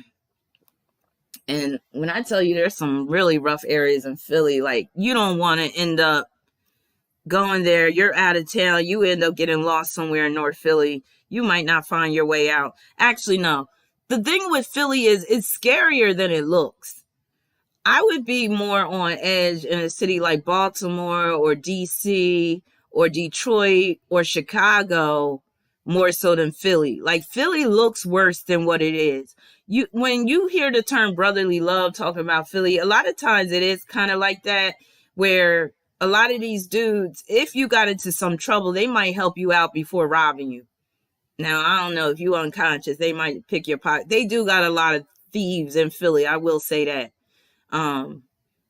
And there's a lot of grimy dudes, but it's not as bad as it looks. It definitely looks worse than the people that are in it. I will say that. Big Alchemy said, my brother and my mom, Virgos, they tell the longest stories ever. Connect said, my friend, a Sag, used to always drag me to East St. Louis to get her medicine. LOL. She would put me in some of the most unsafe situations. Shaking my head, glad I'm still alive, right? But I kind of like that element of danger. Like, when I was young, I kind of liked that element of danger. Going through the hood, copping my stuff. When I say stuff, I wasn't on that hardcore shit. I just smoked weed back in the day. But yeah, so, sometimes I'd be jonesing for weed so hard, I'd be going through the Badlands of Philadelphia, 12 midnight, just going, like, pulling over, talking about where the weed at. Like, that's what I mean. Like, I don't scare easily. It's nothing.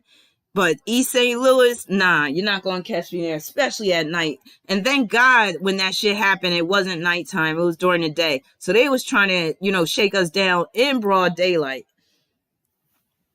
And I think it was one of those areas of the city where the cops probably don't even come. So that's that. But yeah, I've been in some crazy Sagittarius situations. Who else do we? So we was talking about this Janelle Monáe, right? What else she got? She got a Cancer moon. That could be part of the reason why she's a little awkward, combined with that Sagittarius energy. So who else we got that we can look at? But yeah, I've never been a fan of hers, really. She doesn't...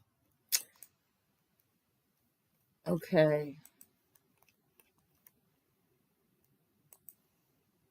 I gotta get ready and go, y'all. It's almost 4 o'clock in the morning. 4 o'clock in the morning. Where you gonna be? Outside on the corner. I know the song was called 5 o'clock in the morning. What was her name? Nonchalant. Remember that song? 5 o'clock in the morning. Where you gonna be? Outside on the corner. All right. Who else we got?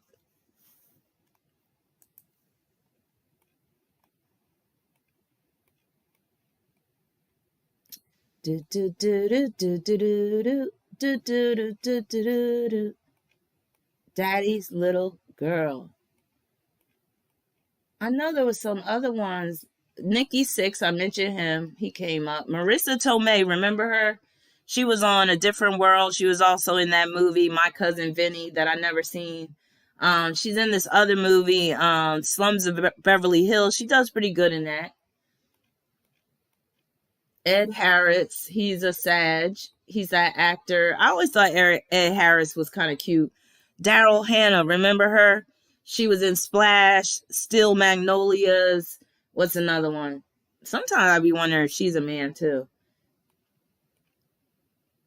David Carradine, he's that actor. He's the one that got, he, basically people are saying that he killed himself by accident through self-asphyxiation. Oh, Janelle does have Mars in Capricorn? Wait a minute, I must have her birthday wrong. What is she? December 1st, what's her birthday? I knew she had something strong in Capricorn. I knew it. Because I was like, she a little too. December 1st, 1985. If she's born December 1st, 1985, that would put her Mars in Libra, right? Oh, well, she ain't even worth even, like, trying to figure this shit out. Yeah, come on, let's talk about some of the dark things. So I already mentioned some of my dark-sided ways. Trying to act like I'm above the law, trying to get over with the law, trying to duck the law. Yes, I thumbed my nose up at a judge before, so that's the reason why I had to get on that Greyhound bus, because I tried to take justice in my own hands and it blew up in my face, because sometimes Sagittarius could be overly optimistic. So to refrain from telling the whole long story, it was a situation where I thumbed my nose up at the judge. I said, fuck you, I'm not going to court. I didn't say it to his face like that. I just didn't show up. And that's when they was like, if you don't bring your ass back by this date, we're going to send, what did they say? Did they say they're going to send the bounty hunters? They said they was going to send something out, and they said I was going to do 90 days in jail immediately, like just off the rip, as soon as I got back. That's what they said. So yeah, I tried to be about that vigilante justice, and it blew up in my face, unfortunately. But hey, those are the lessons that you have to learn as a Sag sometimes. You're going to learn the hard way that you're not above the law. That judge let me have it too for doing such a thing. So yeah, so I had to learn the hard way. But again, that was an adventure and a half. Oh, Richard Pryor, he was another one. Remember I was talking about how Sagittarius can get turned out. Sagittarius, my bill said they wasn't going to do shit. Right? I wish. No, that's one of the few times I've been scared in my life. And again, I don't scare easily, but if you threaten my freedom, oh yeah, I'll start doing what you say that I got to do within reason. But Richard Pryor, he's another one. Remember I said Sag could be bisexual? He was bisexual. Nobody really knew it back then except for those in his inner circle. But as time went on, especially after his death, stories started coming out. And then there was this roast. And some of y'all know what I'm talking about. That Richard Pryor roast is still on YouTube if you want to check it out. But in this roast, Richard Pryor is basically admitting that he gets down with both men and women. And I think he talks about how he was, giving head to this Jewish movie executive. And it was a joke. Like, it was all funny for him. But it was the truth. My bill said that's why Pam Grier didn't marry him. Pam Grier, didn't she also say that Richard Pryor put, like, cocaine on her clitoris? And I think, like, that kind of messed her up for a minute. Yeah, Richard was crazy. And then let's not forget, he ended up getting burnt up. Wasn't that roast crazy, Rain? Yup. Connect said, yeah, he said it, but I guess people thought he was playing. Yeah. That's the thing, too, about Sagittarius. Sometimes they will say things in jest, but they be telling the hardcore truth, and that's what makes them a great comedian. Sometimes to say painful truths or truths that are controversial, you got to do it with some comedic timing, or do it in a comedic type of way. And then, Richard Pryor, he grew up wild. His mom, wasn't she a prostitute and his dad a pimp or something like that? He grew up in a whorehouse. That actor Steve Buscemi, let's look at him, because this is a face only a mother could love, but he still has this endearing quality to me. And he's in that movie Fargo, and I love that movie. He's just a good actor, and he just has a weird ass freaking look. And again, Sagittarius can have that exotic look, and sometimes that exotic look is not exactly cute. I'm trying to find a good picture of him. Here he is. He has this look to him that screams, I'm delicate, but not in the way you think I am. I'm delicate in the type where I'm borderline serial killer type of delicate, where one shift and I could go in that direction. Like, he kind of has a quasi serial killer kind of look. So he's good at playing roles, like those dark roles. So he was good at playing that criminal in that movie Fargo. Especially, and the way he ended up. But the guy that was even crazier than him was the one that was silent. Remember in the movie Fargo, Steve Buscemi's character, he was the one that was always talking. He was loud. But then there was the quiet one. And they always say those silent but deadly ones. So he was quiet basically that whole movie. And he got so sick of Steve Buscemi character's mouth that he let him have it at the end.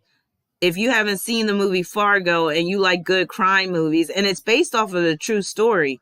I'm a December Sag. Today's my birthday. It's based off of a true story too. So if you like true crime movies, watch Fargo. If you haven't seen it, I'm not going to spoil the ending. But yeah, his partner in crime is silent throughout the whole movie just about. And Steve Buscemi's character is so chatty. He gets so tired of him. Oh yeah, Steve was in Con Air too. That's right. He gets so tired of him that he just lets him have it at the end. And the way he lets him have it is crazy. Oh yeah, remember Adam Sandler? What movie was it where in the movie he's crying and he puts on lipstick? That part was real creepy.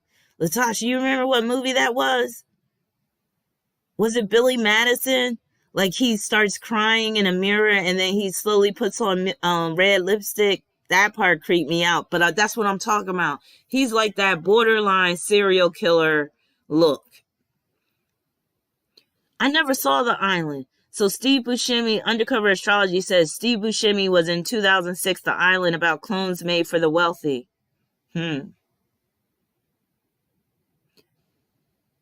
Yeah, what movie was that? That part was so creepy. He like slowly puts on red lipstick. Thank you, Miss Zia.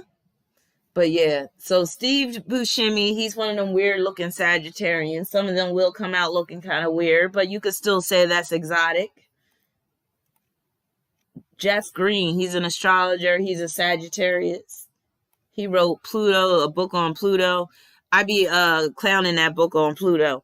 Not clowning it, because I have a copy of it myself, but if I recommend it to my students, like I recommended it to one of my students, and I was like, be careful, he's real long-winded, like he just gets off on these philosophical tangents and stuff. So Jeff Green, as an astrologer writer, he's okay, but I wasn't too impressed with his book on Pluto. And then he has another book, it might be on Neptune or something like that. Ann Coulter. I swear Ann Coulter is a man. Thank you, Sky. I swear Ann Coulter is a man. She's a Sagittarius. She's that political, what would you call her? She's like a writer, and didn't she have her own show, like the Ann Coulter show?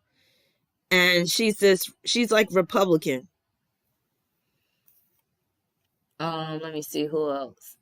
Dan Blizzard. Isn't that guy? Oh, he's a Sag. It makes sense. That Dan Blizzard. Bilzerian. Am I saying it right? Dan Bilzerian. Do y'all know who he's like the most eligible bachelor in the world? Let me read about him a little. Oh, that's right. He's that famous poker player that made millions just off of playing poker. And he also is a big time player. Like he travels all around the world, getting hoes all over and all types of area codes. And he basically be living the life of a superstar, of a rock star, and he's made all his millions off of playing poker. And that's very Sagittarius all day.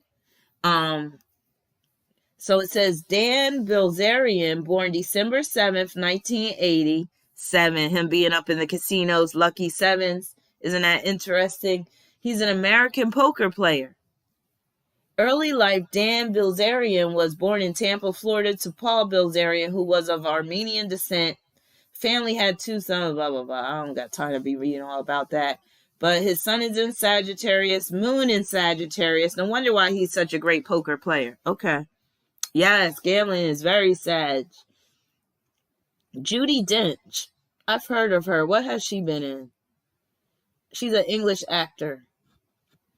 Andrew Carnegie, or Carnegie. He was that rich man, rich businessman. Tyler Joseph. I don't know who that is. Tiana Taylor. She's a Sagittarius. Tiana is another one that's weird looking. So again, you could have that exotic look, but that exotic look comes more across as weird. She kind of gives me Dionne Warwick kind of vibes. Tiana Taylor, like she's like a little Dionne Warwick. And if you ever seen Dionne Warwick when Dionne Warwick was young, you'll know exactly what I'm talking about. Both of them had that like kind of mannish type of face to them. God, matter of fact, Dionne Warwick, oh shit, they're both Sagittarius. That's right, Dionne Warwick is a Sagittarius. We're about to do a Transvestigation right now. Because I'm about to pull up. Now, I really don't want to believe Dionne Warwick is a biological male. But sometimes if you look at some of her old pictures back in the 60s, I mean, come on. I'm going to put young. Yeah, it really made you wonder, some of these pictures. God, she had an overbite like a racehorse. I'm trying to find a good one. So Dionne Warwick, she's another Sagittarius. One thing that cracked me up about Dionne was that it came out that she was a big pothead. Well, she still is. And she got caught in the airport. Again, Sag act like they're above the law. She got caught in the airport trying to smuggle her sticky icky onto the plane so that she could have something to chill the fuck out with. Because Sag be so turned up, a lot of them are going to need some type of sedative to chill them the fuck out. So that's what she needed. And those airport TSA people or whatever, they found the weed. And I think she just got slapped on the wrist for it. But still, Dionne be smoking like a chimney. But I'm about to post a picture of her when she was young.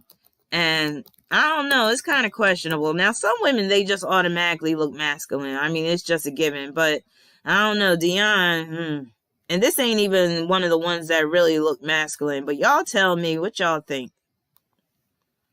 And when I tell you she looks kind of like Tiana Taylor, I think some of y'all get what I'm saying too. So here go Dionne Warwick. Anyone who had a heart, doom, doom, could look at me, doom, doom, and know that I love you. I do like some of her old songs from the 60s. And then what's the other one? She did Walk On By. She did Do You Know the Way to San Jose? Didn't she? And what's another one?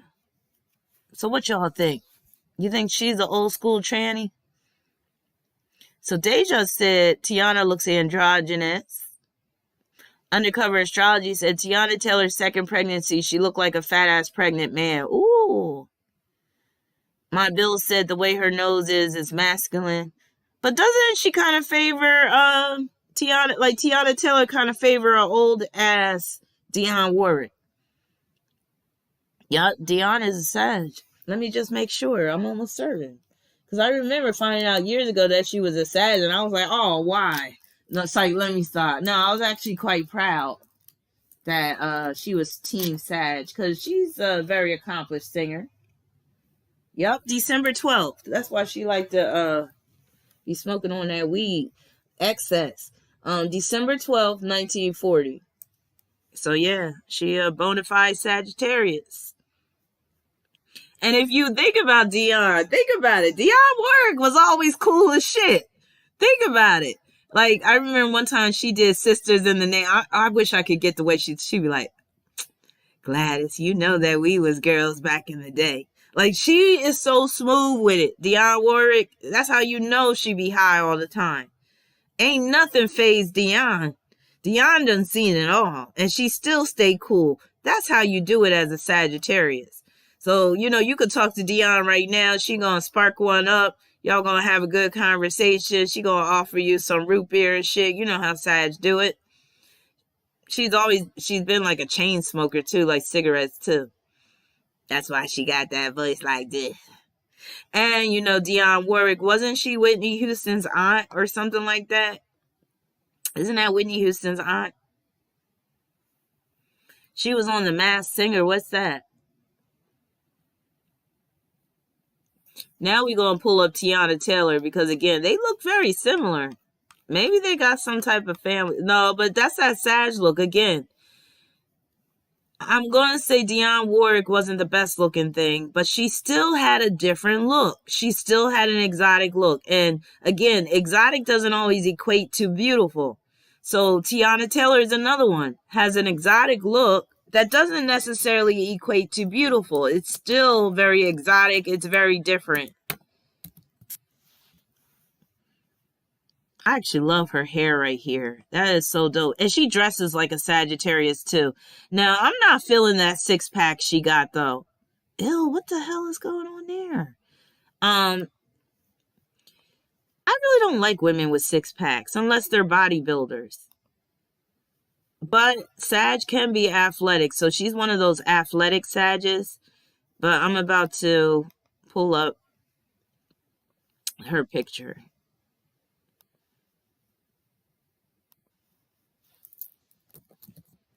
And isn't her dad like some rich executive or something?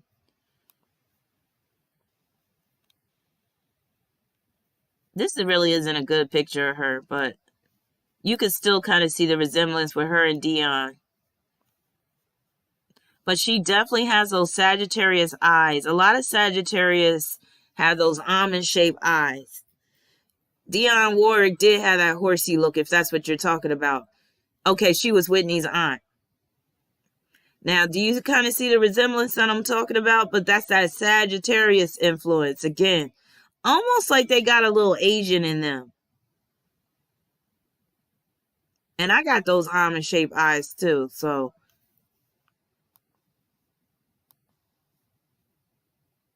Let me see something.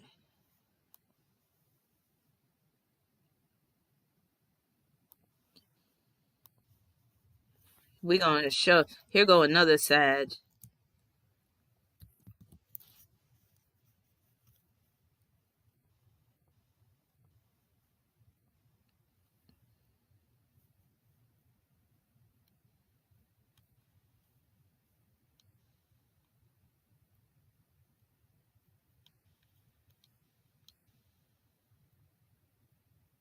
But yeah, I'm about to get off. Get off. 23 positions in a one night stand. Get off.